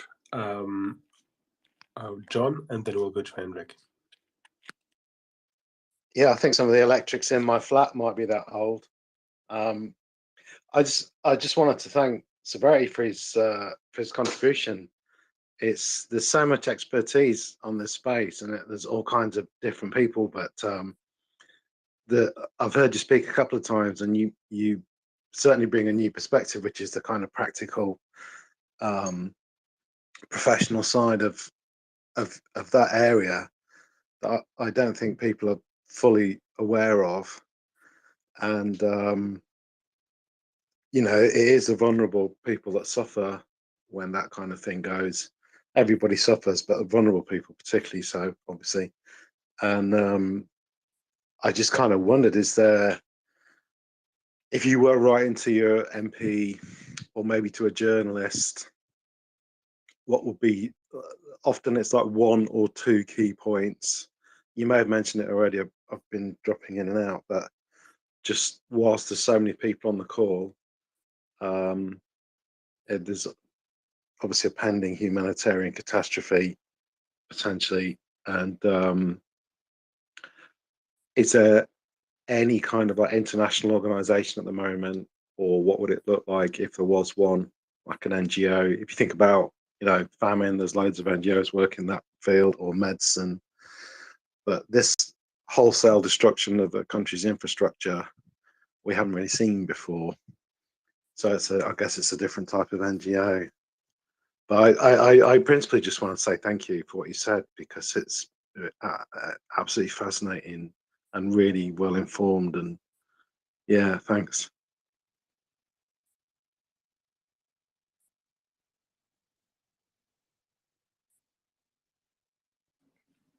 Thank you, John. Severity, you want to reply to this, or shall we move on to Hendrik? No, I'd love to reply to this, to be honest, because thank you so much for saying what you did. In regards to what you can do yourself, I would suggest you email or tweet, or whatever your medium is, your local CEO of electricity companies, as I have. My boss, don't think he was overly happy about it, but and let him know that you're concerned, really, because it's an immediate need that needs to be addressed, really. Yeah, I don't know really what to say other than that, really. It's I know people on this space are concerned about tanks and free the leopards, and I don't want to negate away from that, because it is really important. But from my perspective, the electricity supply is important. Do you know what I mean? This is going to affect. These things are not mutually exclusive. No, That's you're the whole right, point. Axel. You're right, Axel. They're not. But my emphasis from what I've done for the last 22 years is on electricity, and I realise how important it is. Yeah, I don't know really what to say, to be honest. Well, as you said it, let's create some buzz, make some noise, make sure that people understand that it's necessary to fix this, and let's get the noise out so that those who haven't quite thought about it yet start thinking more pragmatically and more methodically about it. And the more noise, the better. Because if people don't talk about it, then they're shocked about the terrible consequences. That more people get displaced and have to leave those cities in winter. If we can help them to fix this, and it doesn't matter whether it's temporary patches, interim solutions, quick deliveries, build-outs, the likes, you name it, it doesn't really matter. Bridging gaps, I don't care. That's all nice and fine, but it has to be done. At the same time, the protection has to be increased, and Ukraine needs to win the war quicker, which is, by the way, the argument for more kit, better kit, and quicker deliveries of that kit. Oh, all of 100%. Together, it's perfect, and it's perfectly consistent.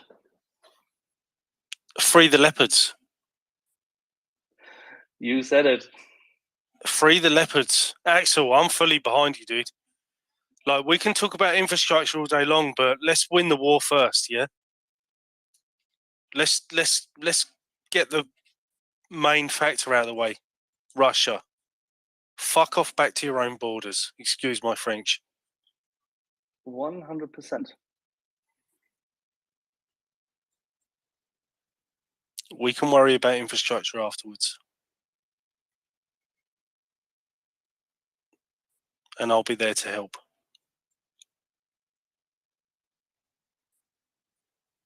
All right, folks, I'm going to have a point of order. If you've not got a question, I need you to pop down from the speaker panel because I have a full speaker panel all of a sudden.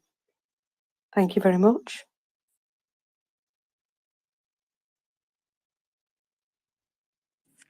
All right. In the meantime, I think Lena was first, and then we'll go to Nick and John. Lena, good evening, lady. I meant milady. Lena? I'm afraid we cannot hear you. At the very least, my telephone cannot hear you. Yeah, no, you cannot be heard. I'm going to drop you and bring you back up. In the meantime, Nick, please go ahead. Can you hear me now? I've rebooted my phone. Yes, I can hear you now. Okay. Partly I put my hand up to check if my phone was working now, but just in reply to John, I don't think this is going to be something that is going to be handled by NGOs. I think there will be international commissions that we haven't seen the like of yet. I think we will see the development banks involved. I think we'll see direct help from Western governments and the EU. And I think we'll see a great deal of private capital. But I don't really see a role for the kind of traditional relief aid NGOs very much, given the scale of the problem and also the nature of what needs doing, because we really do need to rebuild a better Ukrainian society than it was before. So, if your Soviet era block of flats has been damaged, let's not patch it up. Let's build a modern block of flats with fiber and everything up to standard. And if block these days in a country of that, a block of 150 flats, it should have a swimming pool. Let's do this properly. So I don't see, there aren't any NGOs that can do this because we're 3 orders of magnitude budget bigger than any NGO really can look at. We're certainly over the €1 trillion mark now. So it will be really interesting to see how we do this, and I'm optimistic. I think we have the right structures in place, as long as people don't turn it into too much of a rush to profit. But I'm optimistic that we can rebuild Ukraine a lot better than it was, as a memorial to all the people who lost their lives.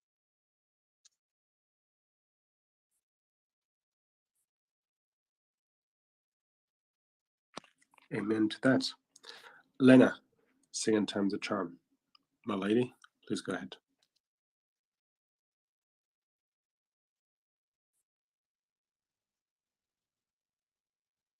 Can someone hear Lena?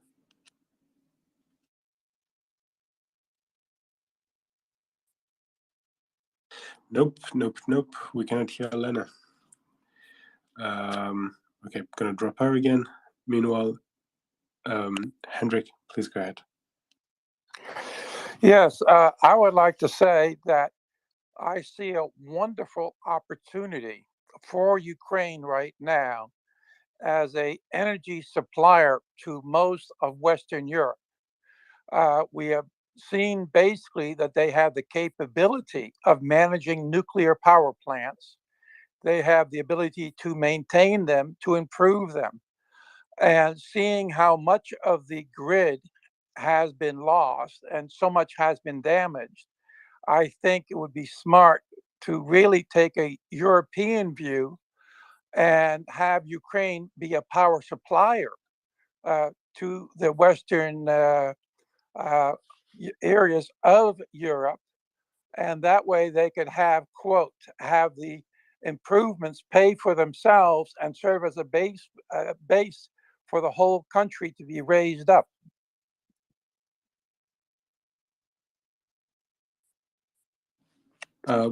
Well said. I think the very kind of plan is been thought over at the moment.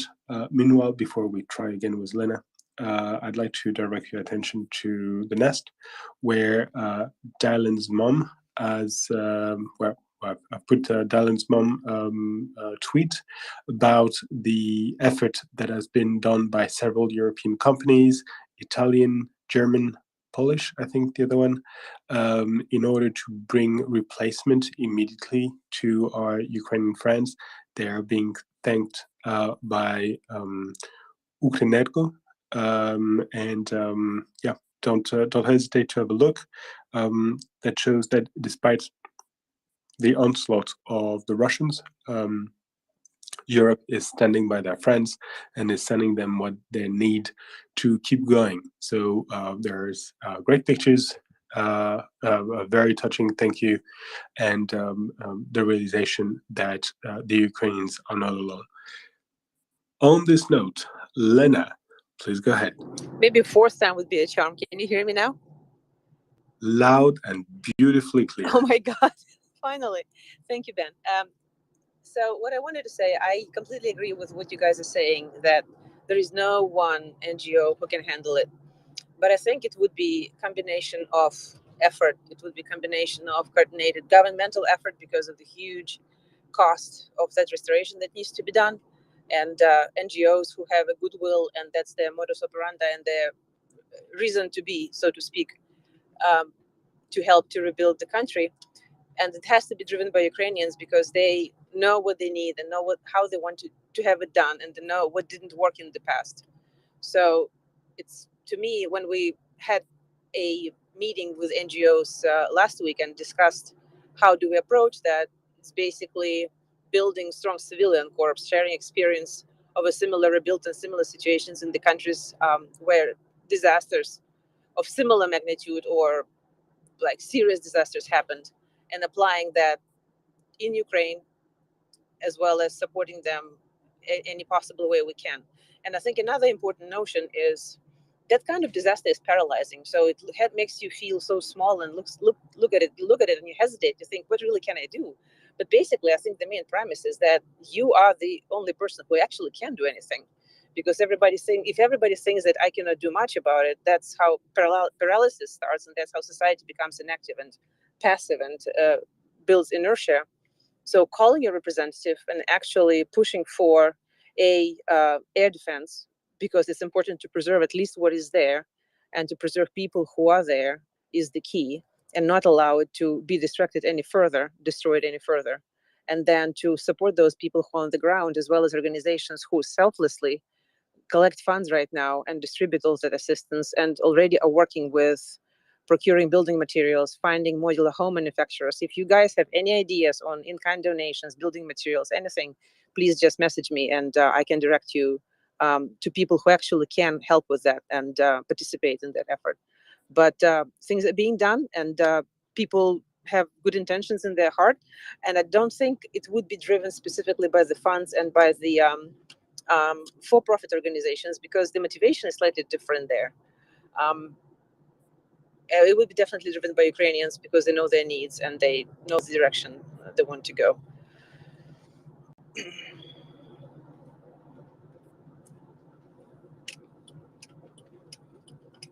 Thank you, Lena. That was great. Yeah, the Ukrainians know the direction they want to go. Severity, do you want to react to this? Apparently not. I'll be honest. No. Sorry. It's quite okay. Don't worry. You cannot react to everything. Meanwhile, John, please go ahead. Yeah, thanks, Nick. That was interesting context in terms of going forward and rebuilding. I think I heard something on the space about, I think it was to do with internet provision, and maybe someone who'd worked in constructing that in a country that had never had it, and they said it was easier than a country where they were rebuilding back. That could even have been this discussion, actually, at another time, or even earlier tonight. I'm so tired. But Yeah, that's really helpful. I guess I was also thinking in the sort of short term, sticking plaster, getting generators over there scenario too. But I just want to say, Severity, if you are of a mind, drop me a DM. Happy to chat about it offline and think about it and think about what journalists we could email or whatever, because this seems to me like something that needs to be captured in a an article to just sort of spread You need the to talk news, I to guess. industry. Mm, You need yeah. to talk to the boards of it. That's what this is an industrial thing. It's Mm. nice if a journalist writes about something, creates awareness. Yeah, it's fine. It's like us talking about it. The key thing is to form a media fan out and talk to those people who are in those industries, who can talk to people and move that. Because governments who are arranging this, because this is an intergovernmental operation by now already, they have to talk to industry and then they have to find solutions. That's it. Mm-hmm. Cool. Well, let's hope it's going on. Yeah, unfortunately, Axel's right. Profits rule now. Yeah, as I say, I've said earlier, I've spoke to my CEO and he's obviously interested, but only if it's ever under a government scheme. So what he's saying is,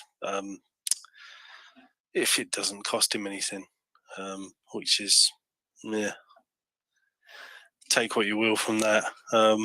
Yeah, it's, you got to contact your local representatives, people, because it won't happen on its own. And my boss said the same when I had other suggestions, but it is the bottom line, isn't it? Anyway, I'm going to drop down. Thank you very much for your contribution. It's outstanding. Thanks again.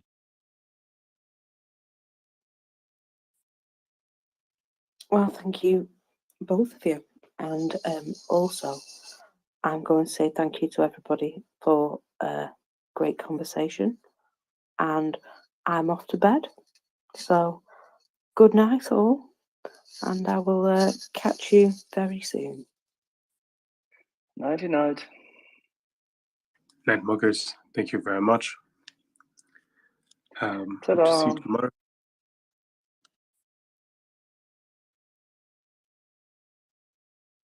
Axel, go ahead. I said ta-da. It's fine. Let's go to Nick. Okay. Ta-da.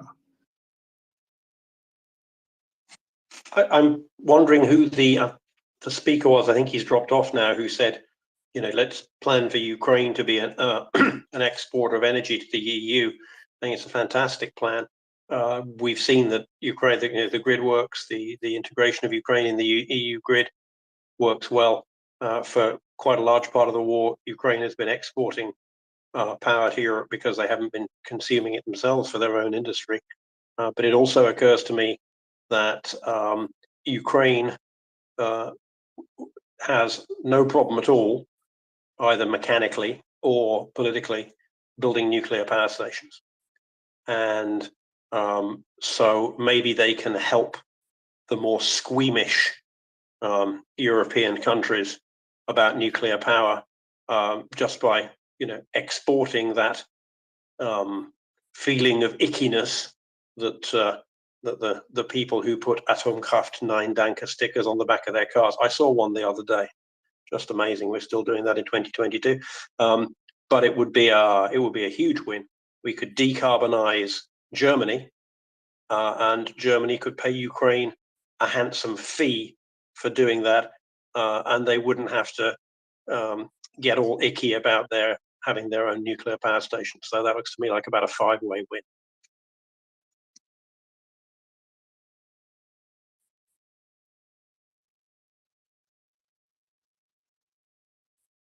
And we like winning. Hello, Ryan. How do you do? I think we call that a Pareto improvement.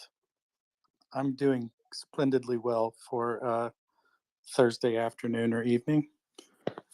I'm still wondering what Axel's doing up so late his time. Yeah, it's a thing.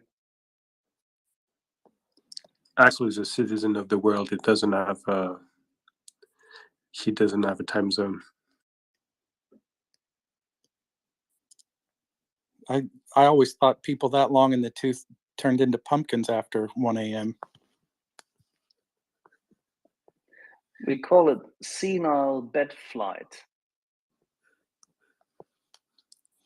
I'm 10 years older than Axel, and I can confirm that there are no pumpkin-related developments going on here before about 2:30.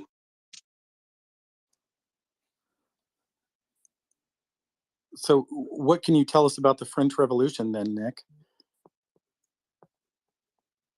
I don't know. Did it happen at 2 in the morning? It Nope. didn't happen. I'm just being snarky. Ignore me.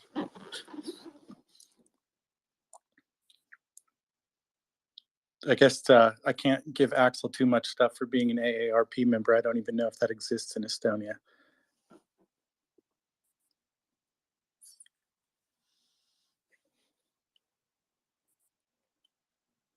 Oh, right. So if no one's going to speak about anything. Oh, Ryan, go ahead. No, go ahead. I was going to go to Vasil. I think it's getting a little late for you as well, Ben. I thought for a second you were driving around in your car, but I think that was another one of the panelists. It was Lena. You haven't seen my car. Technically, I haven't seen my car either. I don't own a car. But yeah, if you have a question for Vasil, you know, he's kingly like that.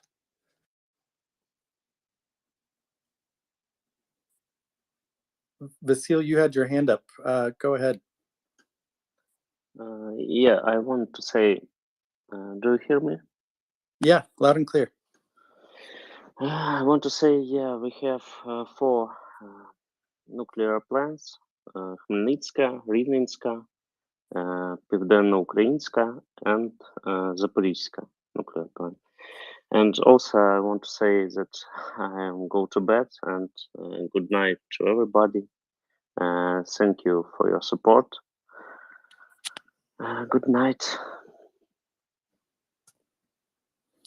Thank you very much.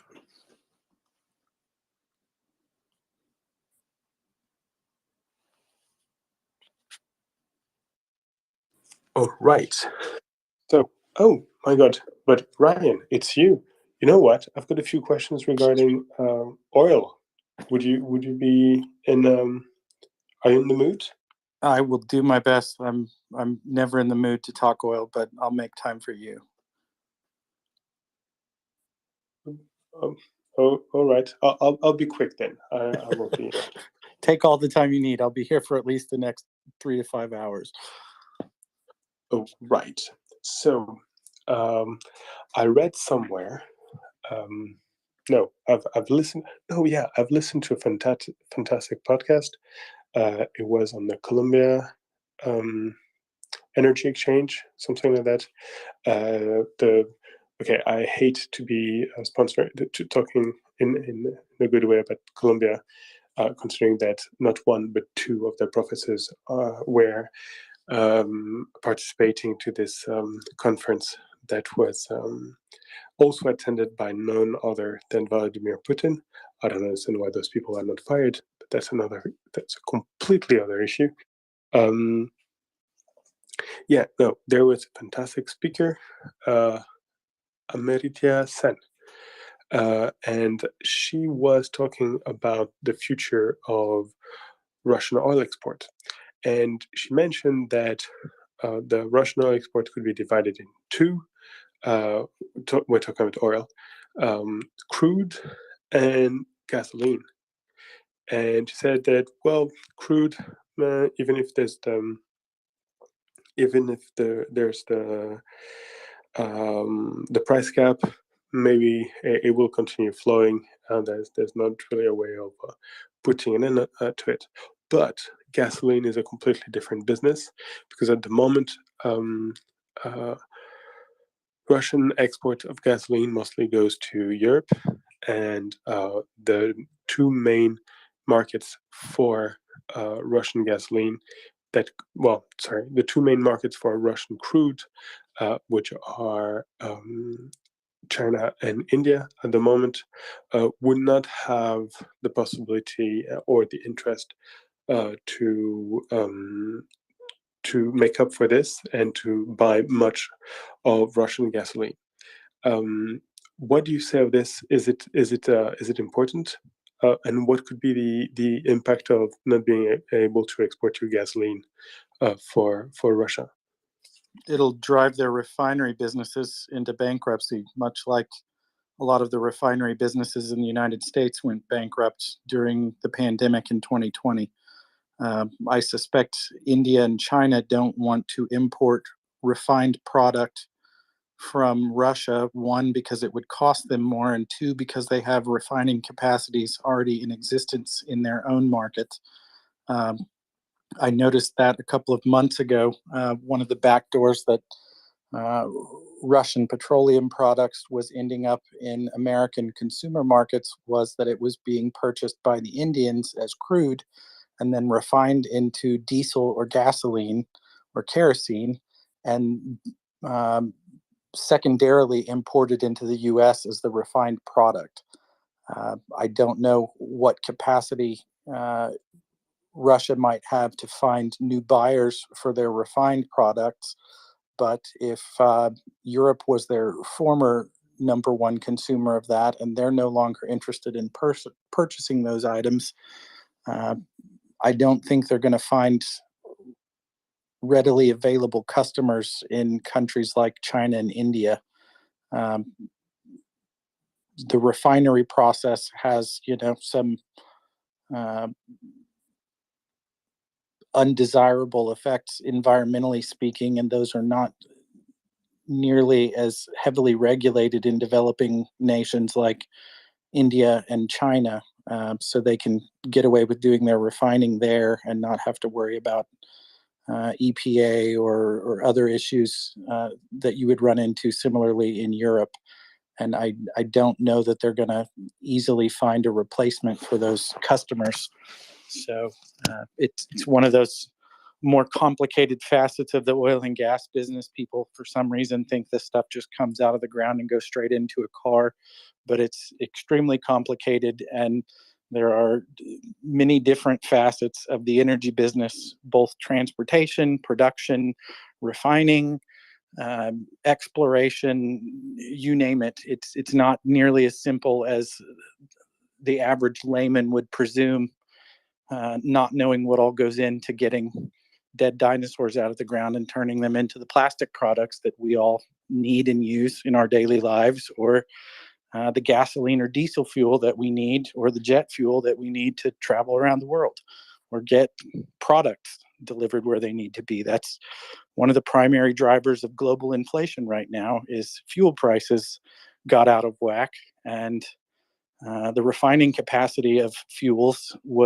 took a big hit during 2020 because nobody needed to consume products and nobody was purchasing fuel. And it's exactly what drove the United States into their energy problems that they're having right now with elevated pricing, is that when the market gets thrown out of whack, it has unintended consequences. And there's a domino effect or a butterfly effect that you might not see the results or the consequences of for 12 months and sometimes even longer. I don't think anybody realized back 2.5 years ago or 2 years ago that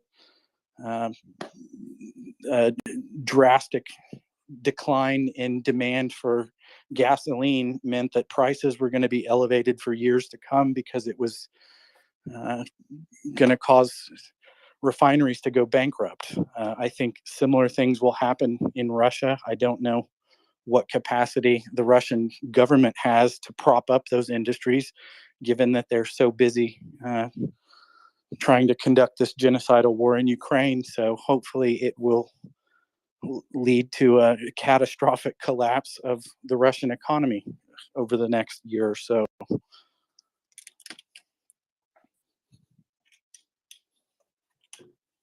But that was a big, long-winded 5-minute answer. I hope that was fantastic. Hope I covered it. Ryan, don't you dare say bad things about Ryan. He's great. He's kind of loquacious sometimes, but I'll give him a pass. I'll give him $5. $5 won't get you very far these days. And Oklahoma, you're still working on a. Isn't it still like 1932 over there? And $5 is like a full week worth of wages. Well, I'll tell you what, it'll probably buy me 2 gallons of gas, and that's just me rubbing salt in your European wounds. Again, no car. I don't care. Fair point.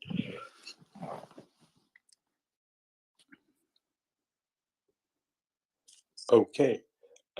Maybe Ryan, you may not see Cliff's hand is up. Yeah, Cliff, go ahead. I'm jealous that you get 2 gallons of gas for $5. I don't even get 1 gallon. I actually think it's creeped back up a little bit. It bottomed out at about $2.99, and it's come back up about a quarter to 50 cents since then. But still, those are unusually low gasoline prices as compared to most of Europe and a lot of places, even in the U.S. Yeah.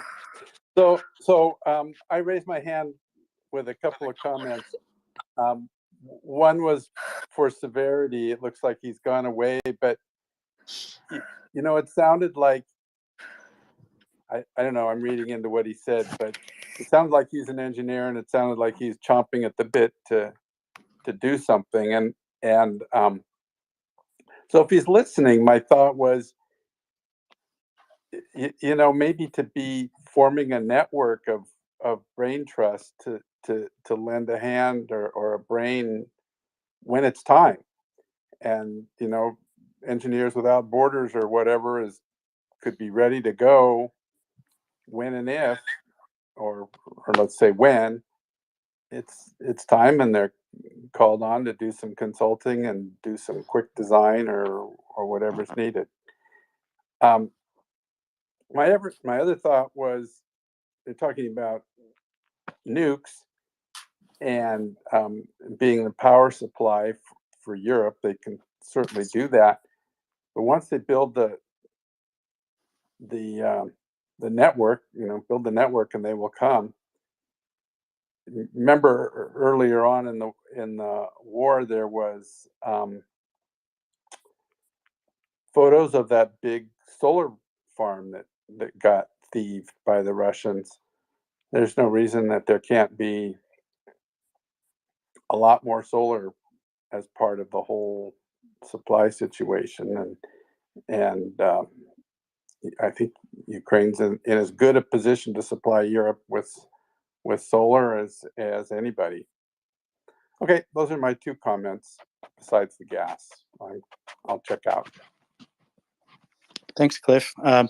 I don't know what capacity they had as far as solar energy production before the war, or before the invasion in February. I shouldn't say the war. That's been going on since 2014. But if Ukraine can wrestle back control of its multitude of nuclear energy plants, they have an abundance of readily available energy that they could potentially deliver into the European grid. I don't know that solar is so much needed just because of return on investment, or how much capacity you get out of a solar farm versus how much you get from a nuclear power facility. But I think anything as far as economic development is concerned, when this war concludes, is not a bad idea in my eyes. Yeah, well, I only said that because I saw that they'd already been doing solar in a pretty scaled up way. I'm kind of curious, knowing that they have long sweeping plains where they grow lots of wheat and other grains, whether or not they have reliable wind and could build some wind farms. The state I live in here in the US is number 3 in wind energy production, at least as far as the 50 states are concerned. And we don't have any nuclear power generation, but we are primarily a petroleum-driven economy here in Oklahoma. And even in spite of all of the oil and gas lobbying that's done, we've still managed to diversify our energy portfolio by bringing or harnessing the power of wind, and there's plenty of that here in Oklahoma. So if they've got some in Ukraine, I'm all for that as well.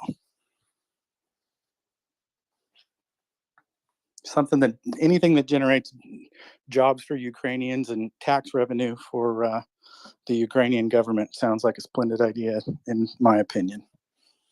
Yeah, and like I said, I think it's the limiting factor really is having the grid in place. That's the problem that we have here in the U.S. At least in California, we're barely connected to the rest of the country. Texas, of course, isn't connected to much. In fact, California is split in two. I think we still basically function as 2 states grid-wise. Don't get me started on ERCOT. Okay, I'll leave it. Not a big fan. I'll leave it. Thank you. But yes, I agree.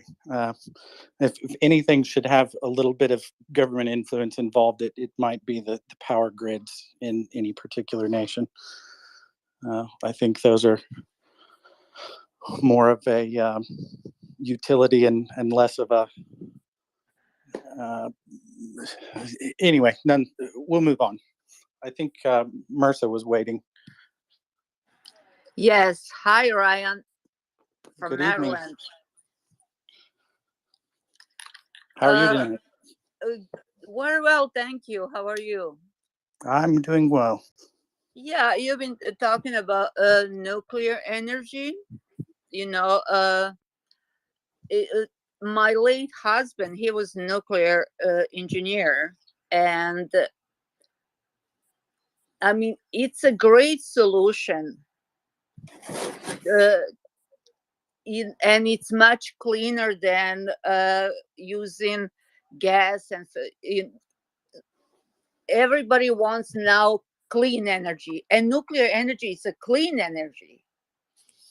Only, of course, everybody's scared, especially civilians. What happened, let's say, in Chernobyl a long time ago, and but I remember my husband worked especially for safety of nuclear plants, and that will be great source of, so you don't have to be dependent on somebody else, until you get to the point that you have wherever they're planning green energy. I mean, I know it gets bad name, because nuclear bombs, but there is a difference, big difference between nuclear plants that gives you clean energy and nuclear bombs. Exactly. I have so many arguments with my husband about that. And there's a huge difference between how nuclear energy facilities were engineered 40 years ago versus how current designs are modeled now. They're infinitely more safer than they used to be. Hazards still exist, yes, but they can be mitigated with proper planning and engineering. And we don't have to worry about some huge disaster like Chernobyl. Even Fukushima was spun up as being some, huge disaster on the scale of Chernobyl, and it was nothing like that. And even that was an old reactor design and an old nuclear power plant design. Anything they would build in the modern era would be leaps and bounds ahead of safety as far as the scale that they had at the Fukushima plant.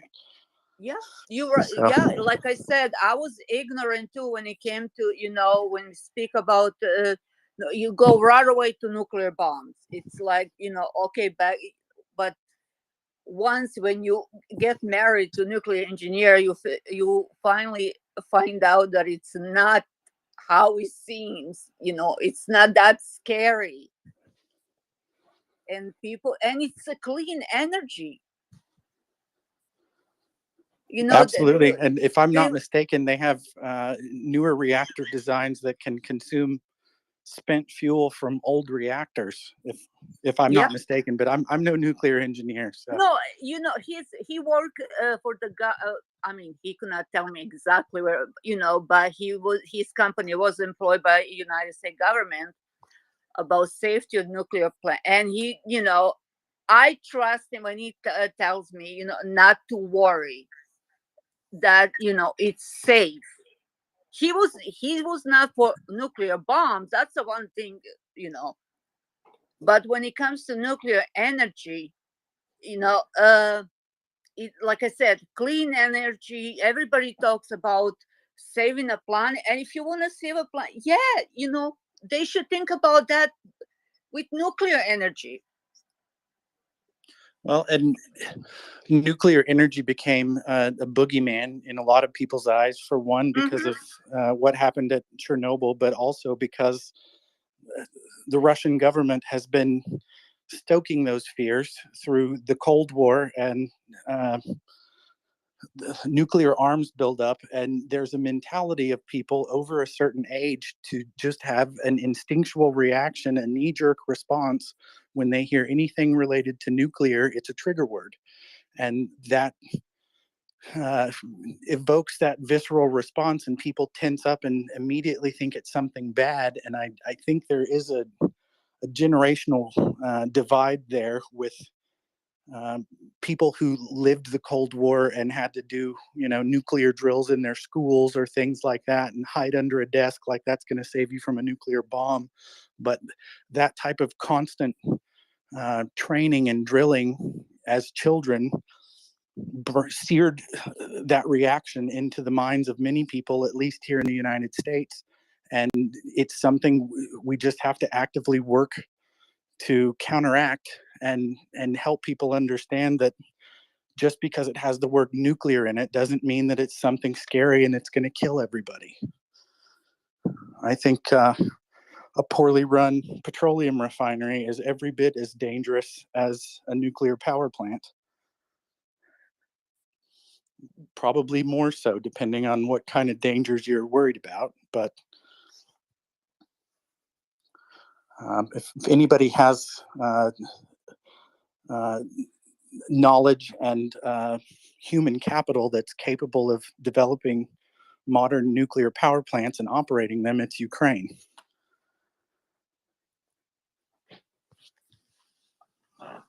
Ben, go ahead. I think we may have lost our other speaker. Okay, thank you. I wanted to direct our listeners' attention to a fantastic thread written by Andreas Toth Schiffer. You'll find it on my TL easily. And Ryan, you'll tell me at the end if it's worth putting in the nest.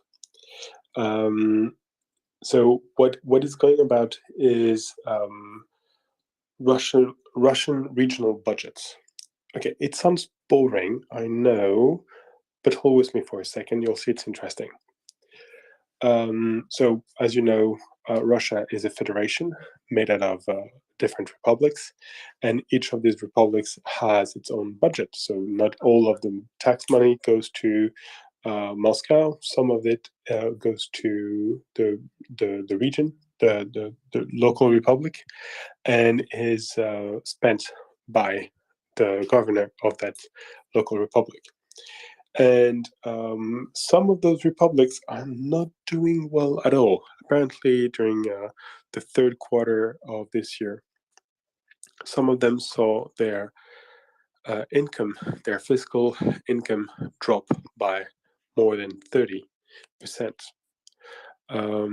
So, and in most parts, this drop comes from the drop of the income that they're drawing from taxing companies.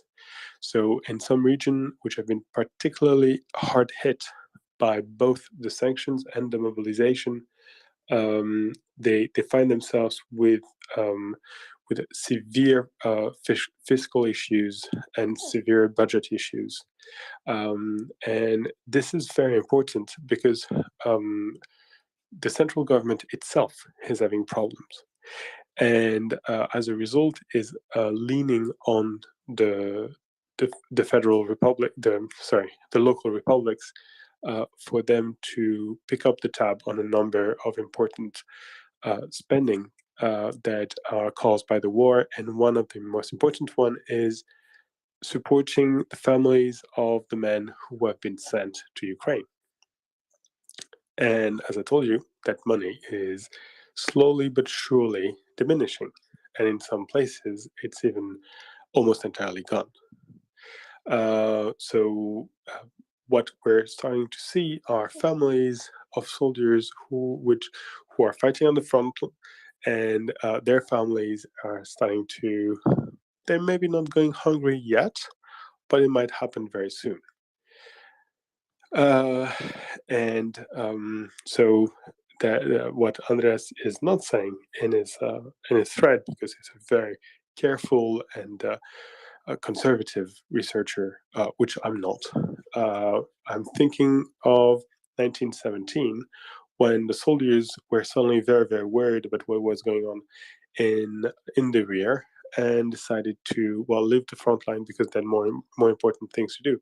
And honestly, there's few things that might convince a soldier to leave the battlefield and head home than his family not being able to feed itself. So this is very interesting, very good news. This is enormous pressure. If any one of you has read Camille Galif threads over the month, you'll know that the tension between the center and the different federal republics is quite important, and the lack of money is making it even more tense. And it's it's going to be very, very interesting to see. I wish our friend Maddie was here to talk about this, because he knows that better than anyone else. But it's starting to show that the king is getting seriously naked. I'm sorry to impose that image on you, Ryan, but yeah, the Tsar is naked. Thank you for that visual. I do agree with you, though. I think it's becoming increasingly difficult to appease all of the outlying oblasts within Russia, and the gig may be up soon. I'm trying to remember who made the quote that revolutions seem impossible right up until they seem inevitable, but not having enough cheer to spread around might expedite changing of the guard. Not his clothes, just his tenure. I think Pablo is next, and then Nick. Thank you, Ryan. Do you mind if I go back to the nuclear talk, or do you want to talk about another topic? No, we can go back to that briefly. Ben, throw that up in the nest if you haven't already. I want to read it. All right. Yeah, I just had a quick. Oh, sorry. Go ahead, I just Pablo. had a quick comment about the nuclear energy. First of all, of course, I'm not a nuclear scientist, so a lot of things that I say might be wrong. But as I understand it, nuclear power plants in the West and now nuclear power plants in the ex-Soviet Union are incredibly safe, and it's physically impossible to have a nuclear accident as we had in 1986 with Chernobyl. Basically, the designs of the West have been, it's impossible to have a nuclear explosion, and the disasters that can occur in those reactors whilst being very deadly and being very dangerous, are not as dangerous as what happened in Chernobyl, and could be similar to a huge fire or a huge explosion in a normal power plant. So I think that's something that people don't know before. For the ones that haven't seen the HBO series on Chernobyl, I highly recommend that series. It explains what happened in a very, very easy way, and something that anybody could understand. And it shows clearly how they cut corners and how that design was flawed from the beginning. And it's after I watched that series, it became really apparent how right now it's impossible. So I don't know why people are so, or I know because most people don't know about that. But yeah, I think that if you watch that series, it calms down a lot of people's image of nuclear energy, and it's clean, it's very cheap, and those are ones or very few reasons why we should go back to a nuclear energy grid.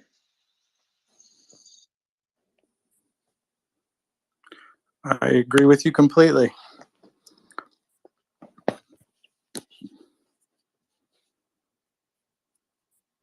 Nick, go ahead.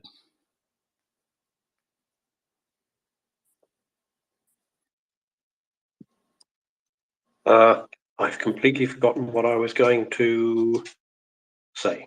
Oh well, time for bed. I think you were going to remark on Vin's visual he gave us of the emperor wearing no clothes. Yes, no, I remember now. I just, in response to Ben, does that mean that the people who have been conscripted are not getting paid? And what's going on here? Or were they all previously, working as lawyers with large mortgages, and now they're only getting a private soldier's wage? What's going on? Do they not get paid? The way the conscription documentation read, at least a couple of months ago, it said that private entities would have to continue paying the salaries of conscripted employees. And one of the things that Craig took an exception to was that the language of the conscription legislation also said that they would be required to pay 1.5 times the wages of an individual, which kind of caught us all off guard. One, because it's highly unusual to steal someone or a business's employees and expect them to continue paying those employees. But even that, to expect them to pay 1.5 times on top of the regular wages might be an insurmountable ask, especially if you're stealing their means of production. We were kind of scratching our heads, wondering how that was all going to play out. And given the tweet thread that Ben has pointed us to, it sounds like it might not be working out so well for him after all. Who would have thought? It's interesting because presumably Russia doesn't have to worry too much about the exchange rate of the ruble. So I'm kind of surprised they don't just print the money and talk about defaulting on their debt and whatever at some later point. But if it almost seems rather restrained of them to not print the money. Well, they're sitting on huge cash reserves as a result of the crude products that they've sold over the last 9 months. Elevated energy prices have left them with a cash surplus. I don't know if they plan on distributing that to some of these companies and then allowing the companies to pay salaries. I'm not sure how all that works. It seems like a bureaucratic nightmare to me. Ben, go ahead. Thanks. I'd love to see the source for the companies having to pay the salaries of the employees. I saw that there was a sort of bonus that the government was asking the companies to pay, but I didn't see that. I didn't know that they were expected to pay their whole salary. But there's on this, there's several things. One of them is that the wages are actually quite good. Were actually quite good for the full-fledged Russian military. I think a sergeant could count on 3,500 euros a month. But in fact, it is very, very quickly declining. So there is that.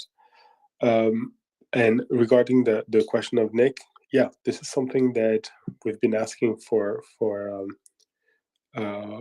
months now, which is that why aren't they just printing money like hell, running their economy red hot, and try to develop the sort of military machines that they would need one way or another to try to win the war.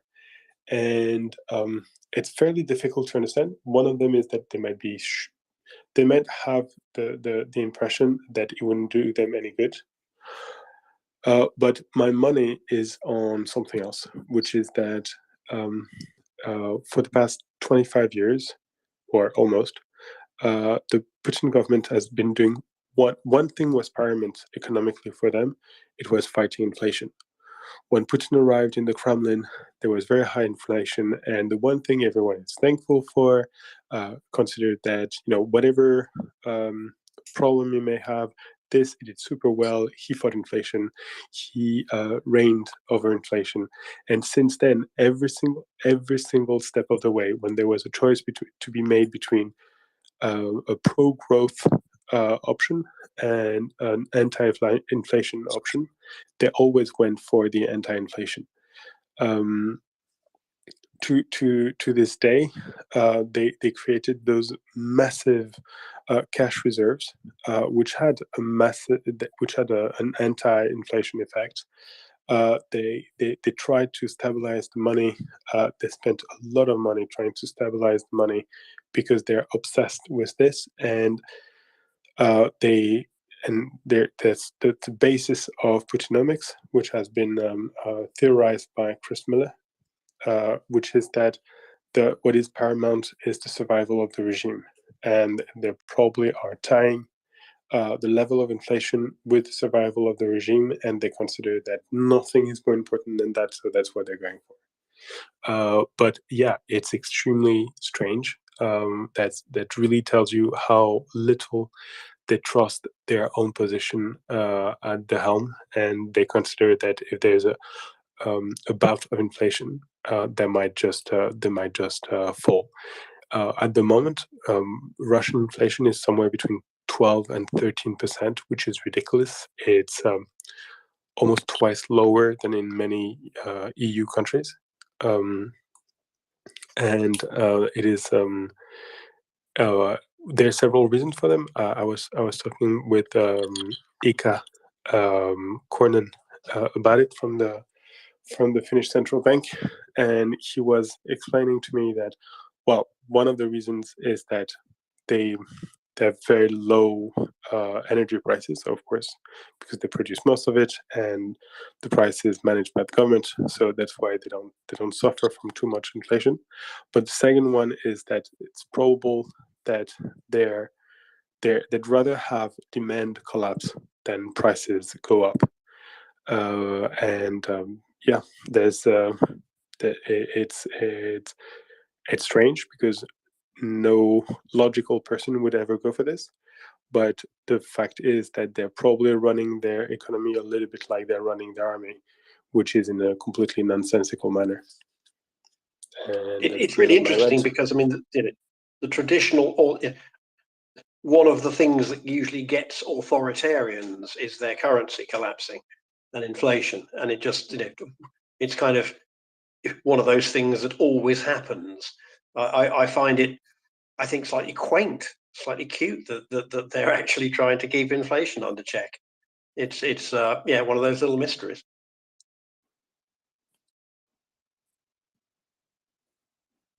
Yeah, but usually authoritarian regimes don't happen in oil-rich countries. Like Okay, I cannot say I've got a very clear picture of the Saudi. Venezuela?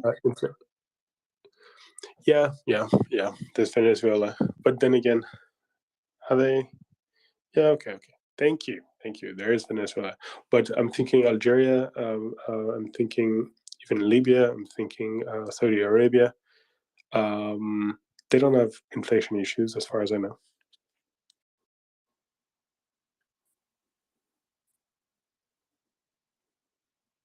They have plenty of issues, just not inflation ones. I don't track the inflation rate in Libya, but I would suspect it's not doing great right now. Yeah. I meant pre Historically. I got you. Just poking fun, Ben. Sorry, I'll be nice. No, it's okay. I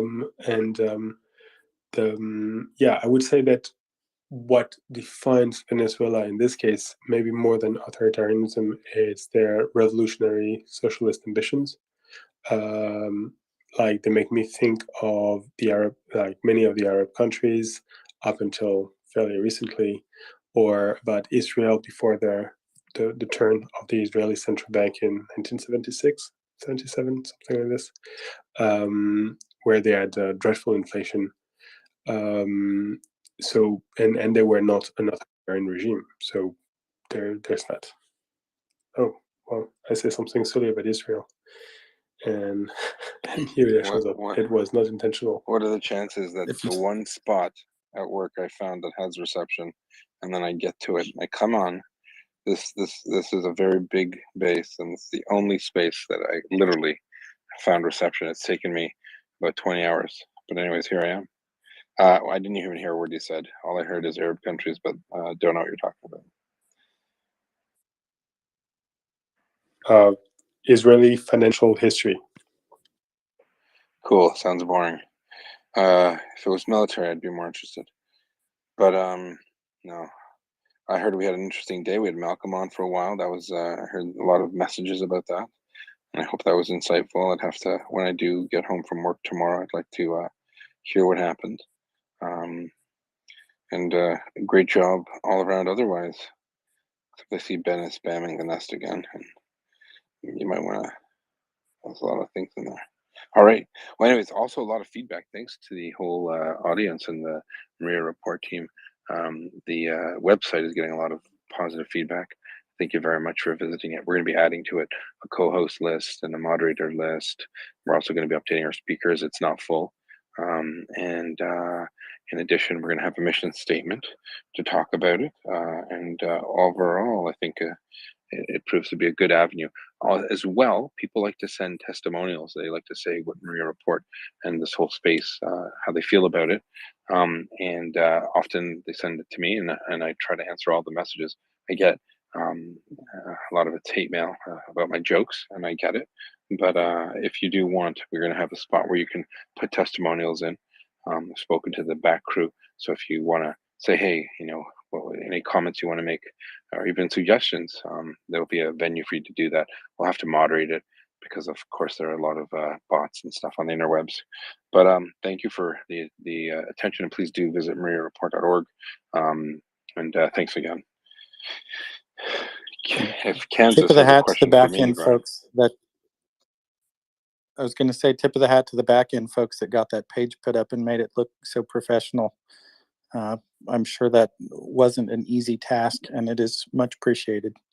Not everybody here who volunteers on the MriyaReport is a co-host, and I think some of the non-co-host folks do more work than the co-hosts, to be quite honest. Kansas, go ahead. Hey, thank you for pulling me up, letting me speak. Yehuda, I wanted to say that I really appreciated your statement. The one that pops up that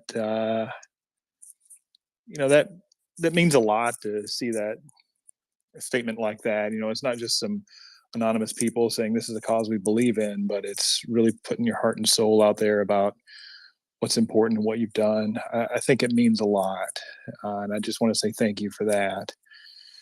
The question I have for you is, we've had this, ostensible media blackout, and based on what some comments I've heard in the space over the last few days, I just like to ask you: do you see what is happening now with offensive action in Ukraine as being more of a shaping operation, or do you see it more as an actual offensive that is dealing with the changing Russian response to that offensive? So how I'd answer it is it's definitely these are what we call enabling operations, and enabling operations. I mean, just the terminology we use. I'm sure it's different, but the enabling operations allows you. One of the things you do is shape. So there are things that you do to shape the enemy. What that means is it's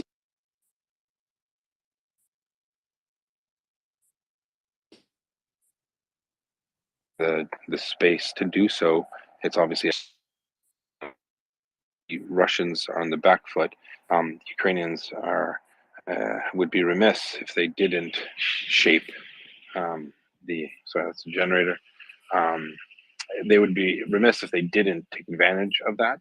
So what I mean by that is, everywhere to the rear is a permissive environment for the Ukrainians. So they can bring up what they need to, they can position artillery where they want to, they can conduct surveillance wherever they need to. So it means that on balance, all of these force multipliers, forget about their superiority in numbers, which I suspect they have, and they've not really shared that, and that's fine. But they're going to want to exploit every advantage they have, and right now they have the advantage of time and space. So they will. These enabling operations. Sorry, that's bad. These enabling operations that they're engaged in. I'm just going to try to move somewhere else. Hold on. Is my mic okay right now? Yeah, your mic's fine. You got a little bit of background noise, but nothing undoable. Yeah. All right, so I've moved. It was just a Jenny turning on. So, so these enabling operations will allow the Ukrainians to position themselves in such a way that when they conduct the counteroffensive, they'll do so at the greatest advantage to them. The Russians can still pour more things and people into that area, but they're not increasing their terrain. They're not increasing their frontage. They're just condensing the forces they have within it. Normally, concentration of force is a really important part of any an offensive or defensive. Sorry, Ryan, your mic's hot. But in this case, the Russians are disadvantaging themselves. They'll make it, they'll slow down advances just by sheer numbers of people, but they'll also increase the Ukrainians' ability to attack through other means, fire control, and they'll be able to tread. The Ukrainians are treading. They're meaning they're whittling down their enemy. They're moving into areas that they prefer to attack from. Whether it's simple as I want to attack that Russian defensive position on this ridge, and I'm gonna I will use manpower and material to take that ridge because I want that terrain. It's key terrain for me, and when I do conduct my attack later on, I'm on the top of a ridge coming down. It adds surprise or speed, and then simultaneously another force will do this, and that's better for me. So that could take a long time. It could take weeks, it could take months. They've done it almost consistently throughout this entire engagement canvas. So you've seen them do this in Kherson, in the initial parts of Kherson. They did in the northern part of Kherson Oblast. They did it in Kharkiv. They've done it in parts of Luhansk. They've basically said, we have the initiative, we have the momentum. So we are now controlling the tempo, the battle tempo, the op tempo, operational tempo. So I don't think the media blackout is anything but the Ukrainians doing what they need to do. Ukrainians did say recently, the defense minister, that that it's going. He made a comment. It's harder than we thought. I'm not sure if that's true. It could very well be an explanation as to why they're not why these enabling operations are still taking this much time. But I suspect that might be a feint, like a psychological thing to the Russians. Maybe it's coming sooner than later. But when it comes, it'll come at the best, opportunity for the Ukrainians. So what we are seeing is the Ukrainians preparing, just like they did. We saw all of these shaping actions and enabling operations conducted in the north of Kherson Oblast. And if you remember, I forget the name of the town. It's basically on the top part of the Dnipro. Just as they were pushing down, a lot of things they were doing there for several weeks, and then once they had, I guess, the critical mass, and they felt that they had all of their ducks in a row, they conducted a counteroffensive. Boom, and they cut off at least a third of Kherson Oblast and then the west of the Dnipro. I suspect we'll see that again in Kansas. So, do you have a follow-up? Yeah, just thank you for that explanation. That helps put things into perspective. You mentioned materiel, and we've been saying free the leopards, give them what they need, all that stuff. Do you think that they have enough materiel to perform that?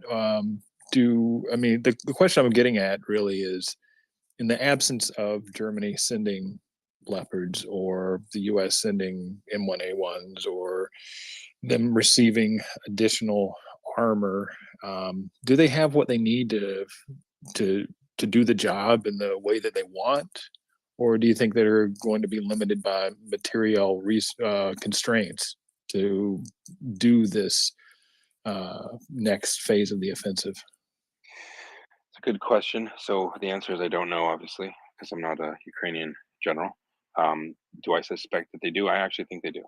I think they have remarkable. I think they've been incredibly ingenuitive, and they've repurposed a lot of Russian tanks. They had tanks that they didn't waste in the beginning, when a lot of people thought that they should use them. They held them in reserve because they knew they had to, and it's a double-edged sword. So every Ukrainian success might say to the Germans, well, they don't really need our tanks. So it's tough, right? Do they want to have to prove it by losing a lot of tanks? No. So they're using maneuver warfare in a very purposeful and cautious manner. If they had more armor, I suspect they would be a little more. They could assume greater risks. So those commanders, when it comes to their armored assets, do not want to. I suspect would not want to assume as much risk as, say, an infantry, CO, because they don't have as many. So I don't think that the enabling and shaping operations are taking longer because they don't have armor. Because I think it would definitely certainly help. Could it speed up the end of the war? Probably.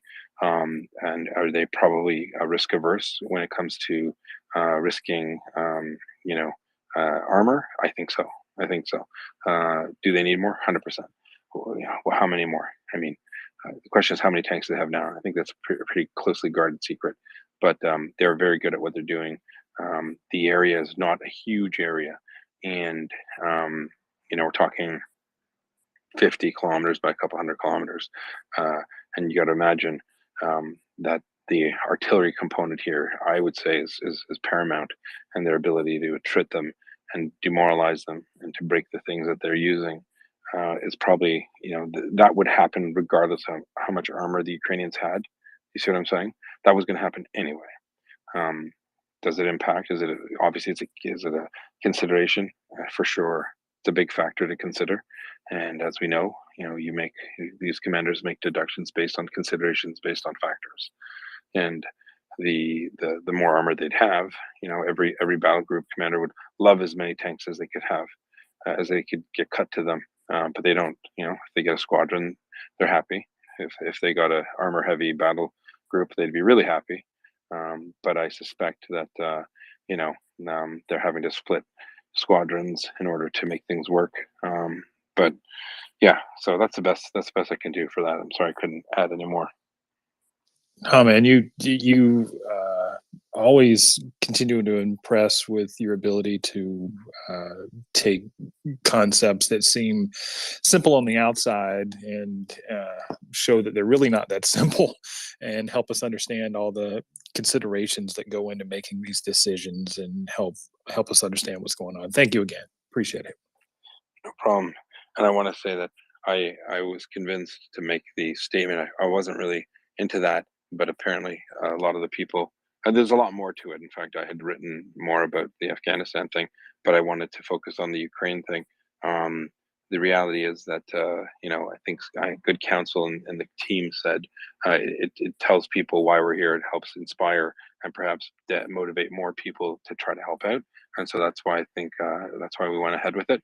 But I do thank you for your kind words. It is a commitment that a lot of us share, and I also think I wrote in there that I'd like the other team members to also demonstrate and say what they want to say too, because I know they do want to say things, and I think it's better when it's in writing, so people, some people miss a day or so and they don't hear it, but I think it's important that we all share because it's helpful, and it's also good deeds are contagious, and people feed off of it. So instead of using the internet for silly things, we can use it for something positive. So I thank you for your comments. I will have to get going because it's actually quite cold. So I'm standing out here to try to talk to you. Gunther's there. Hello. Hey, good evening, Yehuda. So at some point, maybe even not before they completely hold all of Kherson, the Ukrainians will be able to shift forces, presumably, to the other area, and presumably the Russian forces that are in the Kherson area will be gone, out of like off the board. Do you see, like, of the forces that are remaining there, do you see any of them being able to like escape and reconstitute and be able to fight again in the next 4 months? Well, it depends. I mean, if they escape, I'm sure they could reconstitute later. What condition would they be in? Will they be better trained in 4 months? Probably not. And I suspect that this might end up being a pretty seriously bad situation for the Russians. I think that a lot will be destroyed in place, meaning they'll be killed, defending a very indefensible piece of terrain. And we still see the Russians are reinforcing. So even by fast boat across the river, they're getting people over. They're having a harder time with equipment, but they desperately want to, for some reason, keep pushing more equipment. It is bizarre. They have removed some equipment, but I'm not sure exactly the details, but they did manage to get some stuff across. They're also moving civilian equipment across, like garbage trucks and fire trucks, and they're also conducting a policy of scorched earth right now in Kherson, cutting communication cables under like subterranean communications cables. So I don't really understand their game plan. It seems like a lot of people are making decisions in Kherson for the Russians, so their command and control seems to be very conflicted, and that obviously bodes well for the Ukrainians in the end. And I'm wondering, who's in charge, to be honest with you, because at least in Luhansk and Donetsk, the orders are to withdraw to certain areas and build defensive positions. That's the right idea if you actually build the right defensive positions, but they're not building the right defensive positions anyway. In Kherson, they've moved people in again after moving equipment out. Don't understand it myself. Maybe I don't have the right information, but if I was the Ukrainians, obviously forcing the surrender of those elements of the Russian forces west of the Dnipro is probably the most preferable course of action. And how many escape? I mean, if it's a total rout, which I suspect it'll be, how many escape is a big question. There's a big question mark on it. Will they be able to reconstitute? Sure. I mean, but will they be demoralized? Absolutely. They'll have seen almost a third of the Russian military in Ukraine completely destroyed or surrendered or routed, right? So, and bad morale is contagious as well. So they'll bring that to the new lines wherever they're reconstituted. Yeah, thanks. And then if theoretically, if those forces are gone, and all the forces that Ukraine has in Kherson are shifted over to Zaporizhia, like how much more, um, how much does that change things over there? Well, I don't even think they'd shift them to Zaporizhia. I think that Zaporizhia is a pretty forlorn hope for them. I think even the talks of flooding the plains to the south of the river, which would be where they are, where they would indicate that they're not intending to stay there. I'd suspect that if the Ukrainians are decisive in a victory at Kherson, large amounts surrendered, large amounts destroyed in place, large amounts of soldiers, fleeing across the river any which way. I suspect they're not stopping in Zaporizhia. I think that they'll first of all they'll be within complete range of all Ukrainian artillery in Kherson. So I see them pulling back at least 50, maybe 100 kilometers. I think that they might start building defensive lines in and around Melitopol if they haven't already. There is a large contingent of Ukrainian special forces and partisan activity in a salient down from Zaporizhia to the Black Sea. So I think those forces would be activated and they would interdict Russians fleeing. That would be a perfect case scenario. I think Zaporizhia would be lost completely. I think a Kherson defeat, the Russians would have no defense in depth. So trying to hold on would be bad, and I suspect the Ukrainians would conduct a counteroffensive from Zaporizhia south, cutting off Enohadar and going straight to the Red Sea, the Black Sea. Red Sea is too far. They'd go to the Black Sea. So I think they'd cut them off. I think they'd close the access points to Crimea, and the land bridge to Crimea is kind of marked with a lot of like what looks like Finger Lakes and estuaries. So there's on the west side, on the west approach to Crimea, there's one road that to the east of it is all swamp and lake, and then there's another road on the eastern side that goes towards Mariupol.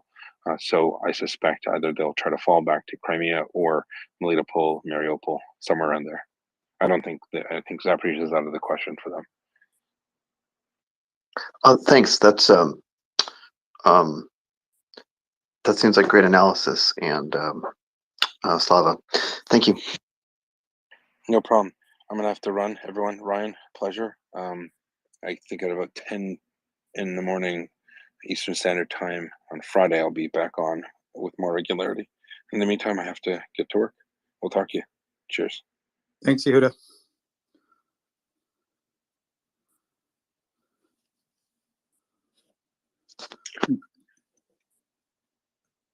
I believe we were talking about the Israeli economic picture from the 70s. Yeah, that's not in my wheelhouse, so we're going to have to shift gears entirely. I was thinking about how hopefully here in the future, once we get the MriyaReport website well established, we can add an extra page for Yehuda's dad jokes and one-liners. More of a worst of the worst instead of a best of the best.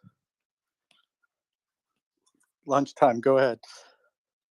I mean, I had exactly the same thought, Ryan, to be honest. When he mentioned that he'd mentioned that he gets hate mail for his dad jokes, I thought that in itself would be an entertaining subsection. Just screenshots of Yehuda's hate mail. I mean, anyone that's incensed enough by his admittedly patchy humor at times, that's got to be hilarious to read, I think.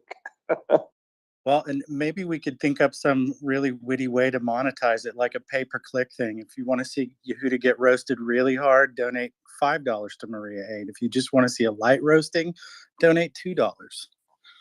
Pay-per-click. That's a really pleasant thought. Yeah, absolutely. So Ryan, right, let's talk about something that is in your wheelhouse then. So I don't know. Dare I broach the subject of oil and the possibility of dissuading other countries from buying Russian oil? Like I know that recently there was a bit of a flurry of stories about India taking advantage of these lower prices and so on. Do you think there's a way. Oh, and actually, Ben gave this story the other day that a couple of the largest Indian refineries had sort of voluntarily decided not to process Russian crude. If I'm remembering that correctly, I'm sure Ben will tell me if I'm getting that wrong. Do you see a pathway by which, like a long-term sustainable pathway by which other countries can be influenced not to go that route? And do you think that's important anyway as something to do? As far as a long-term means of crippling Russia's war machine, absolutely. It's, they're essentially a one-man band as far as their economy is concerned. It all revolves around raw minerals and mostly petroleum products. So anything we could do to discourage their ability to conduct commerce around the world is going to hit them in the pocketbook and diminish their ability to finance this war. Them being a nation state, they could print money or they could dip further into their reserves. They made a huge pile of cash this year selling crude. And I think we probably only need to look at India over the last 6 to 9 months to see how much success we might have in discouraging developing countries from availing themselves of cheap prices. I know there have been some things said and even proposed as far as a price cap for Russian crude and refined products. I have not read too deeply into those as of yet. Peter Duran sent me something a couple of weeks ago, and I have just been so busy I haven't taken the time to read it. I think it was kind of a roadmap initiative to affect that type of cap and trade style system. I don't really put a whole lot of faith into that either, but I don't hold my breath a whole lot on our ability to discourage other countries from doing what's in their best interest economically on the tail end of a global pandemic that crippled many of the world's economies. I think as we move further away from that black swan economic situation of 2020, we might have some more success in that. I'm happy that India has taken some individual stances on not purchasing or processing Russian crude, but I think it would need to be a state level action that bans them from conducting any business with Russian petroleum products, at least in as far as those products being re-exported for some kind of profit. We could have more effect on that here in the US market by not importing any gasoline or processed crude items like diesel or jet fuel or any of that, especially when we know that there's a high likelihood it originated as Russian crude. Beyond that, heavy diplomacy and maybe some preferential trade terms with the US might help to incentivize people to not do business with Russia. But again, when we're talking about a developing country that is already having economic and domestic leadership issues all their own, it's kind of asking a lot to expect them not to buy crude if they can find it 20% cheaper than anywhere else on the global market. And I'm not carrying any water for Indians that did that. I'm not saying I support them in doing it. I just understand their economic decisions that went into them electing to purchase Russian crude. I, for one, think blacklisting any of the shipping companies that transport this stuff around the world from its production point to its processing point would probably have a stronger effect. That's how we essentially crippled the Iranian oil markets, was letting the international shippers know that if they used their vessels to transport sanctioned Iranian crude, those vessels would never ever be let into the U.S. to deliver goods or services. when you send a message like that to international shippers or cargo carriers, everybody wants to do business in Europe and North America. And when you make it clear to them that violation of U.S. sanctions will block them out of the world's biggest economies, they usually listen up. That's what one of the CEOs of one of these international shipping companies said months ago, probably back in March or April, was that they were currently operating within the letter of the law, and if someone wanted them to change the way they were doing or conducting their business, then they should take that up with lawmakers. And until laws were put in place that prevented them from shipping illicit Russian oil, then they would continue to do that. So when the CEO of a multi-billion-dollar company tells you, I'm not going to do this, even though I know it's the right thing, and the only way you can force me to do it is to have Congress or, a local parliament restrict me from doing it, take the man at his word, listen to what he says, and go beat up your local legislators.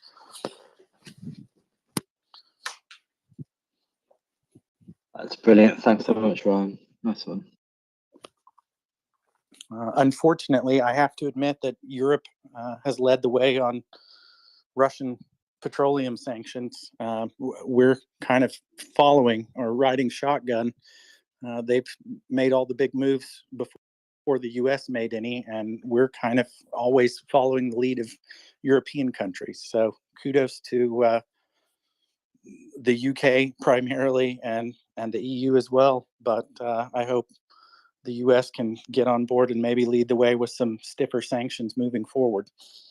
I was hoping this war wouldn't have lasted this long, but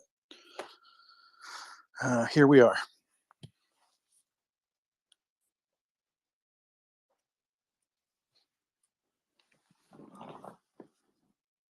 I think we have a new speaker coming up, if they can get connected.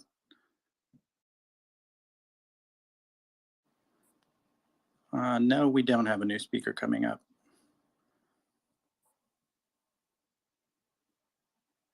Sorry about that. We do have a multitude of open spots on the speaker panel. If somebody would like to come up and ask a question or propose a new topic, preferably not one related to energy, but I won't kick you out of the space if it is. I prefer Ukraine questions.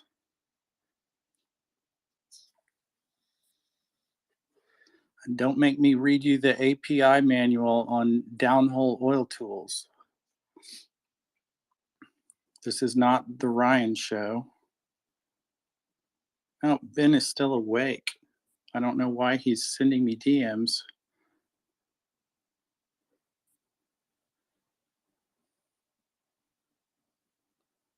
Sorry about that. Have a couple of new speakers coming up. We'll just pack the panel. Whoever gets up first and raises their hand, go right ahead. Atacams, you're up. Like those nuclear drills, it just brings back memories. Like I remember, I was born in '77 in California, and I remember like Ronald Reagan as my first president, and since I'm a September baby, I got to start elementary at 4, and I graduated at 17. But yeah, I vividly remember that we were supposed to hide under the desk because like crazy Russia might nuke us. And like those memories are still vivid in my brain. And like I always knew that Russia was our enemy. And I think I'm like the last of like Generation X to have those experiences. I had 2 Russian kids in my 11th grade and my 12th grade, and that was like my first exposure to Russian culture. But yeah, I always grew up knowing that Russia wanted to destroy us, so but my family was addicted to watching the news, so maybe that's different than some other people. But yeah, I will do everything in my power to support Ukraine. And please write your senators and don't be afraid of Putin and all his nuclear doom threats and all this stuff. Just stand strong and support Ukraine. That's all we can do. And I discovered a Raytheon building today. So I might be out there protesting and holding up a sign and demanding that they arm Ukraine. Thank you guys. Bye.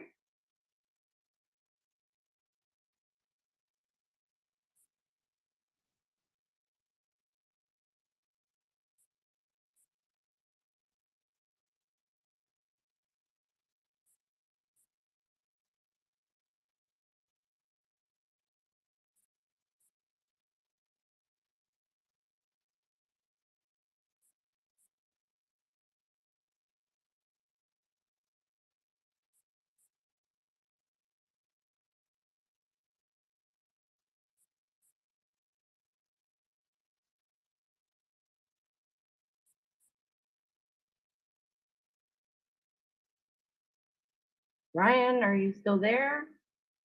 Can't hear Yeah, I'm anything. just talking to myself on mute. No worries. Oh, okay. I was going to say I'm a few years younger than you, so I don't explicitly remember any nuclear Cold War drills when I was growing up because I'm an 80s kid.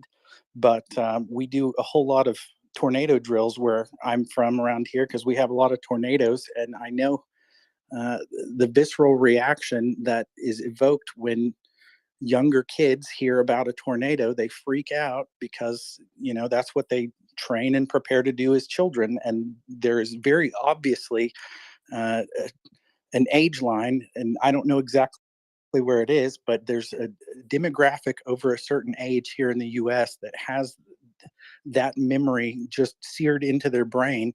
And even though they know rationally that these aren't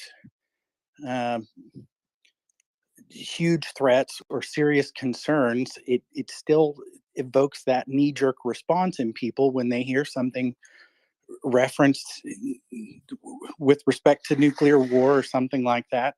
And it's something that Russia understands intrinsically as well. They know that there is a demographic within our democracy that has this knee-jerk response when they hear something nuclear, and they play upon that.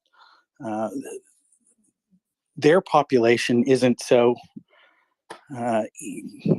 easily moved. I don't know, maybe they are equally as concerned about it, but because Russia isn't a true democracy, what the public sentiment thinks, or what the public sentiment is, isn't really relevant as much as it is here in the US.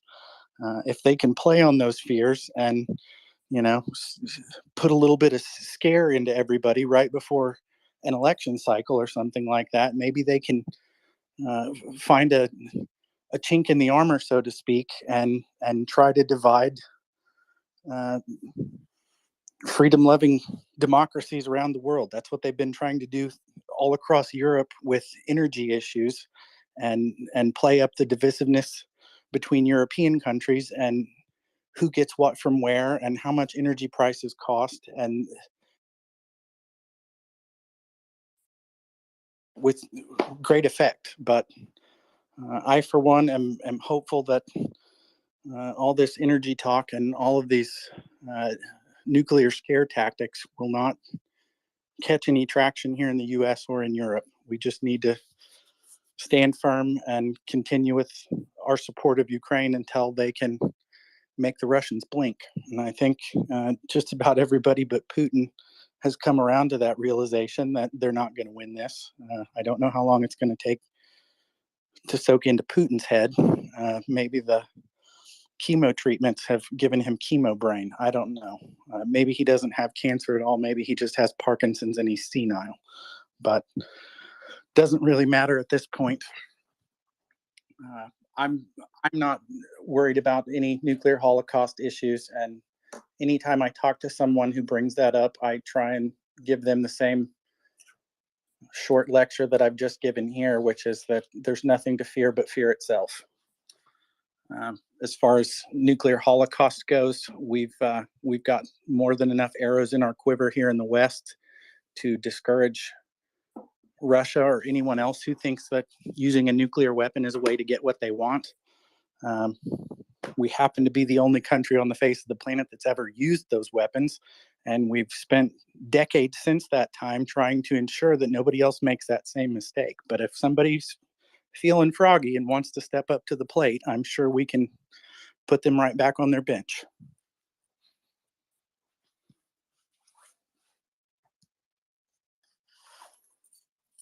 Prince Heather, I think you were next. Oh, okay. I still see Atticam's hands up. So I see her hand now too. I didn't a second ago. Maybe I'm having some glitch issues. Fine, go ahead, because I think you guys were talking. I can wait a Okay, minute. Atticam's, go ahead. Actually, Jeff was like waiting, so I'll wait after he goes. Oh no, it's good. I'm actually almost home, so I can possibly speak off of my car if you want. You're fine, Jeff. Go ahead. We've got a ton of hands up. Okay, well, so in the absence of Yehuda, this is two parts. What do you call a cow with 3 legs? Less meat. Lean beef. What do you call a cow? What do you call a cow with 2 legs?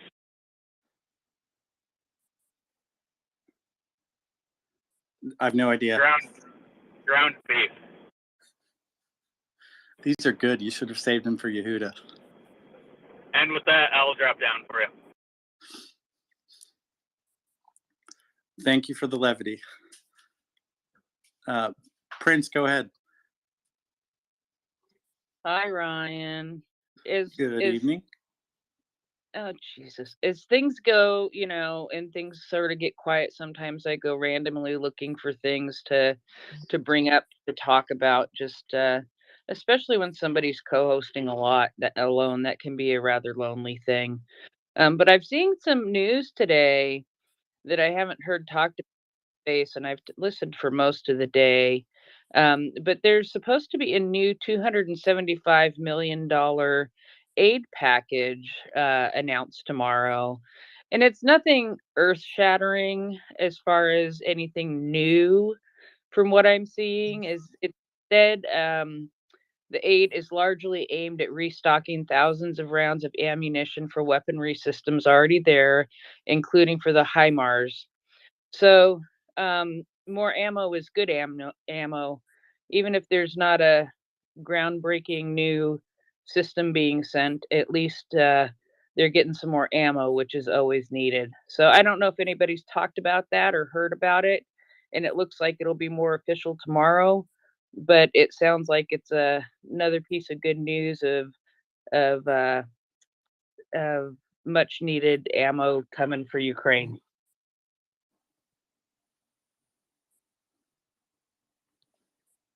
I did see the report about the 725 million. I did not see an itemized list of what exactly we were providing that got us to that dollar figure, but 207, not 725. Your dyslexia is acting up, son. whoops. It's my goldfish memory.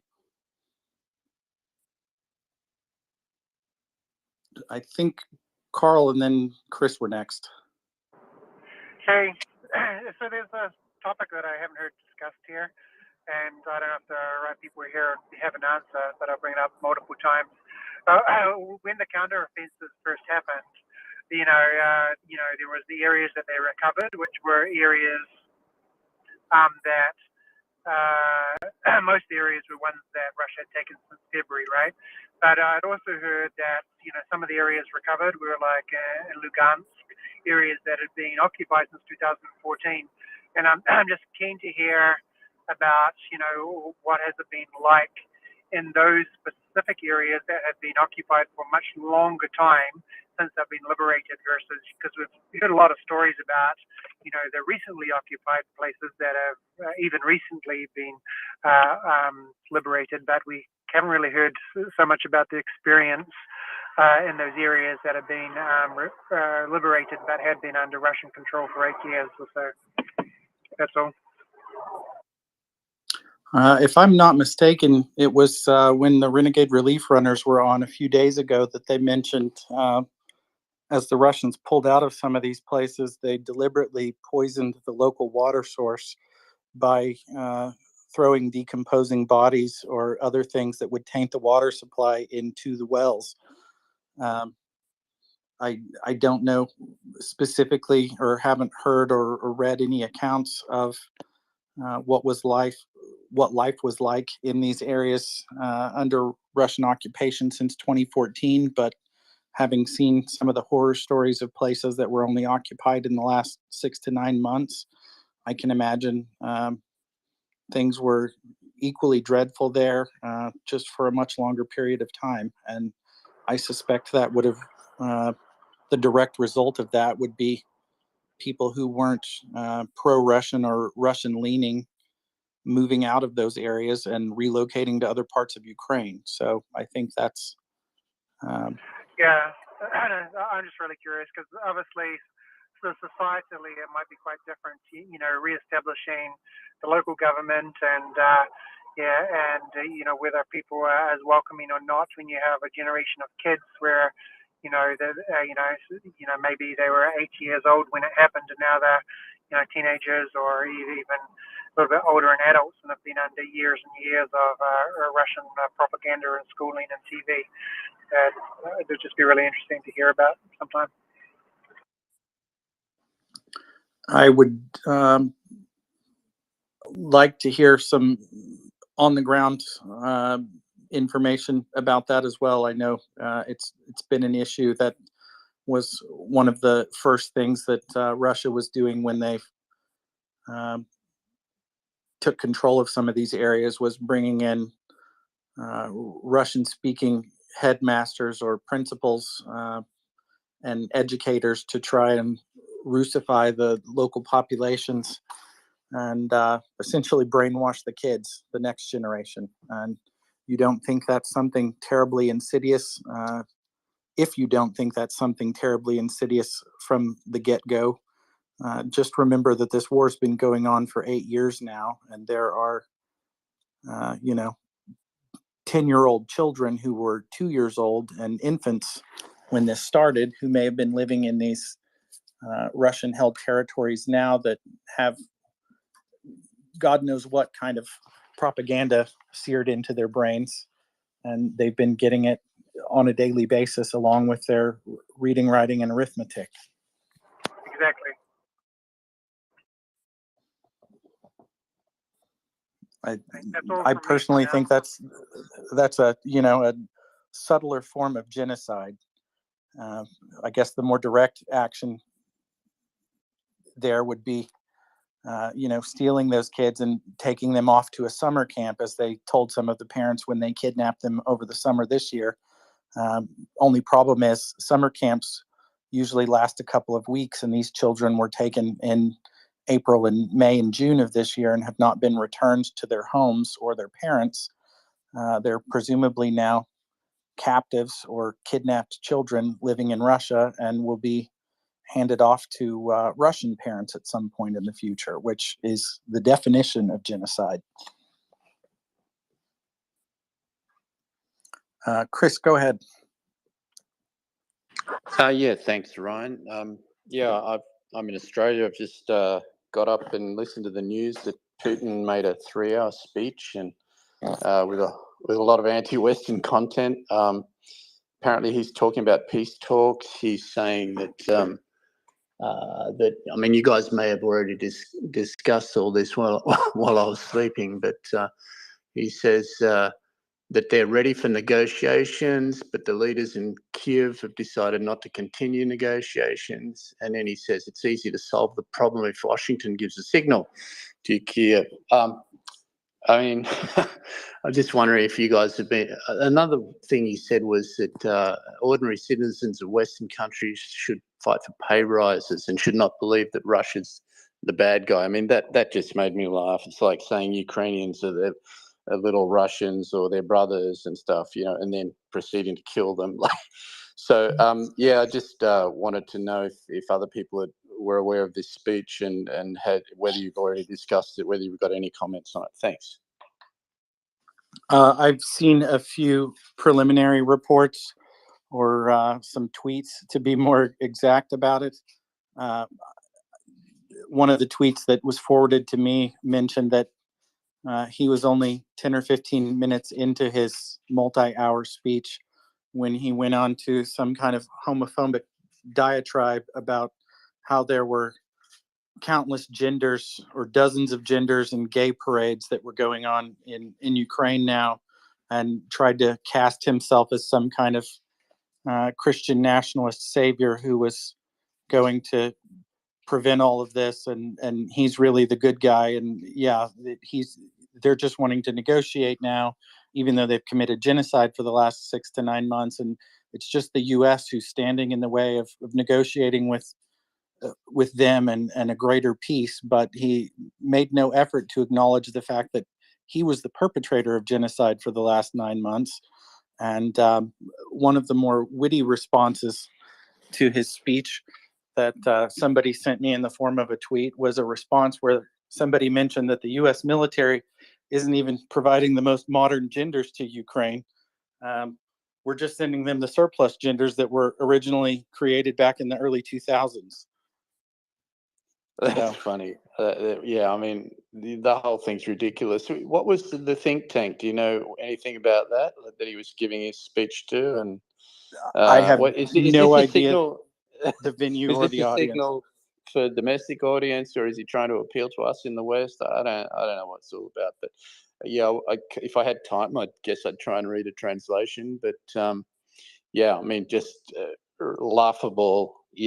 Just ignore the fact that you've invaded another country, stolen 500,000 kids, killed thousands of people, and pretend that the other guy's the bad guy. Just absolutely ludicrous, as usual.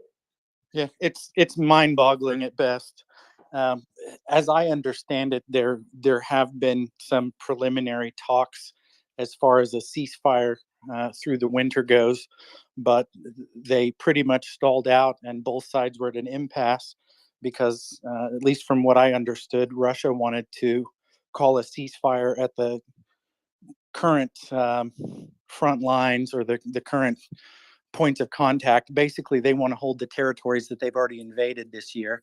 And Ukraine's response was, sure, we'll be willing to entertain a ceasefire, but a ceasefire means you have to pull back to February lines, which basically they're saying, if you want this war to end, we'll be happy to end it for the winter, but you have to go home. And Russia doesn't want to take Russia doesn't want to take that, and Ukraine's not willing to concede any more than that because they hold the moral high ground for all intents and purposes. So it pretty much was a dead on arrival negotiation for any type of winter ceasefire. And I don't think the US was influencing an unwillingness to commit to that so much as the Ukrainian population is standing in solidarity and doesn't want to negotiate with a psychopathic hostage taker who's murdered countless men, women, and children and stolen an untold number more. Absolutely. I'll just quickly, because I can see other hands, but sounds like he just wants to dig in and keep the territories he's got. And so he's like, it sounds like an act of desperation to me, but it's just more bullshit that we're used to from the Kremlin. Well, the fact that Russia would be even entertaining or asking for a ceasefire through, the seasonal inclement weather, when they're the ones that instigated this war of aggression, I think says a lot to me. If you're going to go try to take over your neighbor's country and murder their civilian population, it says a lot when you ask if we can call a détente and a ceasefire through the winter before we continue our genocidal aspirations. I think Ukraine responded exactly as they should have, and I think their response was totally appropriate. And the fact that Russia doesn't want to concede to Ukrainian demands is unfortunate for the Russians, because there's a lot of conscripts that are going to freeze to death this winter. But do I feel bad for them? Not one bit.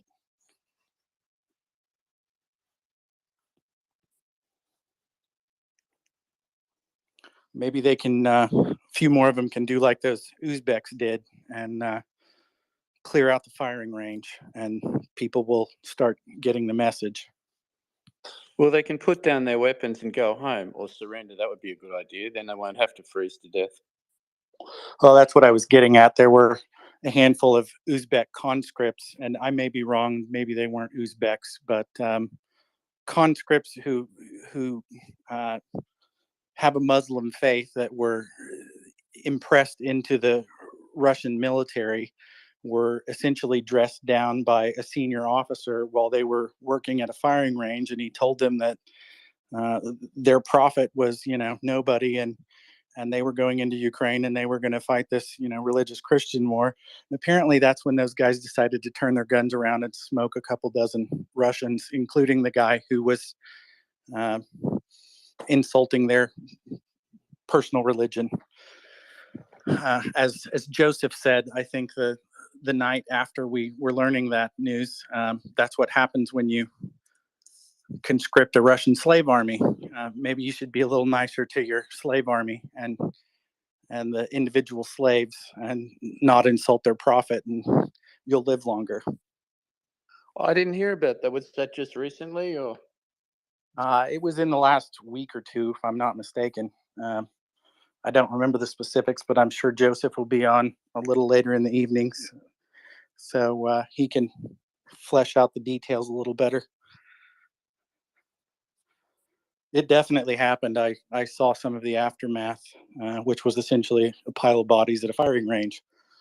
Two of the guys who turned their guns around in a blue-on-blue act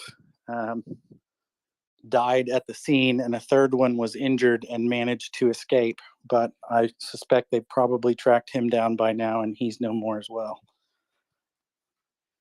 I'd say that it looks like there's a very lot of reluctant young men that don't want to go into the meat grinder, right? Absolutely. I wouldn't either if I were them, but luckily I don't live in a country that has a genocidal dictator maniac who's running the show and threatening to nuke his neighbors. They were Tajikis, Ryan. Tajiks. Okay. Well, I think that's even closer to Joseph's former country of residence then, so he probably knows a little more about that than I even assumed. I suspect Kadig was next, and then Prince and Lexicon. Mic check. Loud and clear. Go right ahead. Talking about the Cold War. Yesterday, well, today, but technically yesterday for me, but not for you. It was 41 years ago since Russia crashed a submarine with nukes in them in Swedish waters outside a naval base when they had a naval a drill, a naval drill.